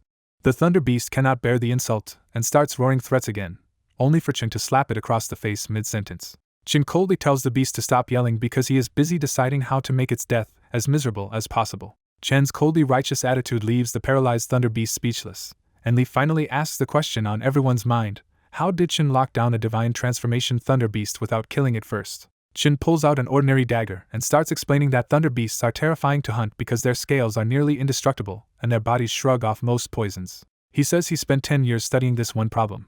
If a species this overpowered exists, what could ever drive it to extinction? Even flat on the ground, the thunder beast laughs in his face and boasts that the Thunder Clan will never be wiped out and will avenge it soon enough. Chin calmly agrees that exterminating the whole clan sounds impossible, then says the last 10 years still paid off because he found a secret about thunder beasts that even this one does not know. Now rattled, the thunder beast demands to know what secret Chin uncovered. Chin reveals he tracked every one of the beast's feedings for a decade and noticed that after 2 meals, it became strangely drowsy. Because each feeding destroyed nearly half a mineral vein, Chin says it took another 7 years of careful filtering and controlled feeding sites to isolate the real cause. When Chin points out that the beast should have noticed its drowsiness getting worse over those 7 years, panic finally shows on the thunder beast's face. The beast insists thunder beasts are immune to poison, and Chin answers with the real trap.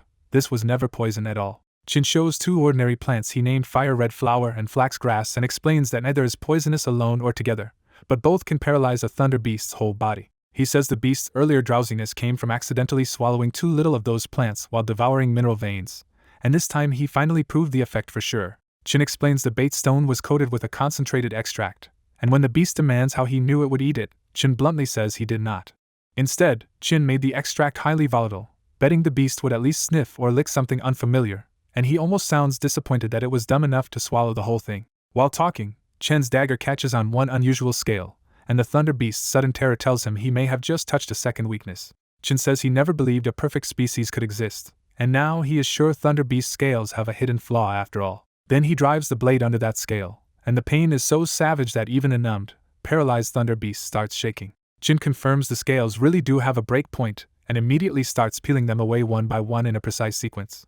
The beast roars for death, but Chin refuses it, telling him he will be cut apart slowly so every weakness in the Thunder Clan can be exposed. Its screams and curses echo through the water moon immortal realm as Chin keeps dissecting it alive without the slightest mercy. Even after the paralysis medicine starts wearing off, the thunder beast still cannot move because Chin has already removed its thunder core and severed its meridians.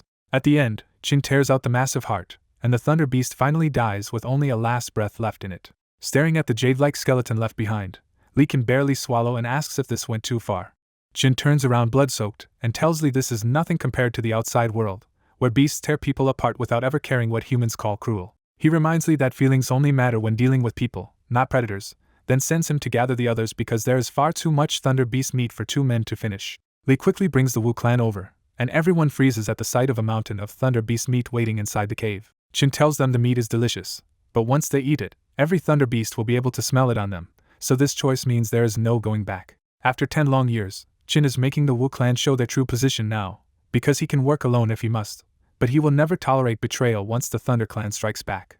Clan leader Gully understands immediately and orders everyone to start roasting, treating the thunder beast meat as a gift from the divine Anvu. Once the Wu clan starts preparing the meat, Chin accepts their answer with a faint smile and quietly leaves the cave behind. On a quiet mountain peak under the bright moon, Chin sits alone on a huge rock, finally away from the blood and noise below. Mun comes up carrying freshly roasted meat wrapped in clean leaves, still caring for him in the small quiet ways she always has. Chin takes the food with an easy grin and teases that Mun is thoughtful as ever, unlike Lee, who only remembers to eat the good stuff himself.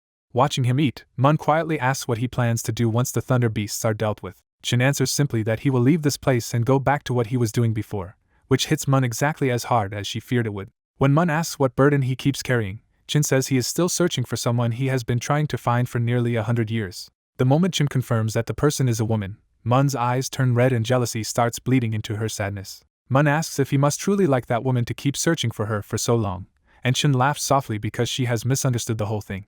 He pats Mun's head and tells the tearful girl that searching for a woman for years does not automatically mean love. Chin explains that the woman was entrusted to him by a dying old friend, so he has to ensure her safety, or at least bring her body back if she is already dead. For Chin, this search is not romance at all but a promise kept for the dead and one more way to honor the past he refuses to discard. Relieved but still hurting, Mun asks him to tell her about the old days, and Chin agrees without resistance. Time passes under the moon as Chin recounts his ordinary past, but by the end of it, Mun is no longer just sad, she is openly angry for someone else.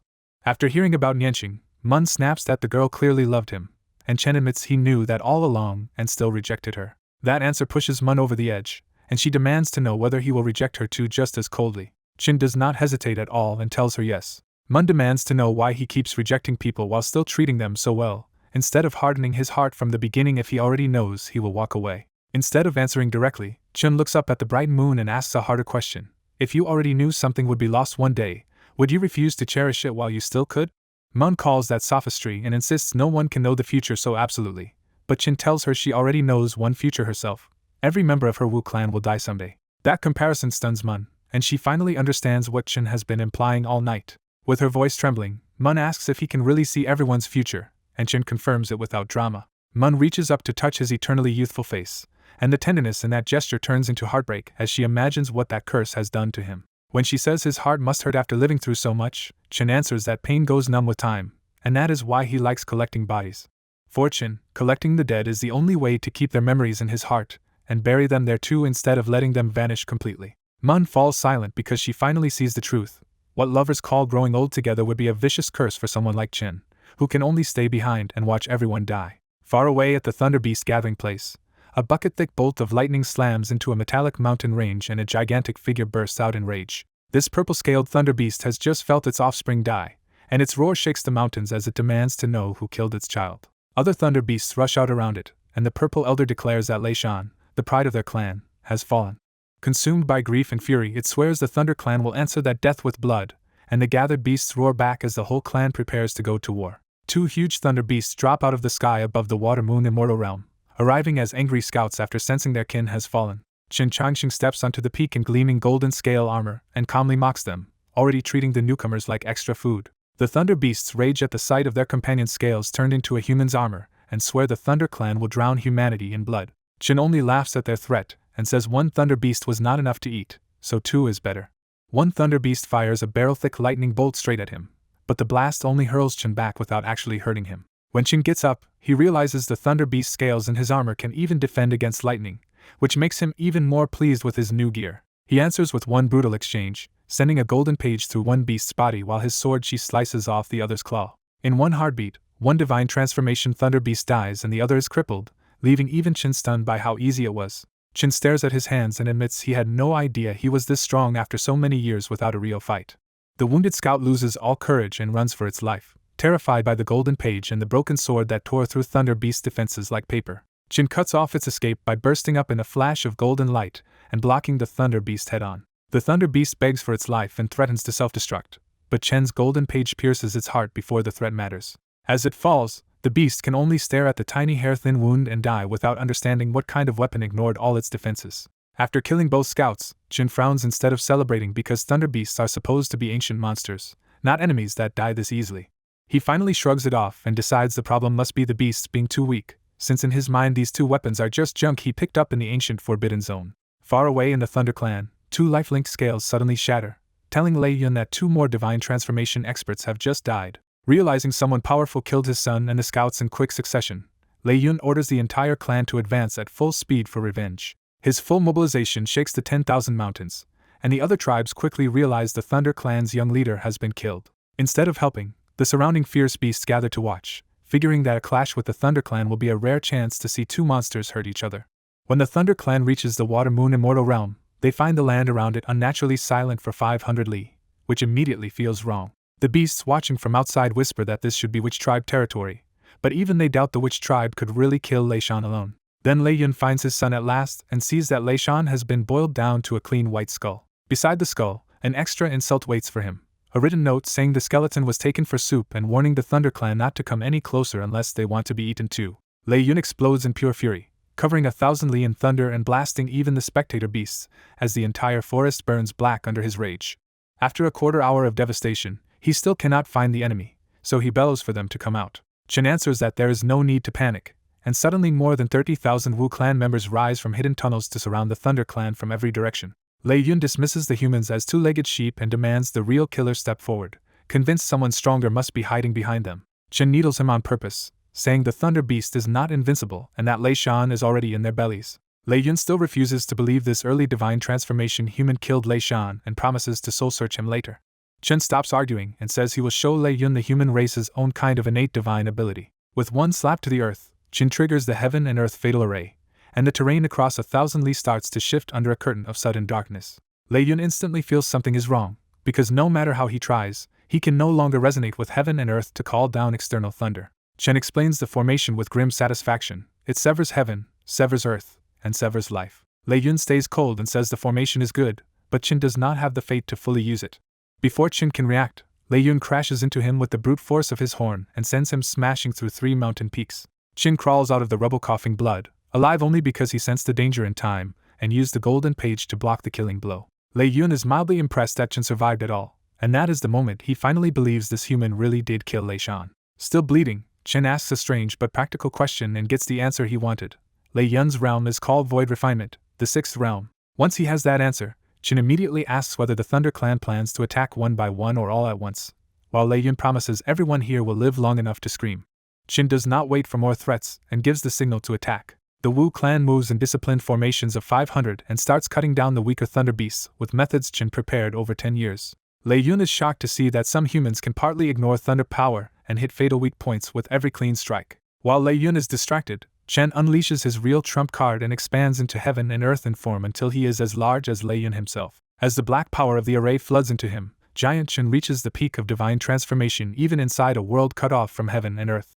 Chen charges with the nameless fist technique of the immortal Lord of 100 defeats, and finally forces Lei Yun to take him seriously. Their giant clash tears apart mountains and rivers, and the beasts watching from far away can only stare at the strength humans are suddenly showing in the 10,000 mountains. Because Chen has trained this fist art every day for 100 years, the longer the fight goes on, the less he gets pushed back and the more steadily he keeps up with Lei Yun. As the heaven and earth fatal array gradually closes around them, the sealed battlefield tightens and the pressure on Lei Yun keeps rising. Then, at the instant the formation closes, Chen suddenly pulls out a giant bone and smashes it straight onto Lei Yun's head.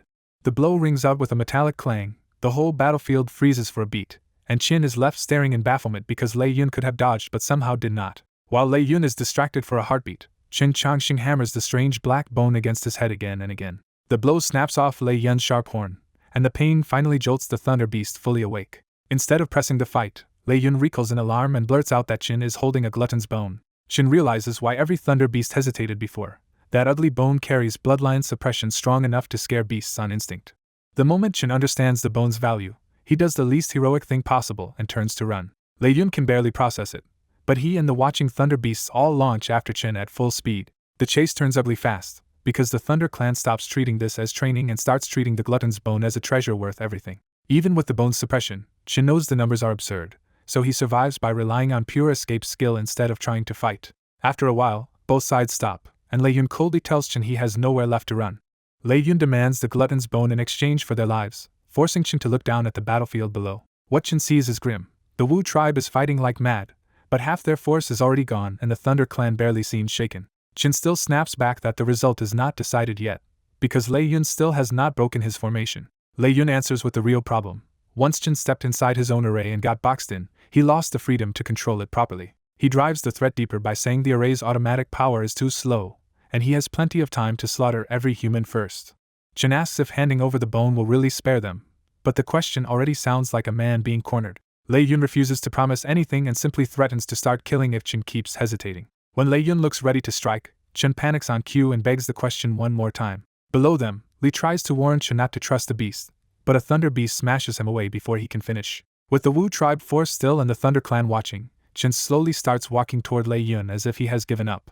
Each step drags out the suspense, and Lei Yun's excitement grows because he thinks heaven just handed the Thunder Clan a legendary treasure. When Chen gets close enough, he suddenly asks one last question and makes Lei Yun lean in for the handover. Then Chen drops the trap with a grin and asks Lei Yun what flavor he wants to be cooked in. Before Lei Yun can process the insult, thunder beasts all across the sky suddenly lose control and start dropping. Lei Yun realizes too late that something is badly wrong and hurls a thunder strike at Chen in panic. The shot misses, and Chen immediately throws a dark object at Lei Yun to make the confusion worse. The object bursts in a weak cloud of dust, and by the time Lei Yun blows it away, his body is already slipping out of his control. Then Lei Yun's huge body crashes to the ground, and the terror in his eyes finally matches the danger he is in. Lei Yun demands to know what Chen did, and Chen answers with a smile that this was always meant to wipe out the entire Thunder Clan. To make sure the strongest beast stays down, Chen forces a bottle of special pills into Lei Yun's mouth. Only after that does Chen admit the truth. Lei Yun was the one beast he feared might resist the drug and kill everyone else anyway. Chen says the test is over now, because even a void refinement thunder beast could not escape the flaw hidden in its own bloodline. Lei Yun cannot accept it and asks when he was poisoned, because the Thunder Clan prides itself on being immune to poison. Chen shuts that down at once and explains this was never poison at all, but a special anesthetic made just for thunder beasts. Lei Yun roars that Chen is lying, and Chen, annoyed, literally slaps the giant beast while complaining that he is trying to find the vital scale. As Chen counts scales one by one, he finally explains the trap started long before the battle even began. He reveals that when the Thunder Clan saw the Wu tribe emerge from the tunnel, they were already walking over medicated soil spread across 500 miles.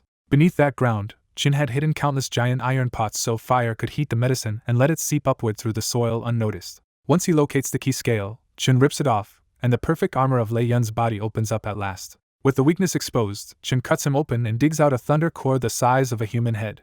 Then Chen severs Lei Yun's meridians all over his body, making sure the clan leader is truly finished. Leaning against the beast's giant head, Chen almost sounds impressed that Lei Yun endured soul-deep pain without screaming the way his son did. That is when Lei Yun finally sees the whole picture. The killing array was never the main weapon, just the cover for a slower trap. Chen confirms it, and explains the array's real job was to seal the area so the anesthetic would not disperse before the bait worked. He says the rest was simple: stall the arrogant Thunder Clan until the medicine spread through everyone at once. With Lei Yun now unable even to self-destruct, Chen tells him coldly that he can lie there and watch his whole clan die first. Lei Yun swears revenge, but Chen answers with an even colder plan for what will happen to every part of his body. Chen lists it piece by piece: scales for armor, flesh for food, blood for pills, bones for weapons, and not even a corpse left to bury properly. Then Chen twists the knife one last time by revealing the real cause of all this. Lei Yun's son once spat 2 mouthfuls of saliva at him. Chen walks off with his hands behind his back, leaving Lei Yun drowning in rage, humiliation, and the knowledge that his mighty clan fell for something this small. Time passes outside the formation, where the watching beasts grow impatient because they still think the Thunder Clan is just taking too long to butcher weak prey. A giant python scoffs at the idea that the Wu tribe could really trouble the Thunder Clan, since thunder beasts naturally counter the tribe's gu arts. Then the heaven and earth fatal array slowly begins to open, and every beast outside braces to see what the Thunder Clan has done inside. The battle ends in pure slaughter. Qin Changxing stands alone on a mountain of corpses, his white robe drenched red and Lei Shan's body crushed beneath his feet. When Qin turns his head toward the watching beasts, even they panic and scatter, because they have just seen one human erase an entire tribe. With the last thunder beast hunted down by Chen and Li, the witch tribe's victory becomes absolute, and their territory suddenly untouchable. Soon the whole region fears a new taboo name, the funeral escort, and no elemental infant realm beast dares step near the witch tribe for thousands of miles. When curious beasts finally creep back to inspect the battlefield, they find the thunder beast's corpses gone and a towering stone mountain left behind as a monument. Carved into the stone is a blunt epitaph for all 3,821 dead of the Thunder Clan, publicly signed in the name of the funeral escort. Back in the Water Moon Immortal Realm, Chen studies the bronze ancient hall and discovers the mysterious figure who erased its records left traces this time. The message says the unknown figure removed a great threat and left behind a gift for a fated person, which points Chen toward the strange stone-like object beside him. After examining it closely, Chen realizes the stone lump is actually a dead egg that Lei Shan had likely tried to revive with the realm's spiritual spring. Then clan leader Guli arrives to report that the Thunder Clan's resources have all been counted and are ready to divide. Chen takes half the spoils and leaves the rest to the witch tribe, warning Guli to use the next 100 years of safety to grow stronger fast. He also makes the debt explicit: everything the witch tribe has now came through him, so one day they will repay that favor. When Guli asks for a token of recognition, Chen hands over the second half of the 8-9 mystical art golden page as proof of his claim. He explains that the matching half represents him, and if it ever appears, that means the witch tribe's time to repay has finally come. Chen adds one more order before sending Guli away. While he stays hidden to repair the tricolored formation, the tribe must not spread his name. Left alone again, Chen decides to stay not just to repair the formation but to gamble on reviving the dead egg with heaven-mending ointment. The danger of the 10,000 mountains no longer scares him much, because with the Thunder Clan gone and his name feared, this is the perfect place to harvest rare resources. What he expected to finish in a few years stretches into 10, because the tricolor teleportation formation is far harder to repair than he imagined. His other project stalls too, because he still cannot fully decipher the heaven-mending ointment recipe and every substitute he tries fails. During those 10 hidden years, only Li and Mun ever see him, and under Guli's order even his name slowly fades inside the witch tribe. At last Mun runs in with real excitement. After 10 years, the tricolor teleportation formation is finally repaired. Chen accepts the news with relief and immediately starts packing, because to him a working formation means it is finally time to leave.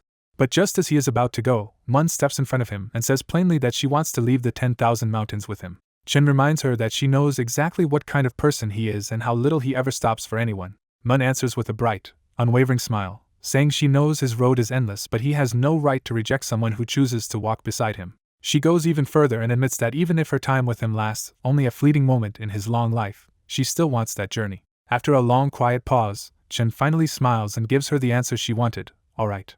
Once they depart, the first problem is immediate and awkward. Inside the stone coffin, Mun keeps shoving Li away because she says he is squashing brother Changxing. Li came along for one simple reason: the world is vast, and he wants to see it, so Chen treats the half-disciple's request as easy to grant. After the outside motion finally settles, Li can't stand it anymore and throws open the coffin lid to complain that living in a coffin every day is ridiculous. Chen ignores the whining and checks their destination first, discovering that the bronze ancient hall they arrived in is mostly ruined. Once he confirms there is no immediate danger, the three of them finally step out and face an unfamiliar world together.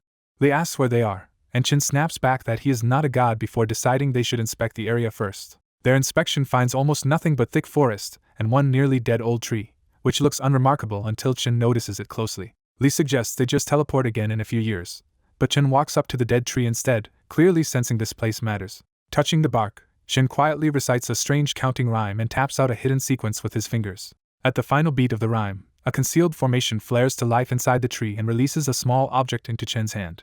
The object is a wooden tiger carving, and the moment Chen sees it, he knows he has finally found what he came for. Chen says his search is over now, because this carving is proof that the old friend he has been looking for is still alive and safe. Li is completely lost by that answer, but Mun understands the painful truth underneath it.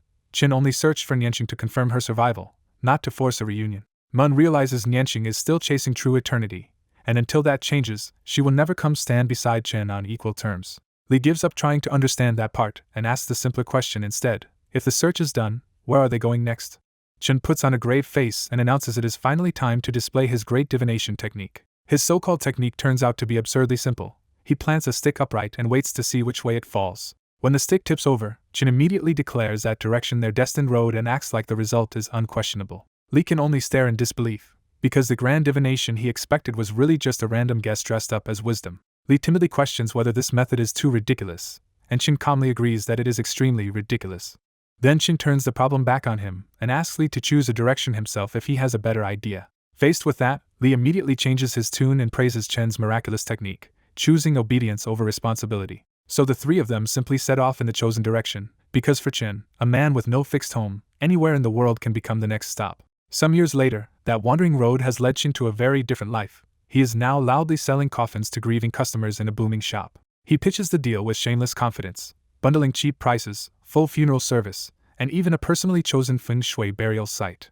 The shop only became this popular because 3 years earlier Chen personally put down a reanimated corpse, earning a reputation as someone who can handle the dead for real. By the end of the day, the last customer leaves, and the worn-out Chen finally drops into a chair to complain about one thing in particular. Looking toward Mun, Chen grumbles that the people from Kunlun's sacred ground have been buying coffins one after another lately, and the rush is wearing him out. At the little coffin shop, Mun teases Chen Changxing for grumbling whether business is bad or good. Chen argues that a coffin shop should stay balanced, because too many deaths and too few deaths both mean trouble. When Chen asks where Li went, Mun tells him the boy likely ran off with people from Kunlun's sacred ground to search for a spirit source. Mun reminds him that Li was stuck in the shop for 20 years, so now that he is free, of course he wants to see the world. Chen says he kept Li close to train him first, and only let him go once he could protect himself. Then Chen abruptly tells Mun to start packing, because he feels this place is about to turn dangerous. Mun worries that Li is still away, but Chen says that is exactly why they should leave now and let him grow beyond this little shop.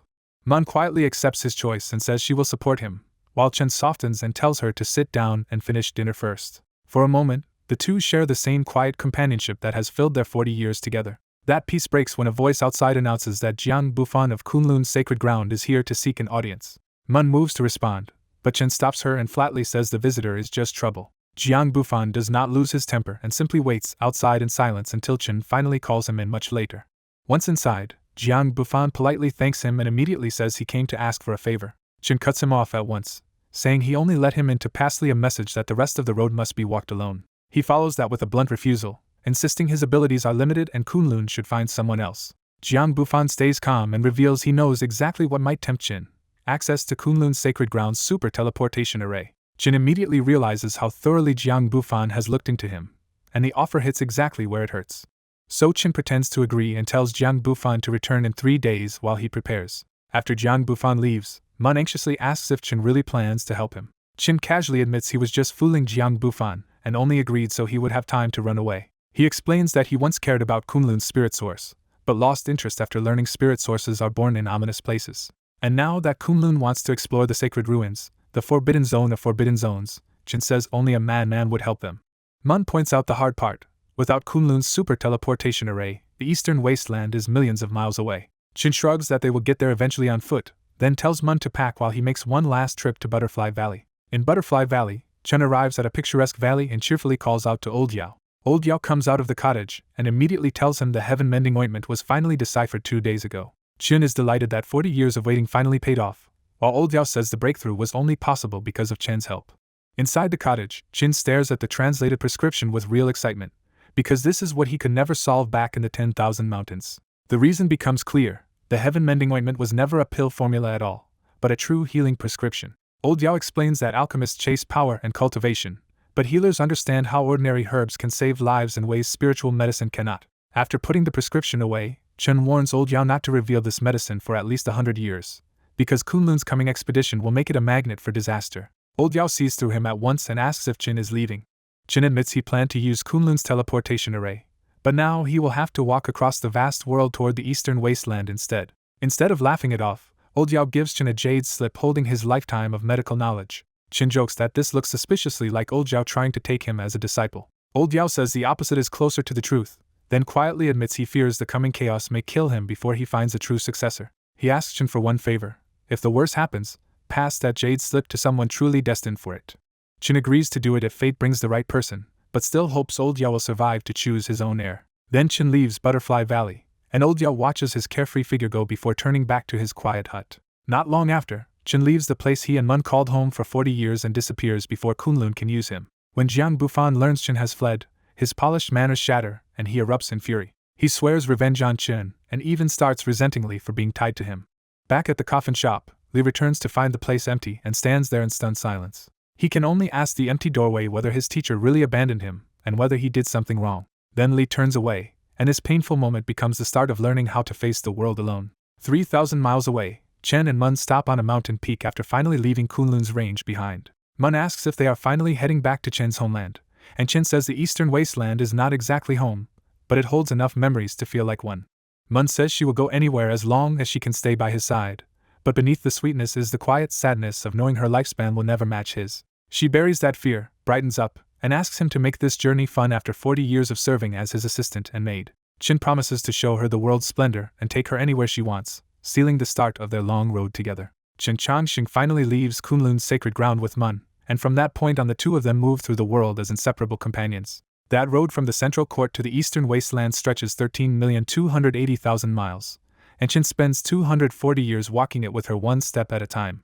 Even when Chen wished the road would never end, it still brings them back to the rough place where his own story once began. Mun looks around curiously and asks if this is where Chen started, trying to picture the lost town from his past. Seeing her smile, Chen quietly asks what kind of coffin she wants. Mun answers with a smile that she wants Chen's best coffin, and she wants to be dressed beautifully so she will stay lovely in his memory. Chen agrees at once, but Mun reaches up to his face and gently tells him not to be sad.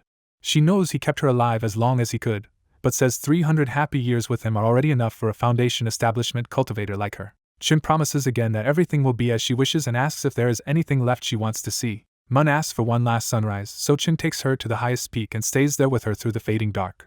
As dawn approaches, Mun admits she is being selfish because dying like this will hurt Chen, but she wants him to remember her. Chen answers like he always has, telling her that brother Changxing could never blame her.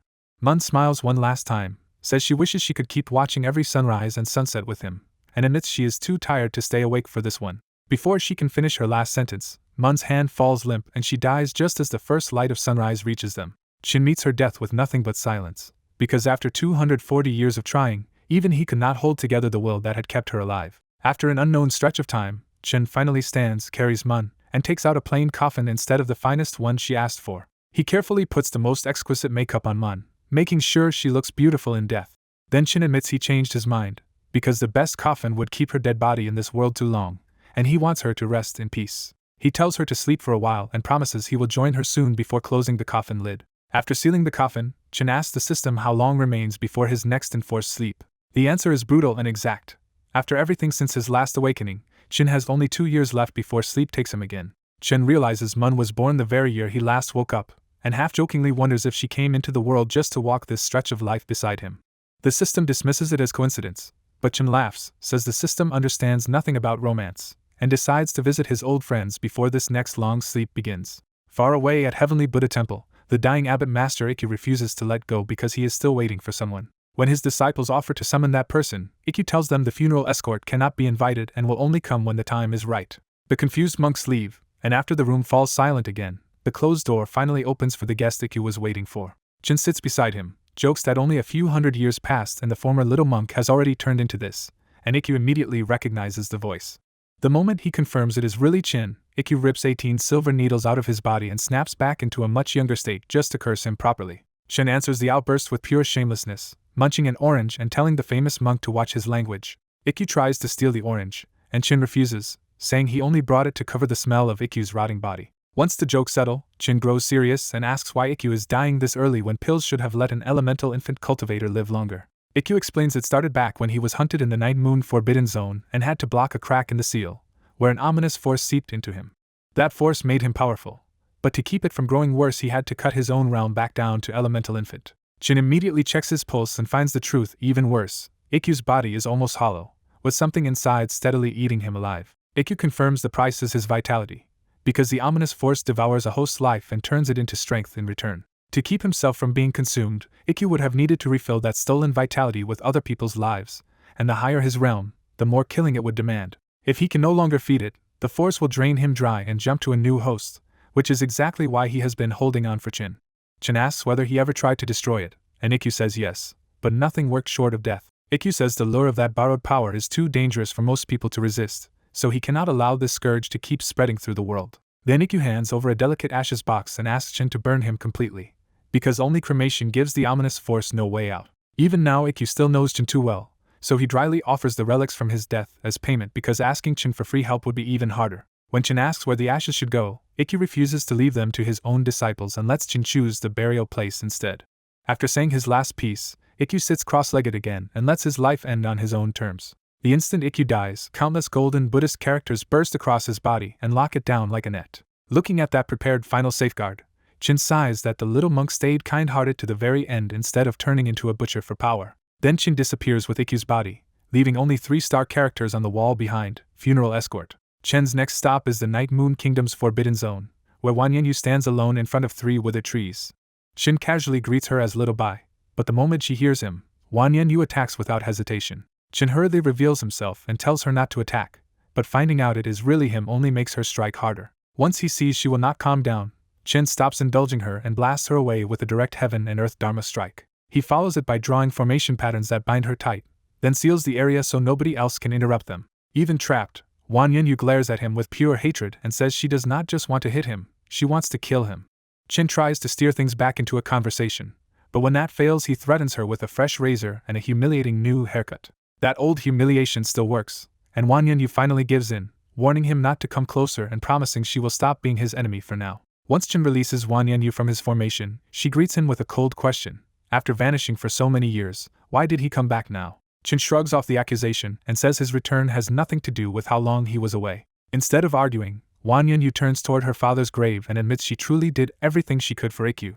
Chin believes her, and he gently adds that Ikkyu's troubles were never something an ordinary person could solve anyway. When Wanyanyu asks if he already went to Shangqing Temple, Chin says yes, and even Yuanshan has reached divine transformation now. That only makes Wanyanyu more suspicious, so Chin explains he came to inspect whether the things under the bronze ancient hall were still stable before she attacked him. After a pause, her questions turn personal, and she asks where he has been all these years. Chin gives only a vague answer, saying he wandered from place to place, and it is hard to explain quickly. She asks how long he plans to stay this time, and Chin casually says he might leave as soon as tomorrow. When she asks what happens if she forces him to stay, Chin answers with brutal honesty that she simply cannot beat him. That answer finally breaks her composure, and Wanyanyu grabs his collar and demands to know why she trained so hard yet he is still stronger. Chin answers so innocently it only makes things worse. He says he seriously cultivated for barely 10 years and somehow kept getting stronger anyway. Speechless and annoyed, Wanyanyu lets go, turns away, and tells him the bronze hall is safe under her watch so he can leave. Chin studies her face and, with terrible timing, asks if she might have fallen in love with him.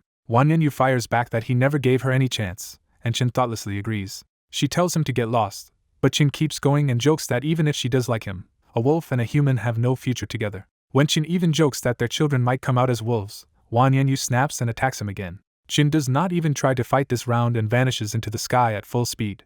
Wan Yin can only glare after him, chest rising with anger before the fury slowly settles. As she walks back toward the cold Imperial Hall, the story makes clear why she could never truly keep him. He changed her life, but he would never stay for anyone. Later, Chin sits by Mun's tombstone and says he has now visited all the old friends he still needed to see. He mentions that Ikkyu is still kind-hearted and that Yuan Chan's breakthrough means Chin no longer has to worry about waking up to find his old ties gone. Beside Mun's grave, Chin has already prepared a grave for himself and pulls out the stone coffin of the immortal Lord of 100 Defeats. He climbs into the coffin with practiced ease, making it clear this strange ritual has become familiar to him. Looking at Mun's grave one last time, Chin quietly says he failed her in this life and hopes they never meet again in the next. He closes the lid, the formation outside activates, and the earth buries him for a third sleep that will last 320 years. By the time Chin wakes, centuries have erased everything he left behind, including the 2 graves he built with his own hands. Chin bursts up from under the ground hard enough to rip out a huge tree, then spits dirt from his mouth and stares around at an unfamiliar landscape. Since the land no longer matches his memory, Chin checks the system panel first. The panel shows that after the long sleep his strength, speed, defense, and spiritual power all sit around the elemental infant realm, and Chin is pleased with the result. He reflects that this worked because he used the heaven and earth fatal array before sleeping to seal in spiritual power that usually leaks away during slumber. But one detail on the panel bothers him, because the defense label no longer says divine transformation or void refinement, and instead shows only 5th realm. Chin asks the system what is going on, and the answer only gets stranger. The measuring standard itself has changed because of special circumstances.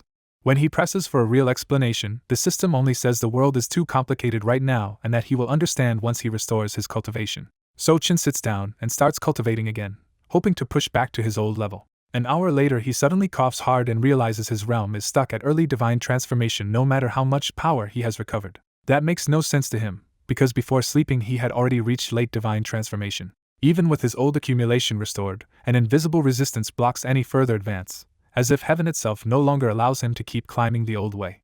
Chin finally guesses the truth and asks if the rules of heaven and earth are changing. The system confirms it, and explains that cultivation works like plants in a changing environment. When the world changes, the old path is replaced by one better suited to the new age. That idea excites Chin immediately, because his artificial spiritual root always fit the old system imperfectly, and may have been the reason he could never reach void refinement. He still complains that the world seems to be changing too fast, but the system reminds him he has lived only a tiny slice of this world's history. That thought hits him hard, and he realizes he only mistook the current cultivation system for something eternal because it was already normal when he arrived. He compares it to ancient records of strange creatures that later generations might dismiss as fantasy simply because the world they know is different. That same logic makes him rethink old cultivation manuals too, because the exaggerated powers they described may have been real in an earlier version of heaven and earth. Now fully engaged, Chin asks where a new cultivation system actually comes from, heaven itself, or living beings who respond to the new world. The system answers that heaven only creates the environment, while the beings who create the best path for that environment become the rulers of the era. Chin nearly drools at the idea and immediately asks if he could do that too. When the system says it is theoretically possible, Chin instantly declares that heaven is helping him and plans to hide in seclusion for a few hundred more years. The system quickly warns that seclusion will not work and that only fighting through the golden age can produce a path worthy of the new era. Chin refuses on the spot, saying he does not look like someone who fights and would rather outlive the era's future ruler and become their untouchable old friend. The system falls into speechless silence, while Chin cheerfully moves on to something much more his style. With the outside situation basically settled, Chin decides it is finally time to try reviving the dead egg he has kept for so long. He remembers that the heaven-mending ointment once extended Mun's life, so now he wants to see whether it can help this dead egg too. Chin covers a full 500 miles in formation patterns, pouring nearly everything he knows into a world-class nurturing array. He even adds the Dao patterns he learned in the ancient Forbidden Zone, making the formation far beyond an ordinary setup. When the preparation is complete, Chin places the dead egg at the center and activates the array. The grand formation starts drawing in the essence of heaven and earth, moon and sun, slowly feeding it all into the egg. Satisfied with the array, Chin mixes heaven-mending ointment with spiritual spring water from the water-moon immortal realm to make a second layer of nourishment. Then he starts literally pouring the mixture over the egg, turning his next era of life into the strange job of watering a dead shell. That bizarre routine becomes his life for the next 200 years, with Chin patiently tending the egg again and again. After 2 peaceful centuries of this quiet egg-watering life, an unexpected visitor finally arrives and breaks the calm. At Green Mountain, Yi Henshin arrives in formal Taoist robes and respectfully calls for a hidden senior, but the mountain stays completely silent.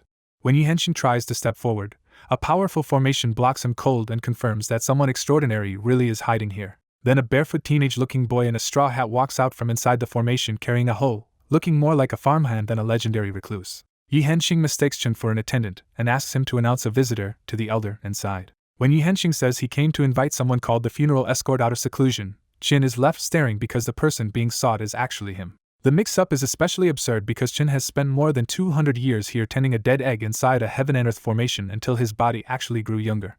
To avoid getting stuck in an even more childish body, Chen recently built a thatched hut outside the formation, which is why he happened to meet Yi Henxing at all. Suspicious that only an old acquaintance would know this place, Chen carefully asks for the visitor's name first. Yi Henxing introduces himself, and Chen privately finds the name annoyingly ironic before deciding it has to be a coincidence. Chen asks who sent him, and Yi Henxing grows serious because anyone who can freely enter this formation should be someone close to the hidden master. Just as Chen is ready to identify himself, Yi Henxing confidently concludes that this boy must be the funeral escort's disciple instead.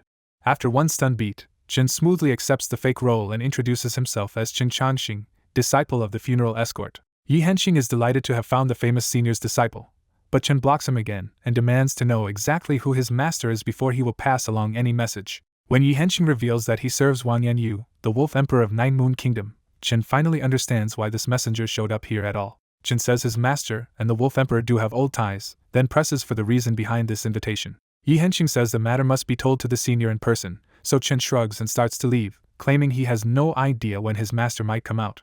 Desperate to stop him, Yi Henxing blurts out the key phrase, "The Central Court is about to hold a grand gathering of geniuses." That finally makes Chen stop and ask what kind of gathering could require his master's presence. Yi Henxing explains that Kunlun's sacred ground is gathering top young talents from all 5 regions to identify divine source stones taken from the sacred ruins Forbidden Zone. He adds that the second goal is to plan a joint siege against the Central Court's notorious villain, Wuli. Chen immediately argues that a youth event and a campaign against Wuli should not require old monsters like their masters to step in. Yi Henxing can only admit that in theory Chen is right, but the reality is a mess. He reveals that Wang Yanyu is in life or death seclusion, the national teacher Song Yuanshan is also in retreat, and before disappearing they simply handed him this address and told him to invite someone here. Chen instantly sees through it. Wang Yanyu and Song Yuanshan are obviously dodging trouble and trying to dump the babysitting job on him. Even after figuring that out, Chen still wants no part of this giant headache and starts thinking of an excuse to refuse. Then Yi Henxing plays the one card that works, tempting him with a once-in-a-generation gathering of the world's brightest young talents. That lands hard because Chen's system keeps his bone age at 20, which means on paper he actually qualifies to join the Genius Conference himself. Chen's mood flips completely as he imagines strolling into the event and beating up a whole crowd of arrogant juniors. He also remembers that Wuli was Li's original name, and after centuries apart he unexpectedly wants to see that old acquaintance again. So Chen pretends his master already discussed this matter long ago and begins laying the groundwork to go personally. A moment later he declares that such a small matter does not require the funeral escort at all, and that he, the disciple, can go instead. Yi Henxing is instantly suspicious because the hero gathering is full of danger, and no sane participant travels without an overwhelmingly strong guardian. Chen doubles down and claims his master says real geniuses should carve out their own bloody path with iron fists, while anyone hiding behind guardians is a coward. Yi Henxing tries one last time to push him back toward the elder, but Chen snaps that his master's decision will not change and hints that hidden arrangements will handle any real danger. With no way to argue anymore, Yi Henxing is left silently wondering how every other genius gets layers of protection, while he somehow ended up entrusted to a nest of weirdos. Then Chen runs back inside and returns holding a frail little white dog, casually adding one more strange detail to the journey. Chen says the little dog has been sick lately and he wants to take it to the Central Court for treatment, insisting that it only looks ordinary because it has not recovered yet. Yi Henxing checks the animal with his own senses and can only conclude that it really does look like a plain weak dog, which makes the whole situation even harder to process. After that, they set out by airship, and Chen starts talking nonstop the entire trip until Yi Henxing looks like he is being tortured. At the edge of his patience, Yi Henxing finally explains that they are heading first to Xuanwen Nation because its super teleportation array is the only practical route to the Central Court. He also reveals that another participant from Night Moon Kingdom will join them there. Then he escapes into the cabin and shuts the door to get a moment of peace. Watching him flee, Chen quietly strokes the pup and reveals the real truth. This little dog is what finally hatched from the dead egg. But because the egg had been dead for too long, the creature's foundation is badly damaged, and its life is still hanging by a thread. That is the other reason Chen agreed to come at all. The Central Court is rich enough to have the heavenly materials and earthly treasures needed to save it. When they reach Xuanwu Nation, a young man in a python robe warmly greets Yi Henxing, making it clear the two already know each other well. After a few pleasantries, the man in the python robe notices Chen and asks Yi Henxing who this strange extra person is. Chin cheerfully introduces himself as a helper invited by Night Moon Kingdom and immediately asks when they are leaving for the hero gathering, sounding innocent enough to raise even more suspicion. Brother Su immediately pulls Yi Henxing aside and quietly asks what went wrong, because Chin looks like someone who has barely entered the world and there is still no guardian in sight. Yi Henxing finally unloads the whole ridiculous story, and by the end even Brother Su can only stand there with his mouth twitching in disbelief. All Brother Su can say in the end is that Yi Henxing has really had a hard time, which neatly sums up how insane this trip already feels before the conference has even begun. After talking it over, Yi Henxing and Su Tian settle on one safe approach to Qin Changxing: leave him alone and show him respect as the funeral escort's disciple.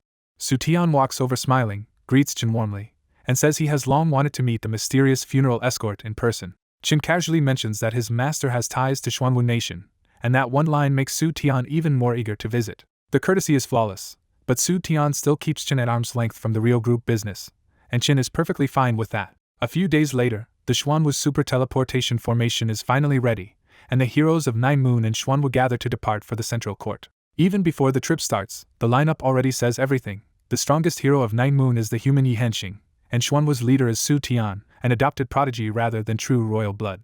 Then Zhuxinghe comes out of seclusion in person, gives the usual words of encouragement, and treats this trip as a chance for the young heroes to see the wider world. Just as the formation is about to send them off, Zhuxinghe spots one impossible face in the crowd and freezes on the spot. Qin sees that old acquaintance staring at him and answers with a bright grin before Zhuxinghe can say a single word. The array activates in that same instant, and Qin vanishes with the others, leaving Zhuxinghe trembling in shock. Zhuxinghe immediately realizes the truth. The man everyone thought died in the ancient Forbidden Zone, Qin Changxing, is really back. He orders the super teleportation formation restarted at once so he can personally chase after Qin to the central court. But the answer only makes things worse. The formation has suddenly malfunctioned, and repairs will take 2 months. Zhuxinghe instantly knows Qin caused that delay on purpose, and all he can do now is demand the repairs be finished as fast as possible. Inside the Void Passage, the traveling heroes stand stiffly inside a transparent bubble, each one trying hard to look like a proper rising legend. Qin does not bother with that act at all, and simply sits in a corner feeding a pill to the listless little white dog in his arms. As he strokes the dog's fur, Qin quietly pieces together the bigger problem in this era. Heaven and earth now suppress the old cultivation path and even eat away at cultivators' lifespan. That makes the heroes gathering look much less glorious to him, because the old powerhouses are really using these young talents as test subjects for brand new cultivation systems. Once Qin reaches that conclusion, he smiles to himself, already seeing how this gathering could turn into a brutal showdown where new techniques prove themselves by winning fights. After the long trip, the group finally steps into the central court of Kunlun's sacred ground, and they are welcomed by the sound of an active challenge match. A hot-blooded heir from Golden Light Cave charges out first and publicly challenges the Saintess of the Zifu.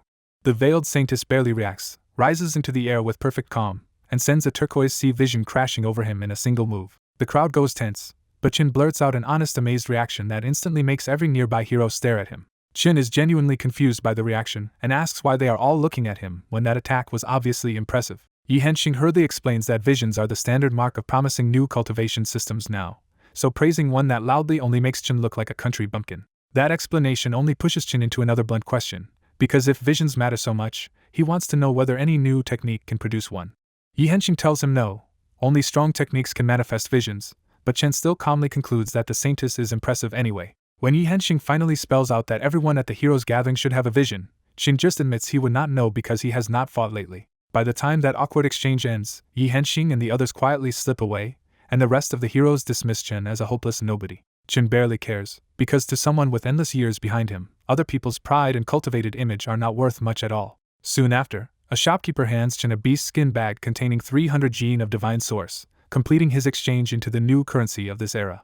That small bag makes the change in the cultivation world obvious. Spirit stones have given way to divine source, because the new cultivation paths rely on it far more heavily. Qin clicks his tongue at the miserable exchange rate, decides he has lost too much money already, and starts looking for a fast way to win it back. His eyes land on a gambling stone house, because exotic divine sources now hide inside stones from the Forbidden Zone, and Qin knows more about them than most people alive. That confidence comes from old experience, because centuries ago Qin had already cut open whole mountains of these stones just to study spirit source for himself. When Qin steps into Kunlun Stone House, the hall is packed with cultivators hunting fortune among stacked stones of every size.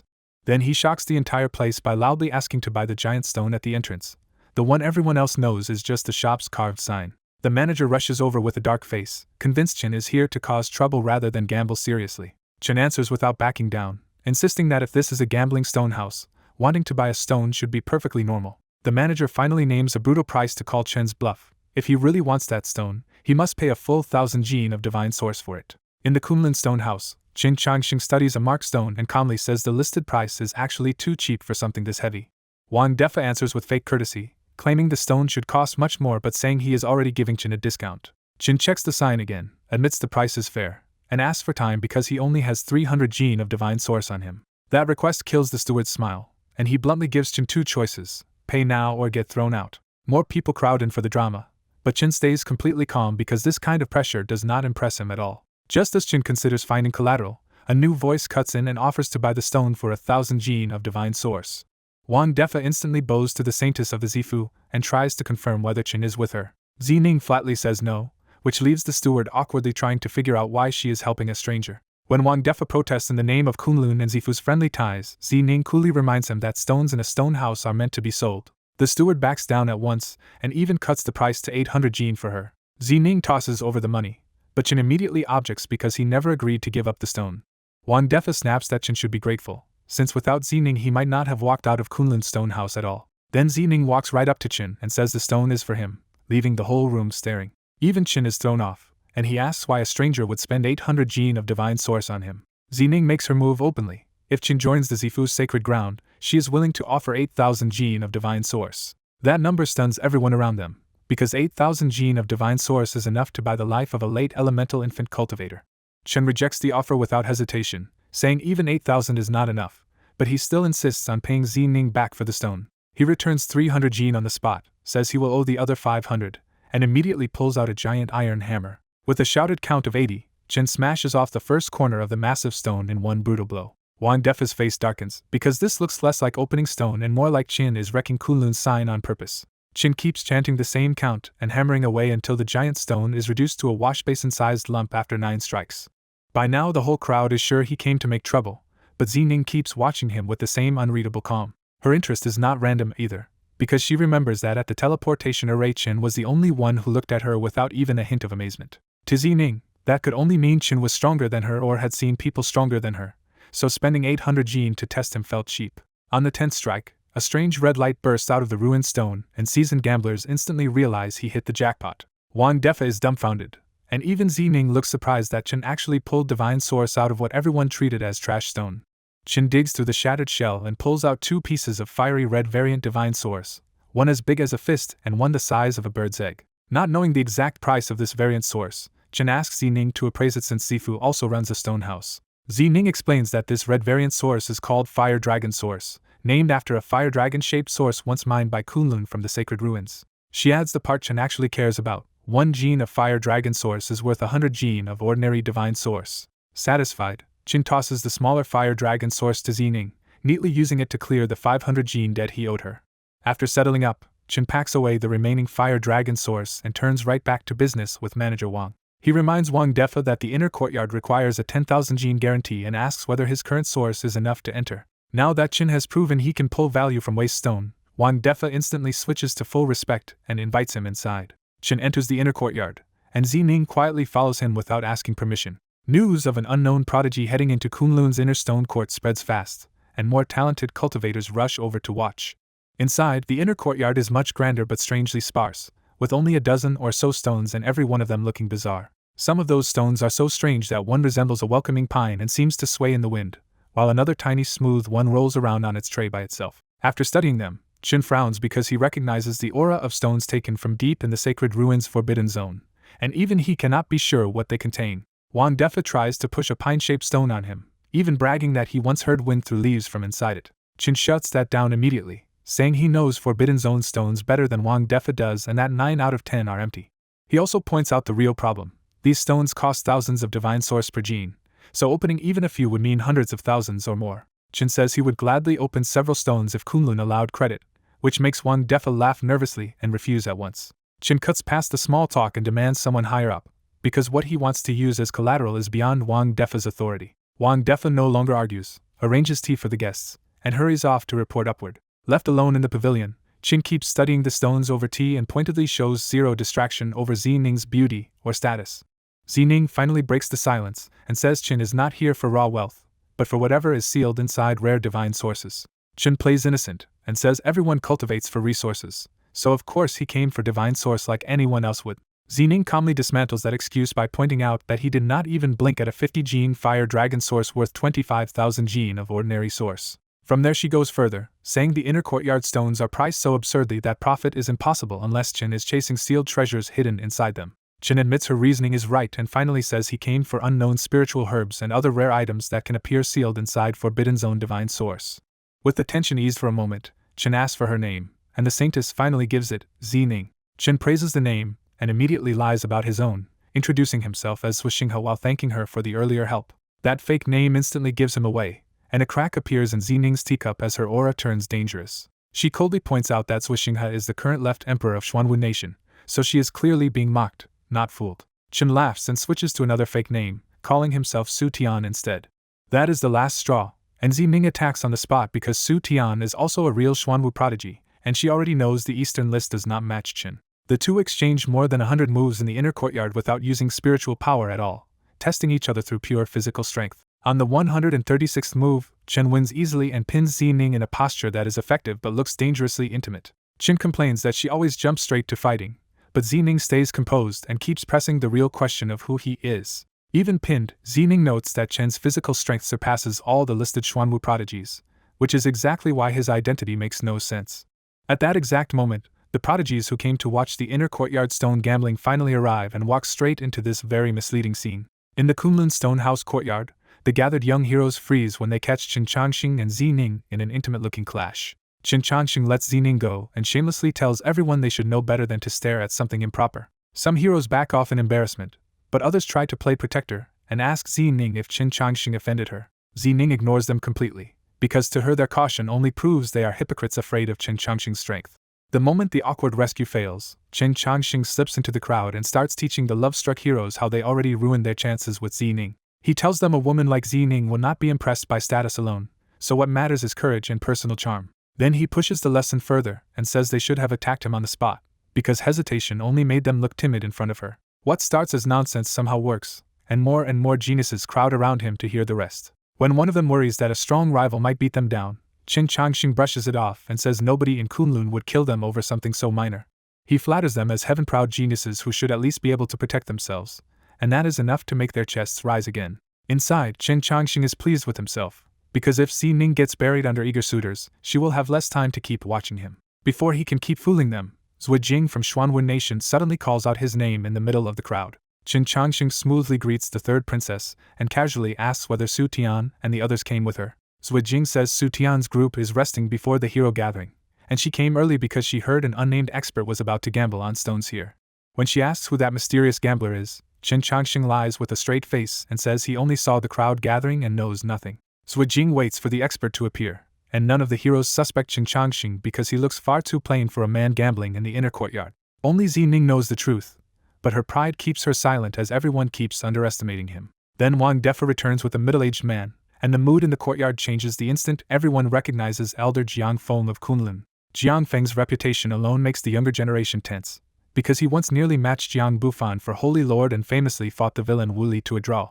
Everyone hurriedly straightens up, expecting Jiang Feng to acknowledge the best of them first. Instead, Jiang Feng walks past the entire crowd and goes straight to Chen Changxing with the warmth of an old acquaintance. Jiang Feng apologizes for any poor hospitality, and Chen Changxing answers with the same smooth courtesy, making their exchange look absurdly equal. The two of them head to a pavilion together, leaving the younger geniuses reeling at the gap in status they just witnessed. Over hot tea in the pavilion, Jiang Feng asks whether Chen Changxing has already chosen a target stone. Chen Changxing says he did pick a stone, but he is short on divine source and may need to use a few odds and ends as collateral instead. Jiang Feng laughs and plays along, saying even divine source is too cumbersome for anyone to carry in huge amounts. Out in the crowd, Zui Jing watches this treatment with reddened eyes and feels thoroughly humiliated for having misjudged Chen Changxing. Once the pleasantries are done, Chen Changxing asks to choose his stone now, and Jiang Feng personally leads him through the inner courtyard displays. Chen Changxing finally stops at a strange fist-sized stone that keeps rolling endlessly on its jade plate. Jiang Feng introduces it as the Rolling Pearl, a stone taken from deep inside the sacred ruins Forbidden Zone and once found encased inside another divine source. The real oddity, Jiang Feng says, is that spiritual power and divine sense can enter the stone but vanish inside without a trace. Chen Changxing immediately counters with a technical guess. If the outer skin is thin and the inside is black charcoal stone, that would explain the disappearing divine sense. Jiang Feng smiles at the analysis but reminds him this is still gambling on stones, so if Kunlun already knew the answer, they would have opened it themselves. Qin Changxing accepts that and asks the price, forcing Jiang Feng to finally name a number. Jiang Feng calmly prices the rolling pearl at 2 million divine sources, a number so absurd it stuns the whole courtyard. Even Xi Ning is forced to frown, because 2 million divine sources is far beyond what she could gather as the Zifu Saintess. Then Qin Changxing shocks them all again by saying the price is fair, as if 2 million divine sources means nothing. Without another word, he waves a hand and drops a huge dark golden mass onto the grass for Jiang Feng to appraise. Jiang Feng recognizes it at once as purple gold copper mother, and for the first time his composure slips. Qin Changxing even acts puzzled by the reaction and casually says he just found the top-tier metal lying at his doorstep. The crowd can only go speechless as Jiang Feng evaluates the basin-sized purple gold copper mother at 800,000 divine sources. Qin Changxing accepts the price instantly and drops a second piece of metal, pushing the scene from shocking to absurd. This time even Jiang Feng cannot stay calm and demands to know where Qin Changxing got such a thing. Qin Changxing answers with another ridiculous lie, saying he dug it up while farming, and Jiang Feng is left with nothing to say. In truth, Qin Changxing is this unconcerned because he looted plenty of rare metals from the Thunder Beasts after wiping them out in the 10,000 mountains. Jiang Feng confirms the metal Qin Changxing brought is Xianming iron essence, a nearly impossible to find forging material valued for how easily it fuses with other metals. When Qin tells him to offer a fair price, Jiang Feng names an enormous bid of 4 million divine sources, and the whole courtyard goes tight with shock. Qin accepts that the price is fair enough, calmly totals his collateral, and decides to leave the money in Kunlun's stone house because he plans to cut another stone tomorrow. Qin hands over the rolling pearl, and Jiang Feng activates Kunlun's stone house's protective formation before opening it, making sure no treasure inside can cause chaos. As Jiang Feng's sixth realm aura rises, even Qin notices how strong he is, a sign that this appraiser can stand with top cultivators by following his own path. Jiang Feng uses razor-thin sword light to shave away the rolling pearl layer by layer, choosing the safest method for its dangerously thin stone skin. As the stone skin falls away, a rich golden glow spills out, revealing top-grade golden divine source and making the whole crowd even more desperate to see what is hidden inside. The final layer comes off cleanly, and everyone sees a hollow golden divine source orb with a plump white silkworm crawling inside. Jiang Feng is still trying to identify the creature when Qin casually asks for his item back, as if this impossible reveal changes nothing. Once the orb is back in his hand, Qin smiles at the fat silkworm like an old acquaintance, and hints that meeting it here is pure fate. The Zifu Saintess asks what the thing is, and Qin answers with a deliberate flex. She does not know, and even one leg of this creature is worth more than Xianming iron essence and purple gold copper mother combined. Qin starts to leave for the night, treating the shocking treasure like ordinary business and promising to return tomorrow for another stone. Jiang Feng stops him and asks if the newly unearthed creature is for sale, unwilling to let a treasure like that leave without trying. Qin says it is for sale, but not at a price Jiang Feng can afford, instantly turning the negotiation into a challenge. Jiang Feng answers with Kunlun's sacred ground's pride, demanding to know what kind of price could possibly be beyond them. Qin sharpens the insult by saying Kunlun might afford it, but Jiang Feng personally cannot, because the price is 1/3 of the entire sacred ground. When Jiang Feng calls it a joke, Qin doubles down and says that if Jiang Feng truly understood the creature's value, even that absurd price would look cheap. Seeing Jiang Feng go cold and quiet, Qin drops the matter, because even if Kunlun agreed to pay, he is not sure he would actually sell. Before leaving, Qin asks the practical question, now that he has dug up such a treasure, will people come after him for it? Jiang Feng explains that during the heroes' gathering, nobody may attack the heroes without provoking Kunlun's sacred ground itself, though fights between heroes are still allowed. Reassured, Qin immediately asks another pointed question. The inner courtyard stones will still be there tomorrow, right? Because he already has his eye on one more. Even though the last stone already cost Kunlun dearly, Jiang Feng can only force a laugh and promise their stone house will not stoop to swapping the goods overnight. Qin finally leaves Kunlun's stone house, and none of the witnesses dare make a move, because his wealth, brute strength, and unknown background already make him too risky to touch. Back in the eastern wasteland courtyard at Kunlun's sacred ground, Qin shuts the room tight and takes out the golden divine source orb for a private look. Studying the bug in silence, Qin recognizes it at last as the witch tribe's golden silkworm Gu, a legendary Gu god from the 10,000 mountains. Because Qin once spent years in the 10,000 mountains, he understands exactly how terrifying this thing is. In the witch tribe's records, the golden silkworm Gu is the natural enemy of all insects. To test it, Qin uses the broken true martial sword to slice open the divine source orb. The moment the orb breaks, the golden silkworm Gu leaps onto the true martial sword and bites out a tiny notch, proving it can damage a divine weapon with ease. Even Qin is shaken, because aside from the ancient Forbidden Zone, he has never seen anything capable of damaging the true martial sword like this. He lets the golden silkworm goo keep feeding for the moment, and quickly prepares the witch tribe's method for subduing it instead of gambling on brute force. Soon an ancient complex formation is complete, and Chen activates it with special medicine before reaching toward the feeding goo with his bare hand. The golden silkworm goo does not hesitate at all. It flashes into Chen's palm and punches straight through his defense like his body is paper. Chen can only grit through the agony as the goo crawls up his arm under the skin, heading straight for his heart. When the golden silkworm goo reaches one ventricle and starts spinning silk inside his heart, Chen spits blood but refuses to break the process.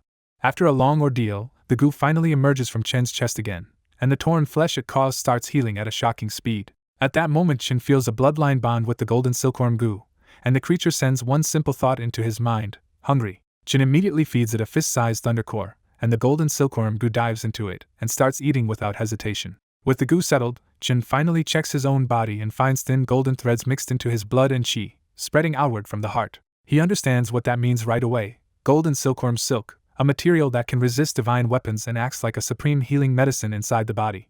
To prove it, Chen cuts his own finger with the true martial sword and watches a golden thread rush in to stitch the wound shut almost instantly. Once the ancient records are proven true, Chen breaks into delighted laughter because he has just gained another terrifying survival trump card. Chen smugly realizes that if golden silkworm's silk eventually spreads through his whole body, even decapitation might not be enough to kill him. With his already monstrous body now backed by rapid self-repair, Chen turns to the system panel to judge where his strength stands in this increasingly tangled cultivation world. Alone in his room, Chen Changxing studies his latest system panel and frowns because his numbers keep rising, but the realm labels still make no clean sense. He remembers why this happened. A century ago, fed up with the world's growing suppression, he threw away his old cultivation path and built his own. The new method trained fast, but even after more than 100 years, Chen still cannot tell what level he truly counts as anymore. He asks the system if the cultivation system he invented really has such a wild gap between levels. The answer is blunt: his system is unfinished, so the labels are being judged by the strongest cultivation standard left in the world, not by his own path. That makes the problem clear to him at once. The realm names may look the same, but the power hidden inside each level has already shifted badly. With that in mind, Chen grumbles that the Heavenly Talents Tournament makes perfect sense now, because in a mess like this, everyone has to fight to prove what their realm really means. He adds one more complaint under his breath: he really does not enjoy fighting at all. His mood softens when he looks down at the weak little white dog in the room, because the sight of it pulls his thoughts back to Nianqing. Chen remembers that after tracing the bronze ancient hall to the central court, he did learn Nianqing's fate once, but after so many centuries, that old peace of mind is gone again. When he adds up the years of travel, forced sleep, and everything after, Chen realizes Nianqing would already be brushing against 1,000 years of life if she is still alive. That thought lands hard, and Chen is left wondering whether Nianqing is dead or still somewhere in this world. He hugs the dog and complains to it like an old friend, asking where he is supposed to find any clue about Nianqing in a world this huge. He even scolds Nianqing for never sending a message home, sounding more worried than angry. The dog gives a weak bark back, as if answering him and protesting the ridiculous name Little Black at the same time. Chen shamelessly insists that a name is just a label, so if he wants to call a white dog Little Black, that should be enough. Then his joking mood fades, and he asks the sleeping little creature who left it behind in the bronze ancient hall in the first place. Chen admits he is not most afraid of misfortune anymore, because he has noticed some hidden powerhouse quietly suppressing that danger behind the scenes. What truly worries him are the giant hands recorded in the bronze ancient hall, the same force that nearly crushed one of the 18 guarding tribes. He remembers that even the Wu tribe could only drive those hands back by borrowing the power of misfortune, and that leaves him with a grim question about what he would use if they came again. Unlike everyone else, Chen knows he may live long enough to face that disaster himself, and that thought clearly weighs on him. Little Black promptly falls asleep in the middle of the speech, leaving Chen to grumble that the ungrateful thing stopped listening. He threatens dog meat hot pot as a joke, but the next line gives him away, because he still does not know how to save the little creature. A voice from outside breaks the moment, and Chen instantly recognizes Yi Henxing's group before they even come through the door. Without getting up in any hurry, Chen tells them to come in and settles himself facing the door. Yi Henxing enters with Su Tian and the third princess Zui Jing, and each one brings a different mood into the room. Chen neither welcomes them nor dismisses them, and the silence turns awkward until he finally tells them to speak plainly, and one at a time. Yi Henxing starts with a polite lead-in about hearing Chen's deeds, and Chen cuts him off before the formalities can even finish. Chen flatly tells Yi Henxing to stop circling around the point, because he has no right to ask about Chen's origins unless his own master chooses to explain them. Yi Henxing swallows the question on the spot, so Chen turns his attention to the one guest who at least came with a direct purpose. Asked what he wants, Su Tian answers without hesitation that he came to challenge Chen. Chen praises the nerve but says Su Tian is still not qualified to challenge him yet. When Su Tian asks what it would take, Chen answers with a brutal standard, defeat all 3 great beauties of the central court first. Su Tian immediately names the 3 women by reputation, showing that he has already studied the central court carefully. Chin agrees that Su Tian knows the field, then says something even more provocative. If he wants to, he can hang the Zifu Saintess Si Ning up and spank her. That claim only hardens Su Tian's resolve, and he accepts the challenge to defeat all 3 before coming back for Chin. With the first 2 handled, Chin finally turns to Zhuijing, who has been simmering with anger the entire time. Zhuijing starts accusing him of deliberately playing weak and making them all look foolish, but Chin crushes the complaint before she can finish. He tells her bluntly that being the 3rd princess of Xuanwu means nothing in front of him, because outside her nation, only strength gives anyone the right to speak. Chin says he knows exactly what she is thinking, and if she feels like a clown in his eyes, that is because he truly sees her that way. When Zhuijing looks close to tears, Chin mocks her again, as if the princess's pride cracking only proves how childish she still is. Humiliated past her limit, Zhuijing finally roars that she wants to challenge him herself. Chin does not even bother to answer that challenge himself, and instead orders Su Tian to show her how cruel the outside world really is. When Su Tian hesitates, Chin presses harder and warns him not to become Xuanwu's obedient dog just because the emperor favored him. He spells out the real lesson of the heroes gathering. On the road to the Grand Tao, everyone in sight is a rival, including the older generation and even Xuanwu's emperors Wixinghe. Zhuijing panics at that line of thought and jumps in, insisting her father would never harm Su Tian after valuing him so highly. Chin cuts through her denial too, saying neither she nor her father is the nation itself, and that both Su Tian and the emperor want to be the one who guides Xuanwu forward. His point is simple and ugly. If fate keeps them alive, Su Tian and Zhuijing will eventually have to meet as competitors, not as lord and subordinate. Su Tian falls silent and truly thinks about it, which is exactly the shift that frightens Zhuijing most. Zhuijing refuses to accept it, declares that she will prove herself stronger than all of them, and storms out to fight Su Tian outside. The second it turns into a real spectacle, Chin drops all pretense and happily drags a stool to the doorway with fruit and snacks to watch.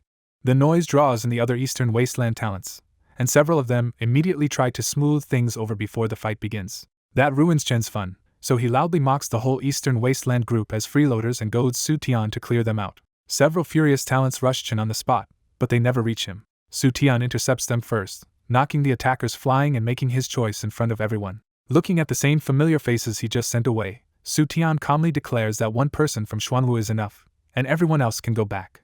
After Su Tian openly takes Qin Changxing's side, Yi Henxing finally stops protecting everyone's feelings and walks toward the Nine Moon team with a hard decision in his eyes. Yi Henxing has been holding this in since they reached Kunlun, because he knows this hero's gathering is brutal enough to kill anyone who shows up without real strength. Once Su Tian and Yi Henxing start fighting for real, the rest can only answer in kind, and the courtyard erupts into a ruthless 10 against 2 clash. The result is ugly but clear. Su Tian and Yi Henxing overpower all 10 and force the others back step by step. Watching from a distance, Qin Changxing lifts the drowsy little black and dryly wonders if stirring up the bloodlines and disciples of his old acquaintances is a little too shameless. Little Black only gives him a feeble bark and starts dozing off again, so Qin gives up on getting advice from a dog. Qin decides that getting beaten by their own side is still better than dying to outsiders, then vanishes before the protectors can interfere. Outside the battlefield, Qin blocks 3 Xuanwu protectors and coolly warns them that going any farther will only get them hurt. The lead elder demands to know who Chen really is and why a supposed Nine Moon hero named Qin Changxing is provoking an Eastern Wasteland civil war. When Qin still refuses to explain himself, the impatient elder attacks first with a gourd treasure that erupts into blade-sharp winds. The attack cannot even shake him, and Qin casually exposes the real issue by saying Zhuijing clearly never intended to play fair in this gathering. Then Qin snaps up an isolation formation in an instant, sealing the whole clash away from outside eyes.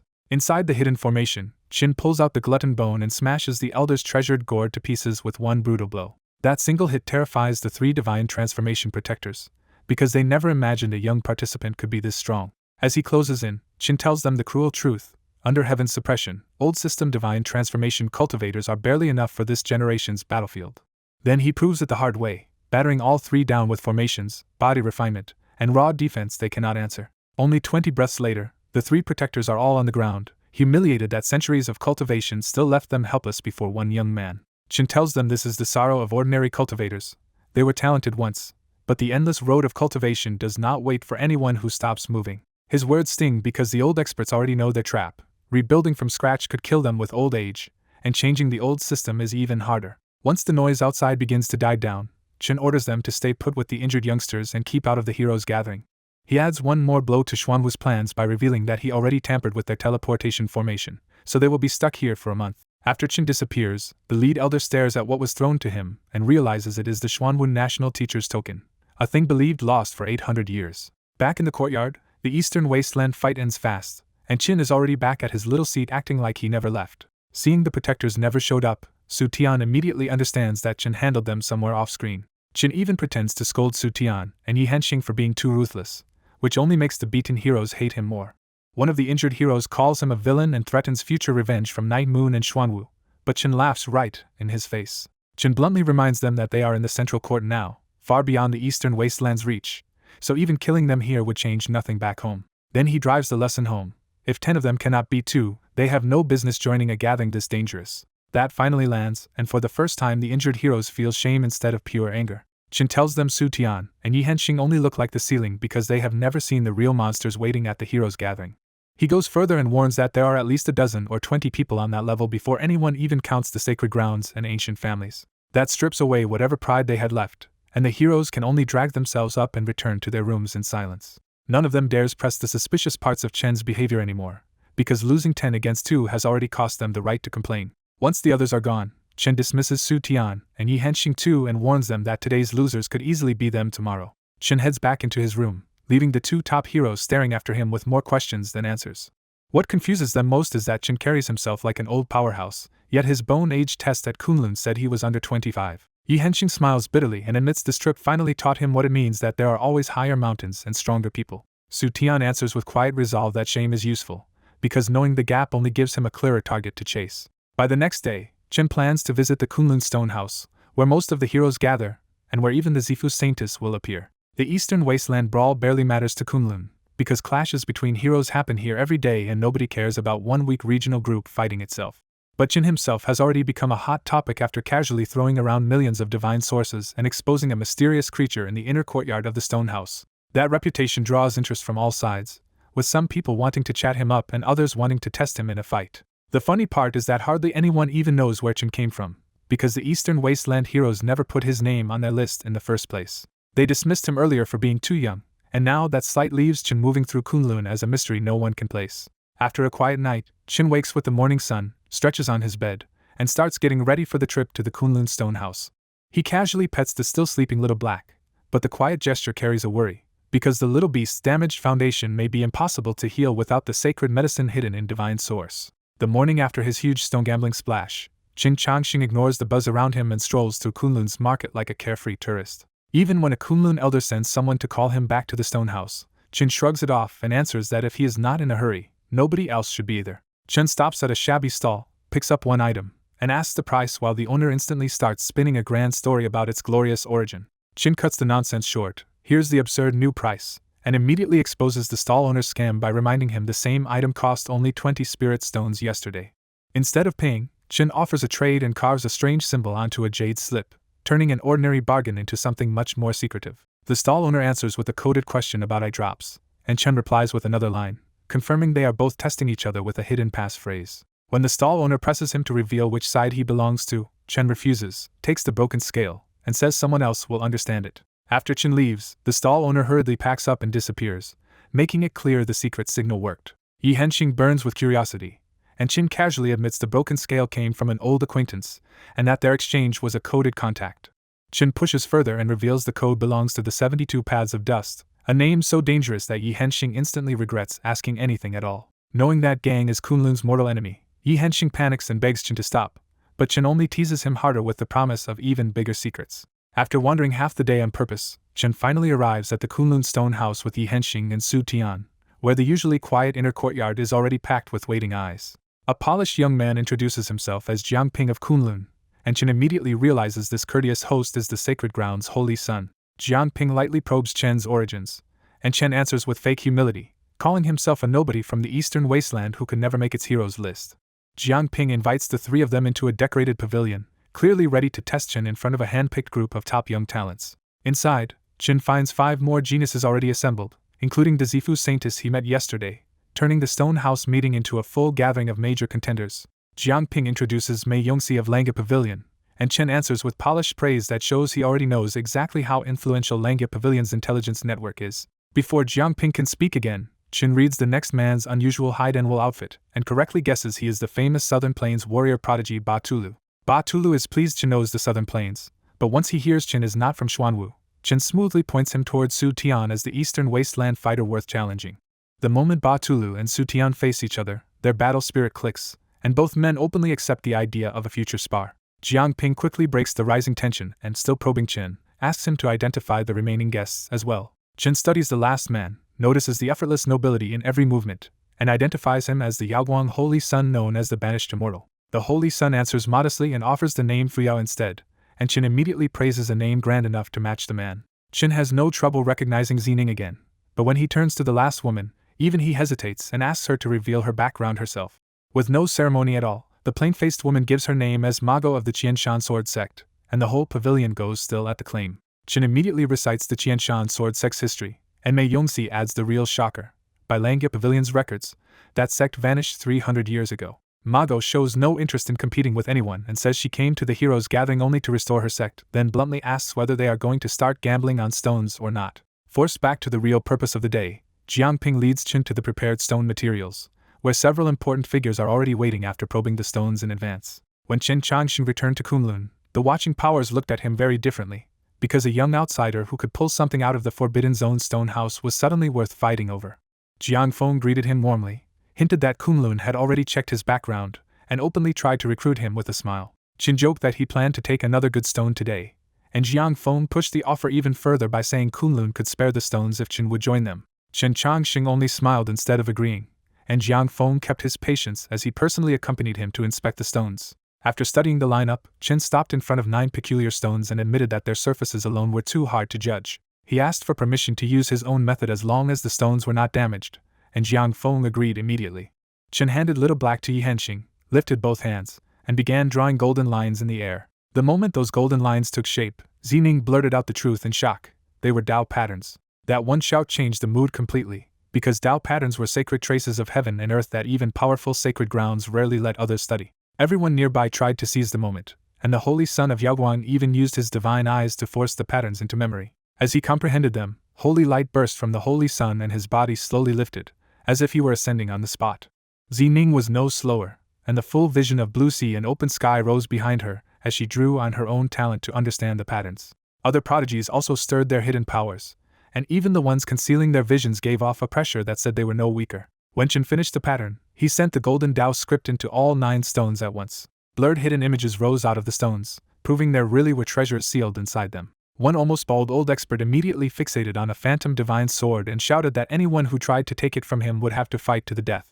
That sword's leak sword she alone stung everyone's skin, and the other 8 blurry visions looked precious enough to drive the whole crowd restless. Then the Dao patterns faded, and Chen wiped sweat from his forehead, showing that forcing even a small piece of that heavenly law had cost him heavily. Even so, the test had worked exactly as he hoped, because his old insight from the ancient Forbidden Zone told him Dao patterns and divine sources were connected. Once he was done, Chen calmly announced that he had made his choice, and everyone knew the brief chance to study those patterns was over. Jiang Feng asked which stone he wanted, but by now his look at Chen had turned almost feverish, because every limit Chen showed kept turning out not to be his real limit. Chen picked the stone called Welcoming Pine, and several tense old monsters secretly relaxed because the most fiercely contested prizes were suddenly back on the table. Before anyone could move on the remaining stones, the whole Kunlun's sacred ground shook under a violent attack from outside. A furious voice thundered through Kunlun, calling this revenge and demanding the bastard Jiang Feng come out. Jiang Feng's face turned cold, and he immediately rushed into the air with the other major figures following behind him. Outside, a giant Wuli was hammering at Kunlun's grand formation, while 72 masked experts worked the breach around him. Jiang Feng threatened that Wuli would not leave alive, and Wuli only laughed back and demanded a real fight. Jiang Feng drew an ancient bronze sword, and Wuli answered by tearing open a crack in the formation and slipping straight inside. Back inside the turmoil, Jiang Ping suddenly turned to Qin and suggested a competition to see who could capture Gongsun Huayu first and make the famous beauty into a tea-serving maid. Before Qin could answer, the usually quiet Magoo cut in with one icy line. If she were the one serving tea, would Jiang Ping dare drink it? Jiang Ping attacked instantly, and the force of his palm strike snapped trees in the courtyard apart. At the same time, the surrounding prodigies sealed off every route of escape, proving they had already been waiting for this reveal. Mei Yongxi calmly exposed her identity, saying Langya Pavilion had long known the so-called descendant of the Qianshan sword sect was really Gongsun Huayu. Gongsun Huayu did not bother denying it, and instead said she regretted that the plan from 3 years ago had failed to kill Mei Yongxi. Jiang Ping wanted to stop wasting words and finish her here, but Gong Sun Huayu suddenly told them to look at their own bodies first. Her reminder hit immediately, because dizziness washed over the courtyard and everyone realized they had already been poisoned by a hidden goo. The holy son of Yaoguang was the first to react, bursting with holy light and retreating out of range before the goo could finish him off. The other prodigies followed him, and once clear, the holy son explained that this was Gong Sun Huayu's sleep goo, which only worked if you stayed inside its range long enough. Then they saw the real point of her move, because Qin Changxing had already collapsed unconscious into Gong Sun Huayu's hands. Gong Sun Huayu laughed that she needed a husband to guard her fortress, and was taking this pretty boy with her. She pulled out a white jade formation platform and started the escape before anyone else could close in again. Yi Henxing shouted for everyone to stop her, and 7 prodigies attacked at the same time. The barrage hit hard enough to send Gong Sun Huayu flying and coughing blood, but not before the teleportation light locked onto both her and Qin. Even injured, she mocked them one last time for hitting so hard before vanishing completely with her captive. The moment she escaped, Wuli knocked Jiang Feng back in the sky and ordered his own side to retreat too. Jiang Feng was furious that the genius Kunlun wanted to recruit had been stolen from under his nose. Wuli rubbed salt into it by saying Kunlun had plenty of people, so losing 1 or 2 was no big deal. Wuli disappeared through his prepared formation, and Jiang Feng immediately tore open space with his bronze sword and chased after him. After a brutal clash inside the rift, Jiang Feng came back battered, with blood on his sword and his clothes shredded by space itself. He announced that Wuli had been badly wounded and declared that Kunlun's sacred ground and the 72 wolf smokes were now enemies to the death. Then he personally promised Yi Henxing that Kunlun would secure Qin Changxing's safety, and if harm came to him, 72 wolf smokes would pay with heads. Outwardly Yi Henxing answered with worry, and soon the shaken guests all dispersed because no one had any heart left for business. Once they were alone, Su Tian started to question the whole abduction, because Qin Changxing being easily taken by 72 wolf smokes made no sense to the people who knew his real connections. Yi Henxing cut him off with one look and made the point clear without saying it directly. Right now they had to act exactly like worried outsiders. Su Tian understood at once and sighed that this was the real cultivation world, where one wrong move or even one wrong look could ruin everything. So the two of them returned to the eastern wasteland courtyard knowing they would have to keep performing that worry for days. Far from Kunlun, the teleport finally dropped Gong Sun Huayu into an unknown cave, and she hit the ground hard in a mess of blood and pain. She swallowed a healing pill and still winced and complained, which said a lot about how badly those 7 prodigies had hurt her. Once she could stand again, she limped toward the sleeping Qin Changxing with a very different kind of excitement. She licked her lips and called him an unprecedented fat sheep, thinking about the 4 million divine sources he had spent and all the treasures he must still be carrying. But the second she reached into his clothes, a strong hand clamped around her wrist. Qin opened his eyes and coolly scolded her for still thinking about treasure when her injuries were severe enough to kill her. The sudden awakening startled Gong Sun Huayu badly enough that she lashed out on instinct. Even healthy she was not his match, and in her current state Qin put her down in under 3 moves. After making sure the area outside the cave was safe, Qin Changxing turned back to his captured patient and started stripping away the clothes and gear blocking her wounds. Gong Sun Huayu panicked at the sight, but Qin answered with total indifference and kept working. When Qin pulled several silver needles from her neck, Gong Sun Huayu's fake ugly face melted away and her real beauty finally showed through. Qin coolly explained that her disguise art was flawed, and that real experts could see through it. He followed that by tapping her shoulder in just the right way and peeling off the secret Thunder Beast scale armor stuck to her skin. That was the moment Gong Sun Huayu stopped seeing him as ordinary, because he somehow knew both her armor and the 72 wolf smoke's private methods. Qin dug out shattered bone and ruined flesh, then used spiritual power to force her broken body back into shape. Then he spread white ointment over the wounds, and fresh flesh started growing almost immediately. Once she realized he really was saving her, Gong Sun Huayu switched back to teasing and asked if he liked her. Qin ignored every bit of her chatter and finished treating the damage left by 7 top young experts attacking together. Looking over her injuries, Qin judged that the Yaoguang Holy Sun had been the most dangerous of the 7, because only he had actually pierced the scale armor. The moment Gong Sun Huayu felt strong enough, she tried a sneak attack and got slapped flat before she could do anything useful. Qin sat right on her back to pin her down and muttered that someone had already seen through this whole setup. That casual suppression hit Gong Sun Huayu harder than the slap, because even injured she should not have been this easy for him to handle. She still tried one more trick with hidden goo insects, and Qin stopped that too before the bugs could even land on him. When he told her not to waste hard-earned goo worms on him, Gong Sun Huayu was left feeling like every one of her methods had been born just to be countered by this man. After letting the pressure ease, Qin finally gave his real demand and told her to take him to the 72 wolf smoke's lair. Gong Sun Huayu flatly refused, so Qin hinted that major news had already broken and that she was the one still in the dark. Then Qin grabbed her wrist, examined the 3 copper coins hidden there, and calmly recited the identity code of the 72 wolf smokes. That secret was enough to make Gong Sun Huayu retreat, because only someone tied to the hidden wolf lord should know something like that. Chin told her to stop guessing, warned that he could find the place without her, and made it clear she would regret forcing his hand. After weighing the risk, Gong Sun Huayu agreed to take him there herself, though she warned he might be the one regretting it. Chin stepped onto the teleport platform without a shred of worry, because this kind of array travel was his own craft to begin with. After a chain of complicated teleports, the two arrived in a hidden valley that looked less like a den of killers and more like a peaceful farming paradise. The villagers greeted Gong Sun Huayu warmly, but Chin immediately noticed that some of these simple farmers were anything but ordinary. Then Gong Sun Huayu cheerfully called out to a farmer as her master, and the old man's whole expression froze the instant he saw Chin. He threw down his hoe, rushed over trembling, and reached toward Chen's face like he was looking at a ghost from another life.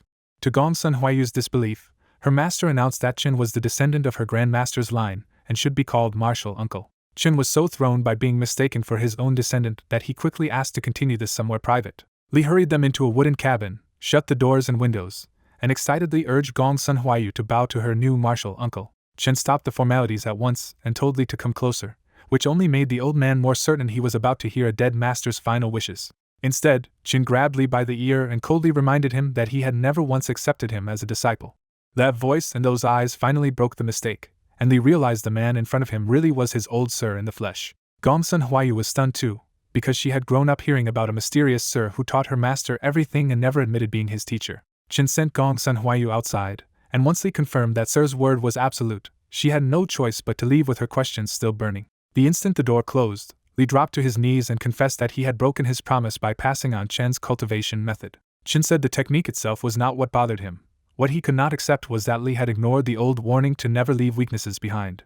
He pointed straight at Li's hidden paradise, saying that taking disciples and building this fragile refuge was just handing enemies a target. Chin pressed harder by reminding him that sacred lands and ancient families had foundations beyond imagination, and one day this place could still be found.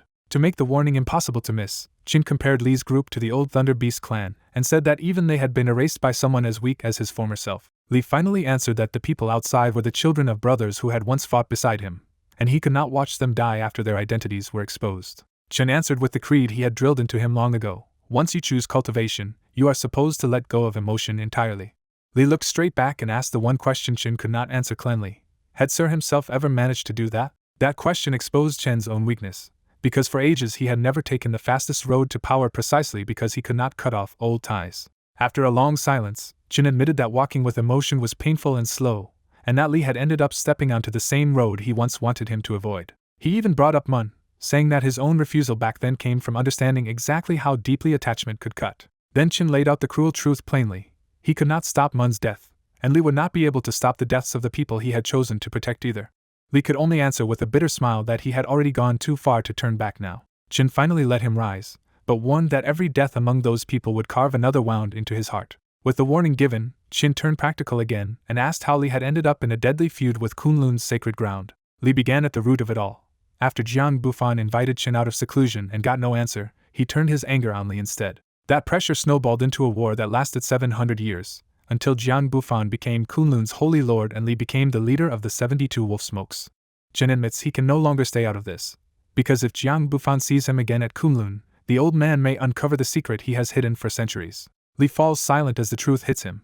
Chin was already in the divine transformation realm 700 years ago, and the only explanation left is the terrifying one: immortality. Seeing Li turn stiff, Chin lightens the mood and reminds him that bringing him here at all means he trusts him with the secret. Once Li asks what comes next, Chin answers without hesitation: the threat has to be removed, and Jiang Bufan is the target. Chin explains that Jiang Bufan cannot be killed inside Kunlun, so the only option is to draw him out through a grand Dao dispute and strike from inside and outside together. Li worries that returning to Kunlun is too dangerous, but Chin brushes it aside and says the trouble began with him, so he will be the one to end it. Li immediately starts praising Chin's character, and Chin cuts him off with an eye roll before the flattery can go too far. Chin tells Li to call in his disciple too, because she should hear what comes next and benefit from the Dao discussion. When Li foolishly asks what Dao discussion Chin means, Chin instantly scolds him for teaching disciples before even perfecting his own path. Li apologizes over and practically flees the room under Chen's rebuke. A moment later, Gong Sun Huayu stands in the room as obedient as a child, because Chen's age and status have suddenly become far more frightening than she imagined. She quietly panics over the worst possibility. If Chin can still qualify for the heroes' gathering, he may not be disguising his age at all, but truly living beyond death. Chen sees what she has guessed and warns her gently but clearly that being clever is fine, speaking carelessly is not. Gongsun Huayu hurriedly promises to keep silent, and Chen lets the matter rest instead of frightening her any further. With Li back in the room, Chen shifts to the real lesson and says the world is changing fast, with countless heroes now building new cultivation systems from acupoints, meridians, and even pure intent. He even singles out Jiang Feng as a master of intent, then asks the two of them a harder question: among all these paths, which one is truly better? Neither of them can answer, because strong people exist on every path, and no one can easily declare a single system supreme. Gongsun Huayu finally asks if Chen knows the answer, and he bluntly says no, because that is the wrong thing to chase in the first place. Chen explains that the Grand Tao has countless routes to the peak, so obsessing over the strongest path only leads people astray. What really matters, he says, is finding a cultivation path stable enough to survive this era, because the one who lasts to the end is the real winner. Li feels old doubts in his cultivation start to loosen, while Gongsun Huayu quickly grasps the point and says a weaker path in one realm may transform completely in a later one. Chen laughs and praises her insight, which leaves Gongsun Huayu secretly thrilled to be acknowledged by someone at his level. When she asks which path fits the current age best, Chen gives a surprising answer: not qi, meridians, acupoints, or intent, but body cultivation. Gongsun Huayu is completely lost by the unfamiliar term, and Chen casually admits that she has never heard it because he coined it himself. She immediately asks the difference between body refinement and body cultivation, and Chen says the gap between them is huge. Chen starts from old cultivation history, dividing the classic systems into internal cultivation and external cultivation. He explains that internal cultivation builds from the Dantian into the golden elixir path, giving strong divine sense and spiritual power but leaving the body weak and the whole system heavily dependent on talent. Then he turns to external cultivation, saying body refinement relies less on talent and more on brutal training and resources until raw strength can move mountains. Chen adds that body refinement cultivators may not always dominate, but when battles turn into bloodbaths, the survivors are often the ones with the hardest bodies. But that path has its own brutal weakness too. Body refinement devours resources on a scale any cultivator should fear. The analysis shakes Gongsun Huayu, because everyone treats these ideas as common knowledge, but almost no one ever dissects them this deeply. She pushes past the shock and asks the question that matters most to her now: what exactly is body cultivation supposed to be? Chen answers with brutal simplicity: if internal and external cultivation each have strengths, then the ideal path is to combine both. Gongsun Huayu blurts out that combining the two is impossible, because the cultivation world has already failed at that experiment countless times. Chen agrees that the old versions could not be merged, but he presses her to consider where the real problem begins. When she cannot answer, Chen points straight to the core issue, the Dantian. He explains that internal cultivation gathers power into the Dantian, while body refinement spreads strength through the whole body, so the two systems clash at their very foundation. Gongsun Huayu tries to solve it by brute force, suggesting that enough resources might keep both sides in balance. Chen says the theory is not wrong, and that someone once did force the balance with a mountain of resources, only to be defeated because the inner equilibrium was too fragile in real battle. At this point Gongsun Huayu has run out of depth, and the discussion naturally passes to Li, whose knowledge finally lets him step in. Chen allows Li to speak and bluntly says he has mostly found the right road already, but is still one final step short of success. Li raises a hand and projects a golden human figure in the air, exposing his own meridians and Dantian as a full spiritual map for the discussion. Chen warns Gongsun Huayu to watch closely, because a sixth realm cultivator revealing his entire internal state is a chance even sacred ground heirs would envy. Li follows Chen's logic and says that if the clash begins in the Dantian, then the answer must also be hidden there. Chen praises him at once and finally names the foundation under Li's path, the 8-9 mystical art.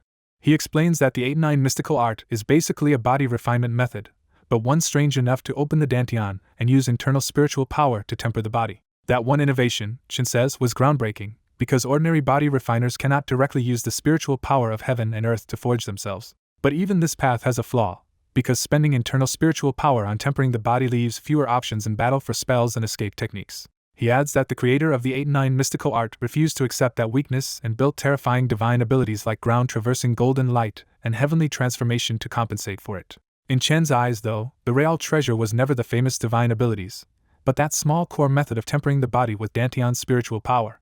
Then Chen condenses a golden fine needle at his fingertip and calmly tells Li to lower his defenses, because he is about to help him take that last step. When Chen Changxing asks for trust, Li drops his guard immediately, betting his life on Chen without hesitation. Chen drives a golden needle into Li's Dantian with a sword finger, then instantly throws up a formation around the house. Li's body starts withering in plain sight, and Gongsun Huayu blurts out in shock, asking Chen what he just did. Instead of explaining, Chen watches closely and tells Li to stop resisting, stay calm, and let his body find its own path. Once Li lets go, his body devours spiritual power, vitality, and mental strength, refining them into a new blood-gold force inside his broken Dantian. That new power surges back through Li's meridians, rebuilding his withered body into something softer looking but far stronger than before. The breakthrough explodes outward so violently that Gongsun Huayu is knocked to the ground and even Chen's formation starts shaking. Chen and Gongsun Huayu suddenly find themselves inside Li's phenomenon, standing before a boundless golden ocean. Chen tells Huayu this path was practically made for her master, and points out the signs of how extraordinary Li's future will be. Above the golden ocean, 9 vague figures crowned by blazing suns appear, and a broad bridge rises from the sea itself. Li's aura swells again, hurling Chen and Huayu out of the phenomenon and smashing the formation around the house. In the valley, Li appears as a towering radiant figure with black hair flying wildly, and the whole sky reacts to his breakthrough. Far away, the ancient forbidden zone stirs as black mountains quake and a giant eye opens over the forbidden land. Ancient voices recognize what happened at once. After 30,000 years, someone has finally opened destiny. A second voice answers coldly that destiny means nothing without strength or protection, and warns that even the chosen can still be killed. Then a coffin flies out of the forbidden zone, and a handsome young man opens his eyes inside it for the first time in ages. The awakened young man breathes in the chaotic world, decides destiny should be his, and heads straight for the central court. The sacred ruins answer to when a room-sized divine source explodes and a winged man looks up, claiming destiny for the ancient clan. A silver spear and golden page fly out to him from the depths, and a hidden elder orders him to seize destiny and recover the 8-9 mystical art.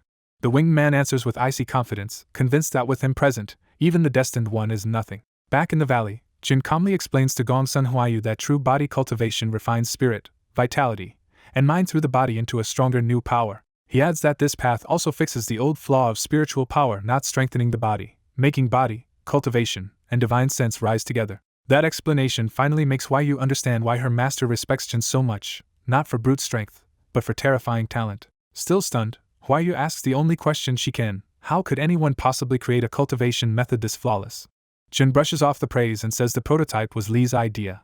He only perfected it and found the missing key point. He praises Li's 9 immortals worshipping the sun phenomenon as something never seen before, and says Li may become unmatched in the world on this road. Li withdraws his phenomenon, drops to his knees before Chen, and says Chen remembered words he himself once thought absurd. Li says he is unworthy to be Chen's disciple, but he will always regard Chen as his teacher anyway, then kowtows 3 times. Gongsun Huayu follows his lead at once, calling herself an unworthy grand disciple but still bowing to Chen as master ancestor.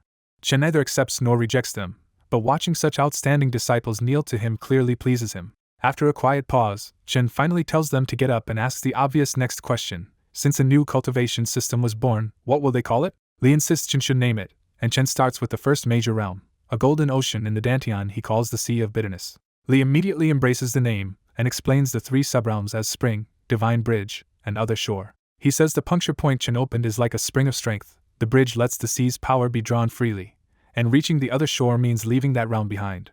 When Chen asks about the next major realm, Li names it Cave Heaven after discovering another hidden treasure where spiritual power is born. Li explains that after stepping beyond Other Shore, the new power no longer runs to the Dantian but gathers at that birthplace of spirit, and opens a strange inner space with huge potential. Hearing Li's breakthrough insights, Chen quietly adjusts his own method on the spot and starts advancing as well. His aura surges so fast that powerful phenomena almost appear, but Chen suppresses them before Huayu can see what they are. After settling his aura, Chen says the first step in Cave Heaven seems to be giving birth to divine consciousness, so that first realm should bear that name. Then, with a thought, Chen manifests another fully solid Shin Changxing from his own body. Huayu's face falls completely, because she watched this whole path being born and still has not even found her own spring. As she studies the duplicate, Huayu realizes this is like an elemental infant in theory, except Chen's version is so solid it is basically another real body. Half sulking, Huayu mutters that Chen is stingy for hiding the Sea of Bitterness secret, then casually suggests a name for this stage: True Self. That offhand guess hits the mark, and Chen immediately adopts True Self as the second subrealm because it carries a deeper mystery than simple manifestation. Chen warns Li that the next breakthrough may require either breaking through the True Self or cutting it away, though Li might still discover a third road. Li accepts the guidance, says he already has some ideas, and promises not to disappoint Chen when the day of breakthrough comes. He then asks Chen to watch over things during his seclusion and prepares to leave at once. That makes Huayu panic, and she quickly begs her master to teach her the new system before disappearing into seclusion. Li only gives her a disappointed look, because with Chen standing right there, asking anyone else is absurd. Without another word, Li vanishes, leaving Huayu standing there stunned by how thoroughly she missed the point. The moment it clicks, Huayu switches targets and wraps herself around Chen's arm, asking him sweetly if he will teach her instead. Chen answers coolly that he is not her master, so he has no reason to teach her. Huayu argues back fast, saying he and her master share a life and death bond, which makes him family enough to guide the younger generation. That answer amuses Chen, and after patting her on the head, he agrees to give her some guidance. With Li now in seclusion, Chen leaves with Huayu and quietly takes over the burden of watching the 72 wolf smokes. And from that point on, Chen truly starts treating Gongsun Huayu like a granddaughter. Out in the fields, Gongsun Huayu sat cultivating while Chen Changxing calmly read beside her, waiting to see what her training would produce. Her breakthrough finally erupted into a striking vision as a green lotus rose from the sea of bitterness, and opened with 3 glowing 9-colored seeds. Chen immediately recognized the sign of an innate divine ability, and Gongsun Huayu opened her eyes in delight after reaching the divine consciousness realm.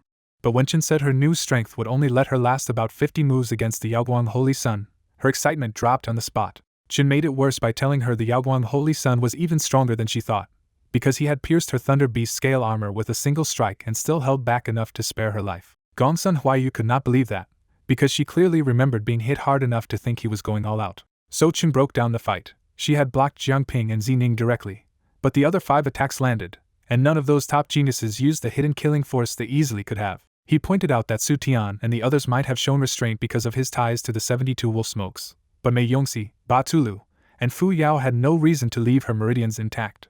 Now that Chen said it out loud, Gongsun Huayu finally realized the whole battle had been strangely merciful in ways she had missed at the time. When she asked what he thought it meant, Chen dodged the motive and instead went after the part that bothered him more: why she had secretly gone to Kunlun at all. Chen reminded her that he had already sent word to the 72 wolf smokes, yet she had not even recognized him there, which meant she must have snuck off on her own. She tried a flimsy excuse about lacking resources and hunting a fat sheep, and Chen instantly called nonsense because her master had already told him she ran first and reported later. Pressed into a corner, Gongsun Huayu grabbed his arm, begged him to stop asking, and hurriedly changed the subject to stone gambling.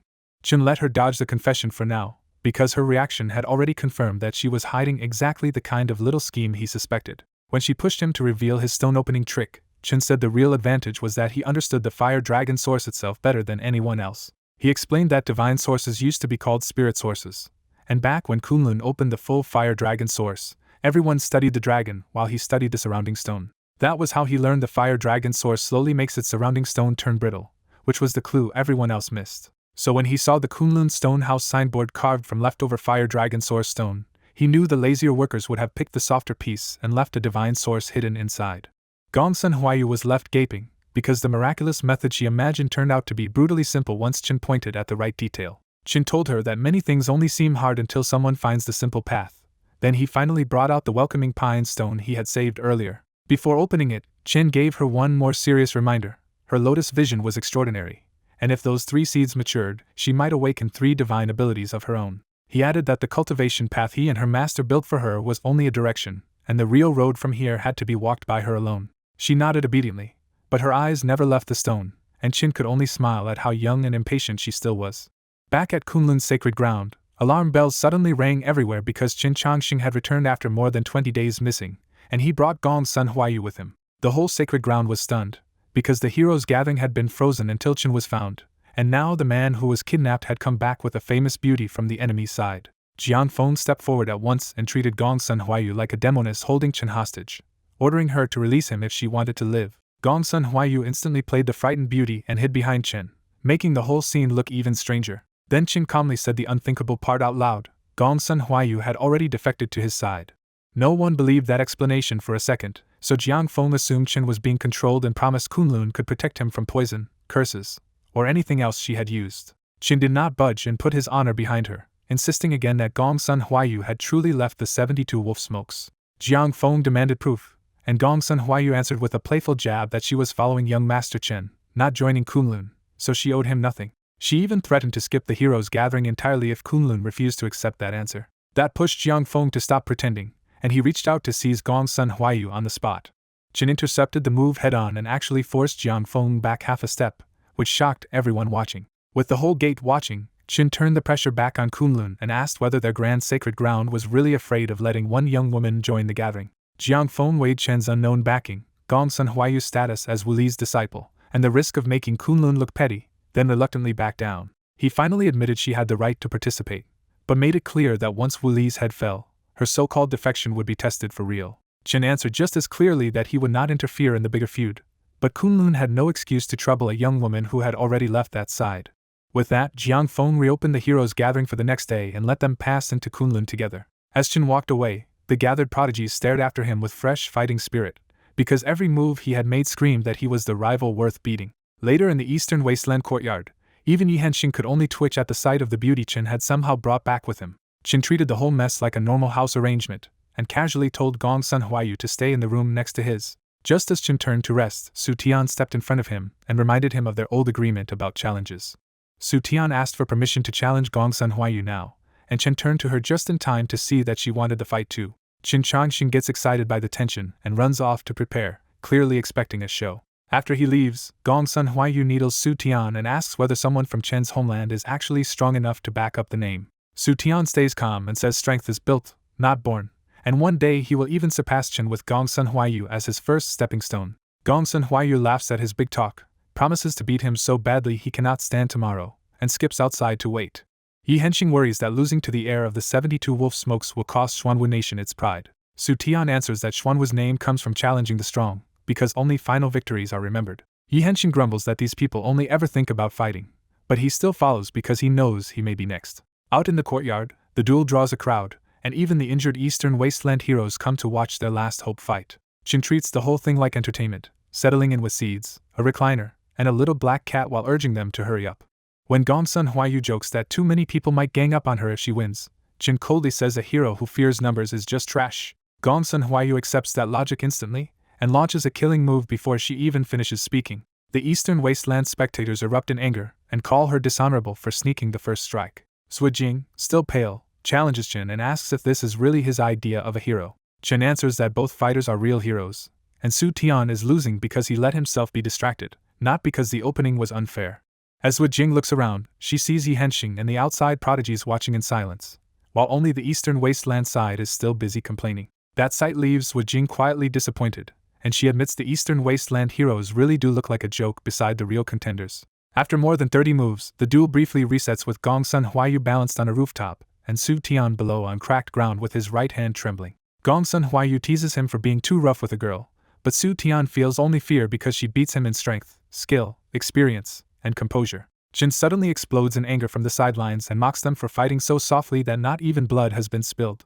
His anger wipes the smile off Gong Sun Huayu's face, and both fighters finally decide to stop holding back. Su Tian calls out the stars behind him, and Gong Sun Huayu answers with a swaying green lotus as both prodigies reveal their full phenomena. The moment they clash again, the shockwave crushes every building within 100 meters. Gong Sun Huayu fights like a battering ram, her lotus light turning every punch and kick into a brutal heavy strike. Su Tian endures by merging his star phenomenon into his body, pushing the celestial body refinement art to a terrifying level of defense.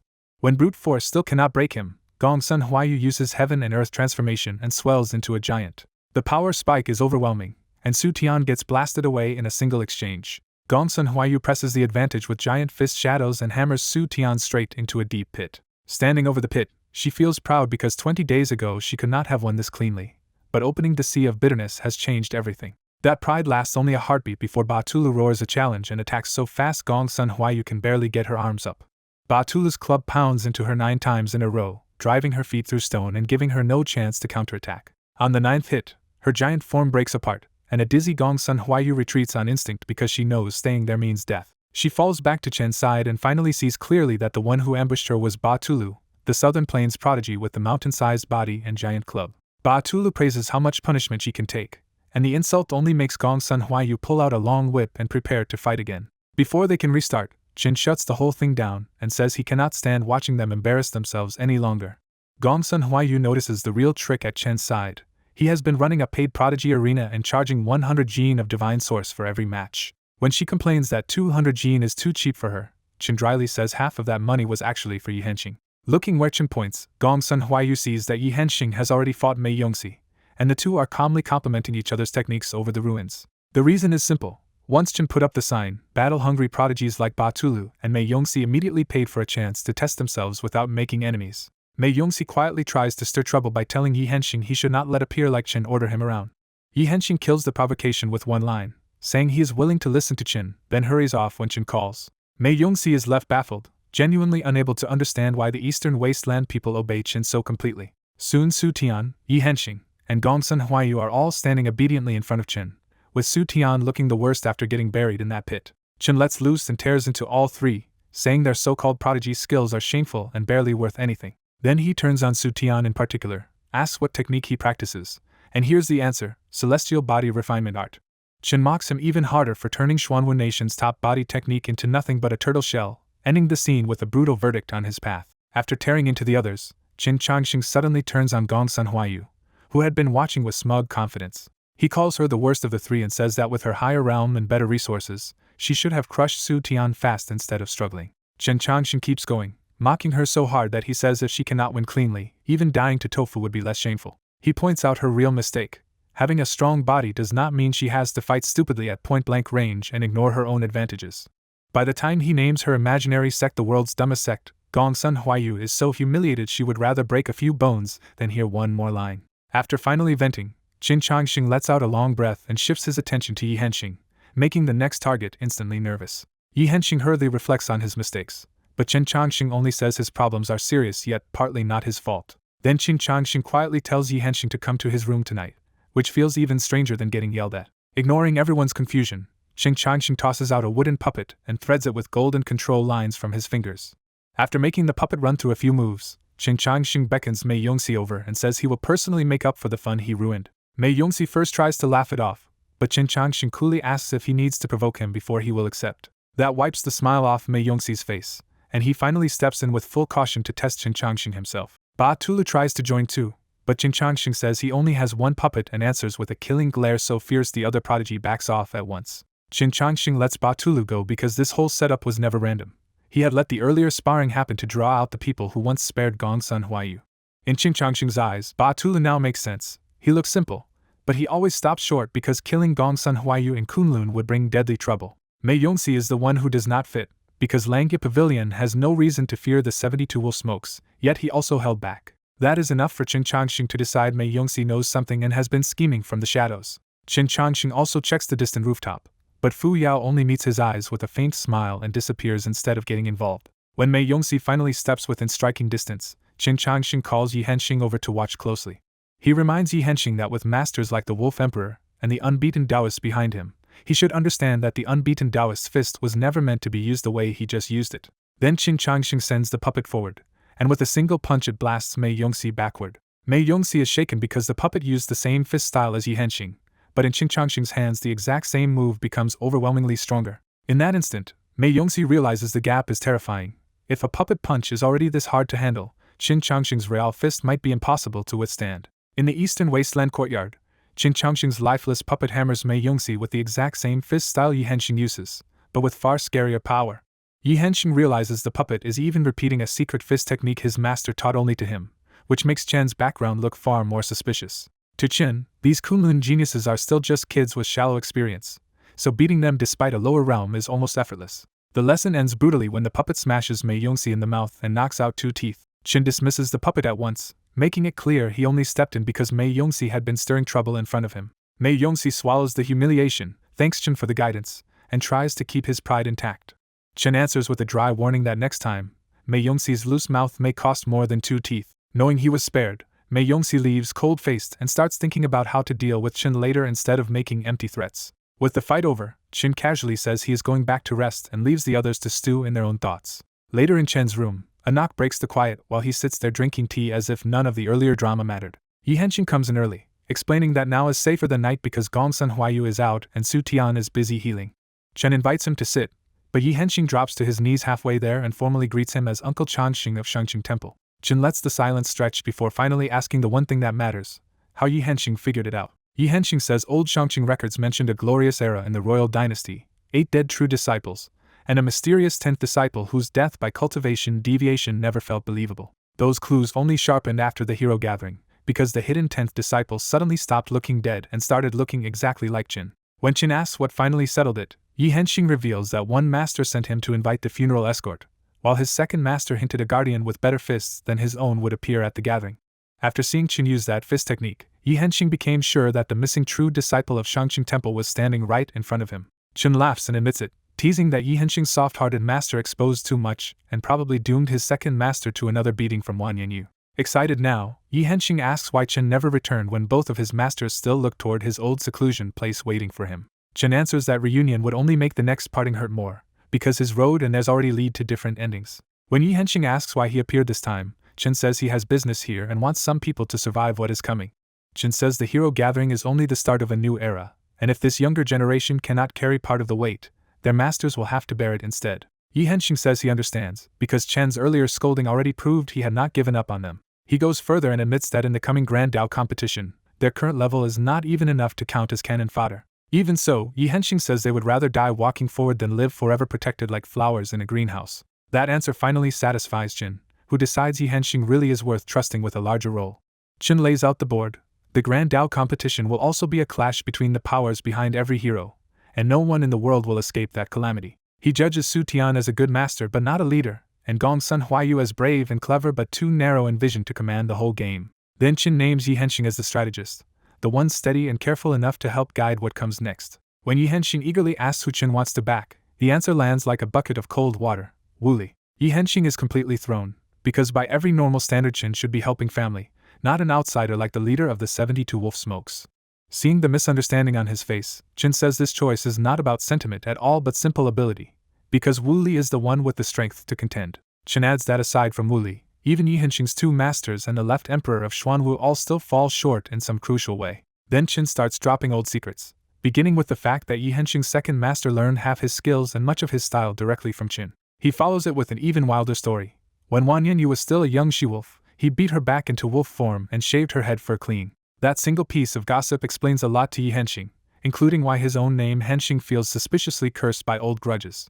Asked about the left emperor, Chen says Wu Xinghe once served as Xuanwu's eldest prince and followed him around so closely after receiving a national teacher title that he became annoying. By this point Yi Henxing can only admit the obvious: if Qing does not have the right to judge them, no one in the world does. Still not done, Yi Henxing asks if Chen was also one of the founders of the 72 Wolf Smokes. Chen says no, and Yi Henxing barely has time to relax before Chen calmly adds that Wu Li's skills were taught by him. The revelation nearly shorts Yi Henxing's brain, because the infamous Wu Li is effectively Chen's disciple and therefore not an outsider at all. Chen shrugs off the title of master, but Yi Henxing has already settled it in his heart. Helping Wu Li now means helping family. With everything important said, Chen stands up and tells Yi Henxing to use the little time he has left to grow stronger. But Yi Henxing stops him for one last question, because Chen normally hates this kind of involvement, and must have a deeper reason for pushing so hard into the Grand Dao competition. Chen answers with a mischievous smile and says the root cause is simple. He has a grudge with Jiang Bufan, and he will probably kill him. Yi Henxing panics and tries to tell himself this has to be a joke, because making one sacred ground your enemy is bad enough, but killing its lord is open war. Chen kills that hope immediately, saying he is completely serious and that this feud ends only when one of them dies. A badly rattled Yi Henxing asks if it is still possible to regret coming, and Chen reminds him it is far too late for that now. Before leaving, Chen deliberately twists the knife by saying that with secrets like the 72 Wolf Smokes and Kunlun now on his head, Yi Henxing definitely will not be sleeping tonight. Left alone with all of Chen's impossible revelations, Yi Henxing can only sit there and realize sleep is indeed finished for him. Carrying the sick little black, Shen Changshin quietly leaves his room and starts hunting for Gong Sun Huayu with divine sense. He quickly realizes Gong Sun Huayu erased his divine mark, which makes him smirk because her caution is real but her method still left a gap. Since a big divine sense sweep would expose him in crowded Kunlun, Shen switches to a simpler trick and lets Little Black track her by scent. Little Black barks toward one direction, and Chen follows at an easy pace now that he has her trail. Before he reaches Gong Sun Huayu, Chen catches a Kunlun tail who is following him and drops the unlucky spy to the ground. The spy tries to act tough and reminds him this is Kunlun's sacred ground, but Chen only asks where Gong Sun Huayu went after slipping surveillance. Chen dismisses him as a nobody, orders Kunlun to stop sending small fry, and says Jiang Feng would have to come in person if they want to watch him. Once he leaves, Chen's real curiosity sharpens because whatever pulled Gong Sun Huayu into hiding must be important enough to risk everything. The trail leads to a quiet herb-covered hillside where a plainly dressed woman runs to a pale young herb gatherer named Naylin with a plant in her hand. Naylin checks the plant and calmly tells her it is the love pea, a medicinal herb that is also poisonous if used carelessly. Gong Sun Huayu instantly lights up and demands praise for finding a herb on her first try. Naylin indulges her with a faint smile, and the two head off together to gather more herbs like a couple stealing a little piece in enemy territory. Hidden behind a distant hill, Chen watches the whole scene and clicks his tongue at the sight of romance blooming in a place this dangerous. He jokes to Little Black about ruining the mood, but the exhausted little beast just yawns and starts to fall asleep instead. Chen casually warns the heir not to be too murderous around Gong Sun Huayu, and that is when the holy son of Yaoguang steps out behind him with killing intent. After a hard pause, the holy son reins his aura back in and quietly tells Chen to stay out of this because he does not want to kill him. Chen turns around smiling and pieces it together at once. Gongsun Huayu escaped Kunlun so cleanly because the Holy Sun had been covering for her all along. He even guesses the Holy Sun pulled his blow at Kunlun's stone house on purpose, because hurting her too badly would have put her life at risk. The Holy Sun answers with his own deduction and says Chen also slowed down on purpose that day so Gongsun Huayu could catch him and survive. He goes further and calls out Chen's ties to the 72 wolf smokes, making it clear both men have already seen through each other's hidden agendas. Chen laughs and asks the identity of the short-lived ghost he met before, and the Holy Sun drops the blunt answer that the man is his younger brother. Chen coughs awkwardly after realizing his insult hit the Holy Sun's family, then admits the brother really does not have long to live. The Holy Sun confirms it without flinching and reveals the brother was badly injured in the womb, and he himself cut the baby out to save that last breath of life. When Chen asks why he never took revenge, the Holy Sun finally opens the door to his past. He says the one who slaughtered his whole family was his own master, the man who raised him like a son but feared the younger brother's talent would threaten his place as Holy Sun. On that stormy night his master staged the crime as a vendetta, and half an hour later the Holy Sun stood among his parents' corpses. He admits he already suspected it would happen but was too weak to stop it, and then found his 8-month-old brother barely alive and secretly raised him afterward. After that, he followed his master's script, blamed the massacre on a rival, and wiped out that rival's whole family with his master's help. That ruthless move cemented his position so completely that no one in Yaoguang's sacred ground dared challenge him again. Then he asks Chen if he understands why he is telling him all this, and Chen answers that he will once the real point is said out loud. The Holy Sun points to Little Black and shows he has already guessed Chen went stone gambling for a divine source holy medicine because the little spirit pet is dying from an almost hopeless injury. He says only 2 things might save his brother now, the lost heaven-mending ointment from Butterfly Valley or a holy medicine from divine source, which is exactly why he needs Chen. Chen answers with bad news first. He has both of those treasures, and neither one can truly save the Holy Sun's brother. After catching a medicinal scent on the breeze, Chen reveals that the Holy Sun hid one detail. His brother has been surviving on tiny amounts of heaven-mending ointment for years. Chen explains that the ointment only prolonged the brother's life, and relying on a larger supply to heal him is a dead end. The Holy Sun presses him about where he got such a lost medicine, bringing up old Yao's death and how the remaining stock was split among the sacred grounds. Chen refuses to reveal his secret but casually says he has plenty of heaven-mending ointment, and can even spare the Holy Sun a jar. When Chen takes out the fragrant jar, the Holy Sun immediately recognizes the real heaven-mending ointment, and asks what Chen wants in return. Instead of naming a price, Chen says he cannot bargain with something that will soon become useless to the Holy Sun unless they first find a real cure. That answer hits hard, because the Holy Sun realizes a demand from Chen would have meant Chen still saw a way to save his brother. He asks one last time if there is any cure at all, and Chen admits that even the holy medicine he found failed to heal Little Black, though another type might still work. Chen says tomorrow's Heroes Gathering will bring experts from everywhere, and if no answer appears there, both Little Black and the Holy Sun's brother may be beyond saving. The Holy Sun immediately offers a pact. He will clear every obstacle for Chen at the Heroes Gathering if Chen finds a cure, and if not, Chen must hand over 1 jar of ointment. Chen likes the deal enough to toss him the jar on the spot as a down payment. When Chen asks if he can really sweep aside all the Heroes Gathering tomorrow, the Holy Sun answers with nothing but a faint smile and turns away. That silent exit is answer enough for Chen, who realizes he just gained a terrifyingly strong ally for free. Before the Holy Sun disappears completely, Chen asks about the master who murdered his family, offering help if revenge is still unfinished. The Holy Sun answers that the man is already dead, because 5 years ago he personally sent his master on his way. Chen clicks his tongue at how gentle the Holy Sun looks compared to how ruthless he really is, and happily credits Gongsun Huayu for accidentally bringing him this alliance. He also decides not to bother Gongsun Huayu at all and leaves the young pair alone instead of ruining their moment. By the next day, a heavy horn booms through Kunlun's sacred ground and the long-delayed Heroes Gathering finally begins. A massive shadow sweeps over the crowd, and when everyone looks up it is not a cloud but a giant divine bird with brilliant multicolored wings. Standing atop that divine bird is Yao Yingying, the Wuhan Pavilion's successor and one of the Central Court's 3 great beauties, arriving like a heavenly immortal. At Kunlun's Hero Gathering, one grand entrance after another pulled the crowd's eyes upward. Ba-Tulu stole the spotlight by riding in on a giant elephant like a moving mountain, with 2 terrifying beast-hide elders behind him. Then Fu Yao arrived in pure sacred style, petals falling and golden lotuses blooming under every step. While everyone else showed off their backing, Qin Changxing and Gongsun Huayu came the plain way on foot. Gongsun Huayu almost drooled over the spectacle and asked why they could not make a grand entrance too. Qin dryly reminded her that other prodigies represented powerful nations and sects, but he had no force behind him to put on a show. She pushed back at once and said he did have backing, even suggesting the 72 wolf smokes could escort them in and outshine everyone. The thought died immediately, because bringing those bandit allies into Kunlun would look less like a ceremony and more like a declaration of war. Qin told her to stay low-key for now, then warned that once the gathering began, plenty of people would be waiting to challenge her. Gong Sun Huayu bristled and insisted she was battle-tested and not some fragile girl who would cry under pressure. Qin cut right through that bravado by reminding her the hero gathering was for debate, not fighting, and she had no idea how to handle that. When she blanked on what he meant, Qin revealed the real pressure point.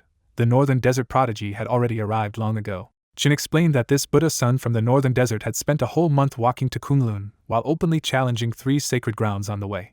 He had already overturned 19 strongholds, and the missing holy sons and reserve heirs were absent because they had all gone to stop him. That scale of defeat finally rattled Gong Sun Huayu, because anyone who could crush that many elite prodigies was far beyond normal. Qin said the 3 sacred grounds would never publicize their shame, but he did know the northern desert prodigy beat them through Buddhist debate. He even teased her that with all her confidence, she should be able to leave this peerless Buddha's son speechless. Gong Sun Huayu admitted defeat right away, saying she could fight but knew almost nothing beyond reciting a single Buddhist phrase.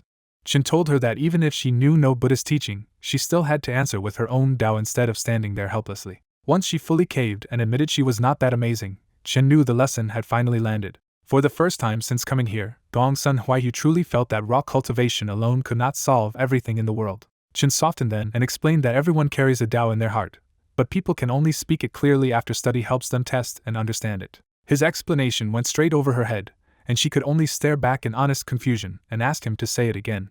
Qin just smiled, hugged Little Black, and led her on, deciding this carefree girl could stay happy a little longer before the world sharpened her. Deeper inside Kunlun, the actual hero gathering venue looked like a paradise built to overwhelm every guest who entered. The main hall raised that luxury even higher, with jeweled walls, golden boys and jade girls at the entrance, and a censer whose fragrance cleared the mind. Seeing all that wealth, Qin turned solemn and warned Gong Sun Huayu to be very careful once they went inside. Gong Sun Huayu took the warning completely the wrong way and promised not to commit any rude mistake that might embarrass him.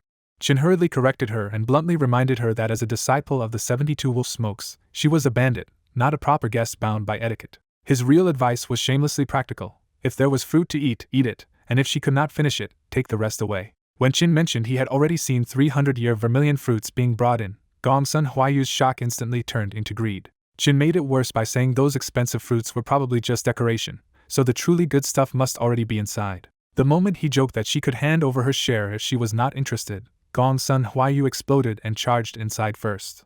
For someone from the famously poor 72 Wolf Smokes, free treasure from old enemies was simply too tempting to resist. As more and more heroes gathered, nearly everyone kept an elegant front except the 2 most shameless people in the hall. Gong Sun Huayu openly bit into a vermilion fruit and stuffed extra food into her clothes, earning sneers from the polished guests around her. Qin was no more polite, but he did it with charm, drifting through the hall like a social butterfly while collecting fruit from the top talents. He stopped at Zining first, greeted her warmly, and kept eating from her table as if this were the most natural thing in the world. Zining quietly pushed her whole platter toward him and used the chance to invite him to visit the Zifu's sacred ground whenever he wanted. She pressed further and hinted that Zifu had no shortage of beauties, even offering to introduce him to a future saintess if he joined them. That offer made the surrounding heroes pay attention, because everyone knew Qin had already brought back Gong Sun Huayu, one of the central court's great beauties. Qin answered with a smile and an outrageous condition: if Zining herself would take him as her husband, he would join Zifu on the spot. Zining was instantly angered, but after one breath she restored her composure and flatly said she had no interest in romance. Qin left the door open anyway, joking that if she ever changed her mind, she should remember to come find him. His next stop was Fu Yao, who smoothly offered up his own table before Qin could even ask. Qin happily accepted, stripped the platter down to almost nothing, and only left Fu Yao the tiniest fruit. Most of the hall let this pass, because with Qin's fame and strength, even his shameless habits looked like an acceptable eccentricity. The only person Qin had no interest in dealing with was Ba Tulu, because that shameless brute had already eaten his own share and started raiding other tables too. Just when Qin's shameless fruit sweep was about to end in total success, a cold voice mocked him as a country bumpkin who had never seen the world. That insult instantly soured the mood, because to Yi Henxing and the others, mocking Qin was the same as insulting them too. At Kunlun's heroes gathering, one mocking voice cuts through the hall and forces every eye onto Qin Changxing. Everyone already knows Qin is famous but strangely hard to trace, and now this public provocation leaves him no room to dodge the issue. Before Qin answers, Gong Sun Huayu coolly identifies the troublemaker as Wan Tong and reminds him she already broke his leg 5 years ago. Wan Tong doubles down anyway, sneering that this gathering is for people of status, not freeloaders who came to eat for free. Gong Sun Huayu explodes first, but Qin stops her strike before she can take Wan Tong's head. When Gong Sun Huayu says she can kill Wan Tong in 3 moves, Qin lightly tells her girls should not be so hot-tempered. Instead of fighting, Qin agrees that he did take advantage and walks straight to Jiang Ping's table to settle it himself. He dumps all the stolen spiritual fruits back onto Jiang Ping's table and apologizes with exaggerated politeness. Qin even puts down 500 pounds of divine source, saying the fruit already in his stomach can only be repaid with money. After paying, Qin turns to leave with Gongsun Huayu, and Su Tian's group follows right behind him. That sudden walkout shocks the other heroes whose fruit Qin took, because if this was really a paid event, all of them would be implicated. The Zifu Saintess makes it worse by coolly asking whether Kunlun's sacred ground really charges guests for the fruit placed on their own seats. Jiang Ping instantly realizes this is a disaster, because Kunlun has been tolerating Qin precisely to avoid making a dangerous free agent into an enemy. Fu Yao and Ba Tulu silently throw down their own divine source and prepare to leave too, making it clear they also took this as an insult. Now truly panicked, Jiang Ping calls everyone back and roars at Wan Tong to get over there and apologize to Qin at once. Wan Tong breaks into a cold sweat, because his whole plan depended on a safe public clash, not Qin refusing to play along and turning Kunlun against him. Just as Jiang Ping moves to stop Qin himself, laughter and conversation drift in from outside the hall. Kunlun's Holy Lord returns with major central court figures and 3 top guests from the Eastern Wasteland, arriving right in the middle of this mess. The moment the 3 Eastern Wasteland leaders see Qin, the atmosphere freezes, because after centuries they are finally looking at the same shamelessly youthful face again. Then Qin shamelessly bursts into tears and runs to his people, wailing that Kunlun's sacred ground bullied him and he wants to go home. Jiang Ping is instantly flustered, while Song Yuanshan almost smiles because he recognizes that Qin still loves causing this exact kind of trouble. Jiang Bufan studies Qin closely and is shaken by how much this young man resembles an old acquaintance. Song Yuanshan takes the opening and politely but firmly asks Jiang Bufan how Kunlun could look down on Qin like this. Jiang Bufan immediately softens the tone, calling it a misunderstanding and probing what exactly Chen's relationship is to Song Yuanshan. Song Yuanshan hesitates, because Chen's real identity cannot be exposed, and he also dares not casually call him a disciple. Qin solves that problem himself by announcing that he is Song Yuanshan's little martial uncle. Jiang Bufan plays along and jokes that if he and Song Yuanshan are peers, then he would count as Chen's junior too. Qin shamelessly accepts that logic and says his seniority is high despite his young face.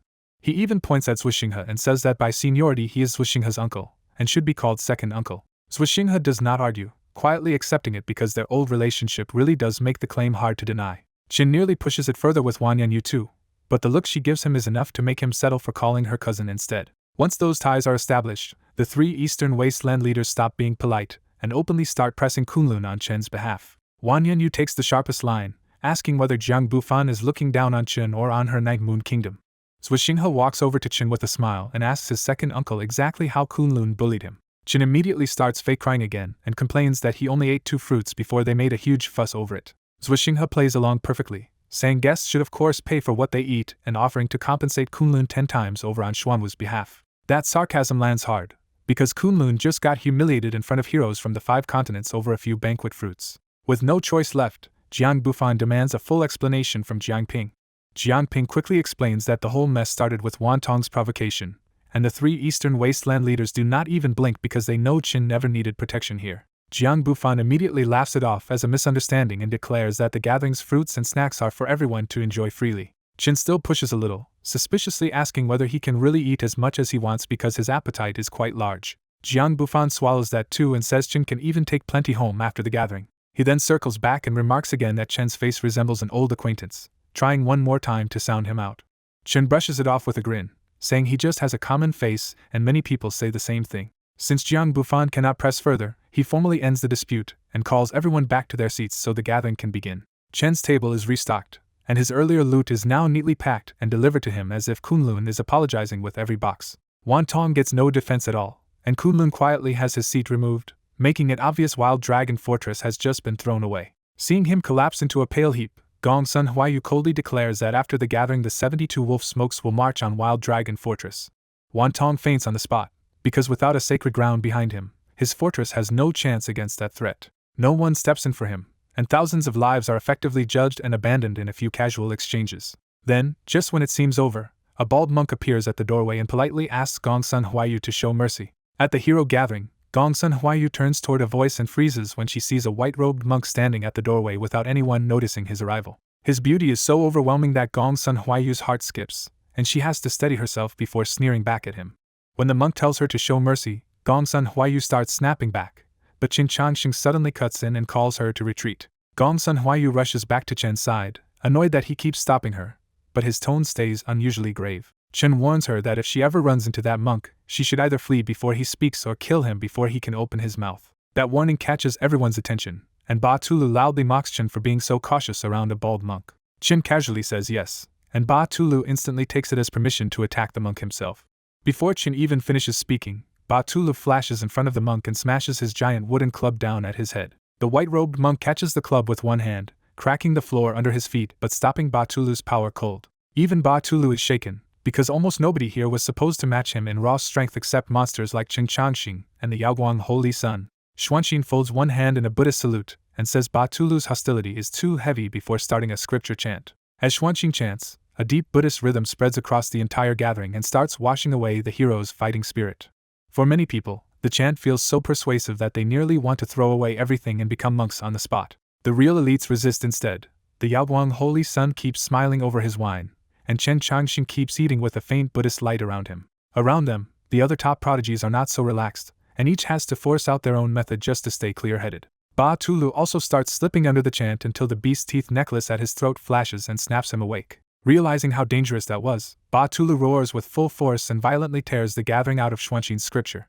The backlash is brutal, and more than half the heroes in the hall collapse from the mix of confusion and shock. Yi Henxing and Su Tian are left panting and drenched in sweat, both realizing they were only a moment away from being fully taken by the chant. Kunlun attendants quietly come out to carry off the unconscious prodigies and clear their seats, while the great powers at the head table treat the whole clash as acceptable. Qin uses the mess in front of them to show Gong Sun Huayu what the hero gathering really is, and she finally feels how far behind these monsters she is. Ba Tulu backs off with a dark face and bluntly admits he is done fighting that bald monk. With a mild smile, the monk finally introduces himself as Xuanqin and asks whether his scripture helped purify some of their hostility. Jiang Bufan praises Xuanqin's Buddhist attainment in front of everyone and invites him to take his seat because the real gathering is about to begin. After Xuanqin sits down, Gong Sun Huayu quietly asks Chen how he recognized the monk as someone that dangerous without even knowing him. Yi Henxing and Su Tian quietly lean in too, because they both want to hear why Chen is so wary of the Buddha Sun. Chen says the horror of Buddhism is easy to underestimate, especially when the monk is the kind who entered Buddhism through demonic ways. In Chen's view, those monks are worse because they have both Buddhism's methods and a demon's ruthlessness, but none of the usual weaknesses of either side. Since that still sounds abstract, Chen gives Gong Sun Huayu a simpler example built around her desire to wipe out Wild Dragon Fortress. Gong Sun Huayu guesses a righteous monk would kill her to avenge the fortress, but Chen says that is still thinking too normally. Chen says Xuanqin would destroy Wild Dragon Fortress before she could, and only after that would he come kill her. The logic sounds insane until Chen explains it through Buddhist cause and effect. If her massacre is already fated, the monk helps complete the cause so he can punish the sinner and claim the merit. That explanation creeps Gong Sun Huayu out so badly that she instinctively edges farther away from Xuanqin. Xuanqin has heard every word, and instead of taking offense, he calmly tells Chen he is fated with Buddha and should join the monastic path. Chen fires back without hesitation, warning the demonic monk not to provoke him unless he wants his bald head kicked like a ball. Xuanqin only smiles and lets it pass, while the attendants finish clearing away the prodigies who fainted. Once the hall is settled, Jiang Bufan stands and announces the real purpose of the gathering, the newly manifested destiny. He declares that Kunlun is willing to lead all forces in supporting the one who bears destiny, because this chance has appeared only once in ages. The prodigies are caught off guard, because they expected a treasure contest, not a sudden call to support some unknown bearer of destiny. Ba Tulu bluntly asks what this destiny even is and why it deserves the support of every major force. Jiang Bufan explains that destiny is an ancient force tied to the strongest person in the world, and when one bearer dies, the next rises from among the powerful. More importantly, he says that when a true bearer exists, cultivators across the world are no longer suppressed by heaven's way. Gong Sun Huayu immediately spots a problem and asks why nobody has ever heard of the previous bearer if this person was supposed to be the strongest alive. The Yaoguang Holy Lord answers that according to ancient records, the destiny of this era was shattered 30,000 years ago, and its bearer vanished. He says that shattered destiny is why cultivators have suffered shorter lifespans and tighter realm limits for the last 30,000 years. Now that the rules have finally shifted and a new destiny has appeared, the sacred grounds insist they must protect its bearer for the future of all cultivators. The idea that even destiny itself could once be shattered leaves Gong Sun Huayu chilled, because something terrifying enough to do that must still lurk behind history. Qin stays practical and asks the key question: how do they identify the bearer of destiny, and can that status be taken away? A stunning veiled woman from the head table, the ruler of the Zifu's sacred ground, turns to answer him. She explains that whoever awakens the new destiny becomes its bearer, but that title is not fixed forever. If someone later defeats that bearer, she says, the victor gains the right to carry destiny instead. Qin pushes one step further and asks what happens if the bearer is not beaten fairly but simply overwhelmed and killed by numbers. The veiled ruler answers that in that case, destiny simply abandons the dead host and looks for a new candidate. With that answer, Qin finally sees the Sacred Ground's real plan. They are recruiting widely to catch the hidden bearer of destiny, or at least to secure the strongest backup candidate, and kill their way into control. While everyone discussed destiny at the hero gathering, Qin Changxing quietly realized the 72 wolf smokes were in worse danger than he expected. He understood the key problem fast. If Li really carried destiny, the Sacred Grounds would never allow someone like that to stay outside their control. Kunlun alone was already hard to handle, and the thought of facing the whole central court left even Chen with no confidence. That also told him something else. These ancient Sacred Grounds knew far more about destiny than they were admitting. If he tried to help Li seize destiny head-on, Chen knew he would be forced to play by everyone else's rules. Then his eyes landed on the veiled Holy Lord of the Zifu, and a very different solution suddenly clicked. Qin figured that if Li could win over one sacred ground, the others would stop treating him as a target everyone had to kill together. And to Qin, the most reliable alliance in the world was obvious: marriage. With one unmarried man and one unwed Holy Lord in front of him, Qin suddenly looked at her with a smile that was far too loaded. That single look detonated the mood of the whole gathering. Zining crushed the cup in her hand on the spot, and even Fu Yao looked at Qin in open shock. The leaders in the main seats immediately looked away, because no one wanted to be caught watching this disaster too closely. Gong Sun Huayu noticed Qin was still lost in his own matchmaking scheme and hurriedly snapped him back to reality. Qin finally realized how bad that looked, coughed awkwardly, and tried to put his serious face back on. It was too late to fix anything, because everyone had already seen a man stare at the Holy Lord of the Zifu and smile like he had chosen her. Seeing the gathering veer into dangerous gossip, Jiang Bufan quickly dragged everyone back to the official event. He announced that the first contest would be a Dao discussion, and the winner would take a special reward. Then Jiang Bufan revealed a floating golden page, and Chen's eyes sharpened at once.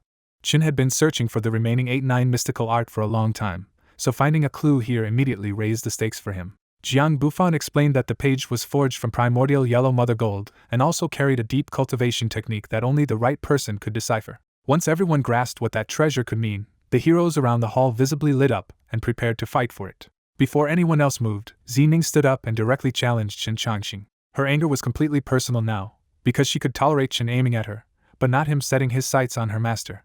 Qin tried to calm her down and explain the misunderstanding, but Zining cut him off on the spot. She coldly said this was a Dao contest, not a place for excuses, and dared him to admit defeat if he was scared. Normally Qin would have dodged that kind of trouble, but the golden page mattered too much for him to walk away now. So instead of refusing, Qin said he wanted the item and told Zining to beat Gong Sun Huayu first if she wanted to reach him. Gong Sun Huayu stepped out proudly and made it even worse by saying Zining could serve as Chen's chambermaid if she lost.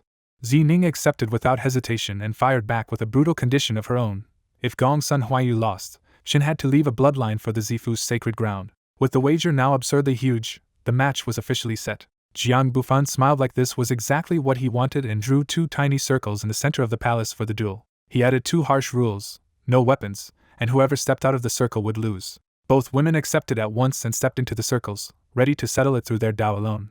Zining forced her anger back under control, because no matter how furious she was at Qin, she would not fight carelessly. Then she made her move, summoning the complete vision of blue sea and open sky behind her. Gong Sun Huayu answered with a sneer, shut her eyes, and unfolded a golden sea of her own with a green lotus at its center. The elders and experts around the hall sat up straighter at once, because both women were already showing entirely new cultivation paths.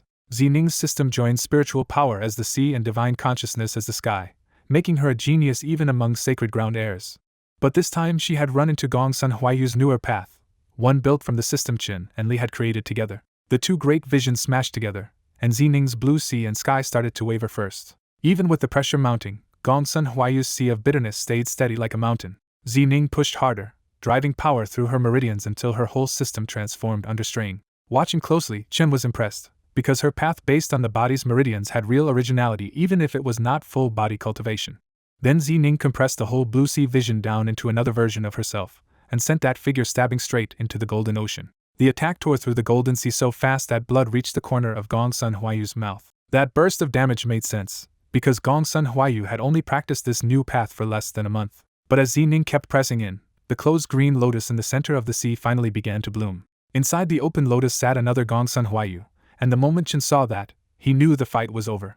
The Gong Sun Huayu inside the lotus struck with one punch and blasted Zining's manifested self backward. Then the impossible happened, and that vision-born Gong Sun Huayu stepped out of the lotus and into the open space of the duel. Jiang Bufan shot to his feet, because Gong Sun Huayu had just overturned one of the oldest rules in the cultivation world. Everyone knew the source of divine consciousness was too fragile to fight with directly, yet Gong Sun Huayu had just sent hers out to battle on its own. The true self Gong Sun Huayu walked toward the injured Zining with a smug smile and started taunting her about the wager.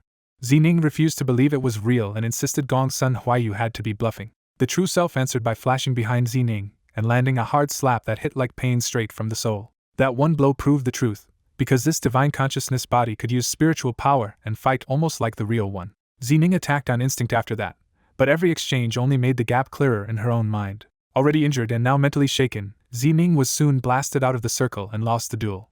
After winning, the true self even threw Zining one last provocative look before returning to the vision. With the visions fading, the real Gong Sun Huayu immediately ran back to Qin Changxing and asked for praise like an eager child. Qin only gave her a dry little compliment, and Gong Sun Huayu instantly pouted at how stingy he was being. But the real shock was not the banter, because everyone in the hall had already started looking at Qin as the man behind this terrifying new cultivation path. At the hero gathering, everyone watches Qin Changxing, but he stays relaxed and keeps chatting with Gong Sun Huayu to stall for Li's seclusion.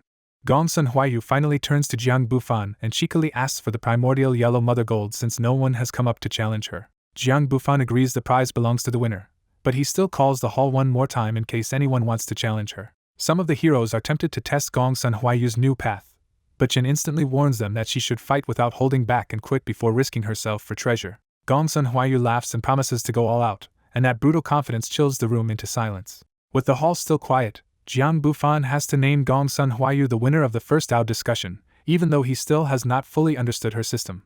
Just as Jiang Bufan is about to close it, the long-distracted Yao Yingying stands up and asks to challenge Qin Changxing. Almost at the same moment, Xuanqin also rises and calmly asks for a Dao discussion with Qin, turning one challenge into a coordinated move. Qin immediately senses Yao Yingying is not acting for herself, and her sudden move looks like she is clearing the way for someone else. Gong Sun Huayu gets excited at the sight of two fresh opponents and steps up, ready to handle them herself. Qin stops her with a hand on her shoulder and tells her to rest because he will take this round himself.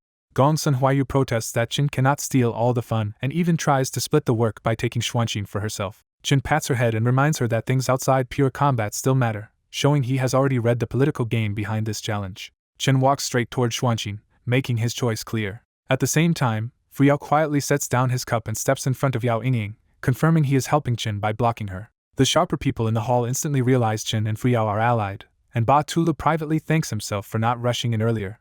Facing Fuyao, Yao Yingying politely asks to witness the power of his immortal bone and the Deluo heavenly immortal art. Fuyao agrees at once and lets light bloom from his brow, openly inviting a battle inside the sea of consciousness. Yao Yingying understands exactly what he means, and his willingness to fight in the mind only proves how confident he is in his cultivation. She closes her eyes, and a freezing pressure spreads through the hall as a colder, almost inhuman version of herself rises from her brow. Before entering Fuyao, that heartless fairy projection glances at Gong Sun Huayu and coldly tells her that a borrowed path can never win against someone who has found their own Dao.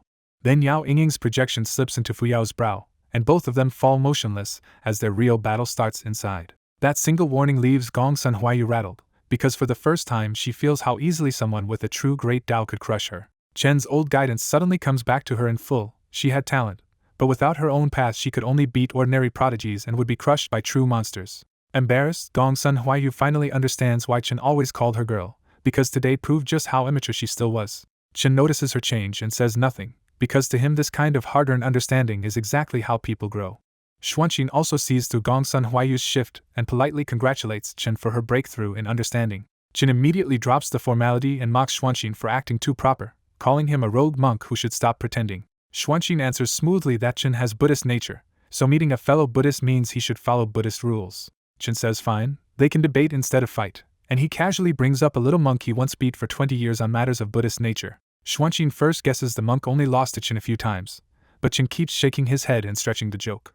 When Xuanqin finally jokes that it could not be 200 losses, Chen reveals the real answer was not a number of defeats at all, but 20 years owed to him. Then Chen solemnly opens a sandalwood box and releases 9 glowing relics, instantly surrounding himself in authentic Buddhist light. Far away in the hall, Wan Yunyu sees those relics and is jolted back to the memory of Master Ikkyu, the silent monk she never dared look down on. That memory only deepens her awe, because if Chen and Ikkyu had survived that harsh era without interruption, their current heights might have surpassed even hers. Xuanqin admits Chen's Buddhist connection is deep and prepares to ask for guidance, but Chen cuts him off before he can set the terms. Chen bluntly declares that even in a Buddhist debate, he will use Taoist teachings against Xuanqin instead of meeting him on Buddhist ground. The entire hall feels how arrogant that is, because Qin is openly saying he can beat Buddhism's genius without even using Buddhist doctrine. Xuanqin says nothing and simply bows, accepting the challenge on Qin's terms. Qin opens the debate with the sharpest possible question: what is Buddha? Xuanqin answers cleanly that one who saves the world is Buddha, and the whole audience silently agrees that it sounds exactly right.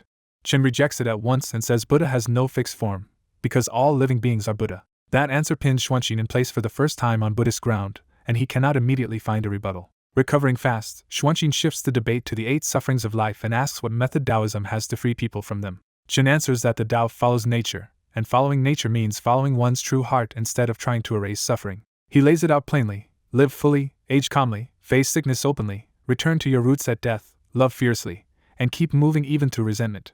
For Qin, Buddhism teaches people to let suffering go, but the Tao teaches them to remember it, understand it, and face it head-on until desire and attachment lose their grip on their own. As those words settle, a gentle new light rises from Qin, and his Buddhist radiance begins to intertwine with his own Tao. Inside Qin, his divine bridge over the sea of bitterness suddenly expands more than tenfold because he chooses not to turn back from suffering, but to cross straight through it. With thought, intent, and body aligned, Qin Changshin quietly takes another solid step forward on his own great Tao. In the Heroes Gathering Hall, Xuanqin feels Qin Changshin break into a new realm, and the monk's calm eyes flicker for the first time.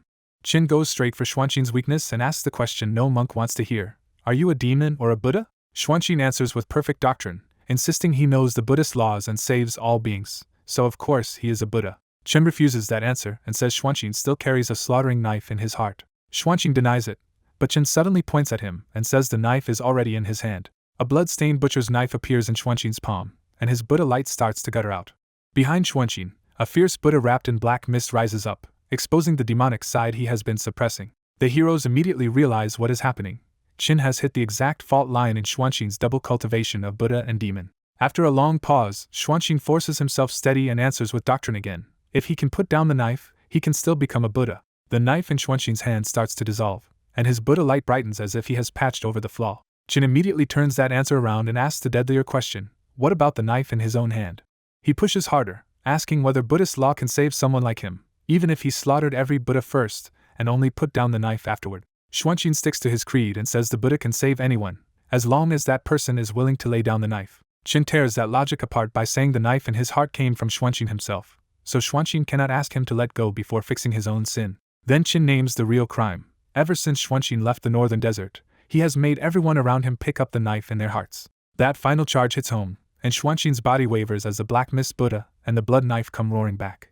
Qin sees Xuanqin breaking and knows he has already won the debate. Off to the side, Gongsun Huayu finally blurts out what half the room is thinking: this debate sounds like complete nonsense. Yi Henqing lowers his voice and tells her this is a real clash over the core of Buddhist truth, not random wordplay. He explains the first layer simply. Qin questions Xuanqin's entire path by asking whether the monk is truly a Buddha or actually a demon. Then Yi Henqing points out the contradiction. Xuanqin claims to save people, but he came from the northern desert overturning 19 strongholds and stirring up hatred everywhere.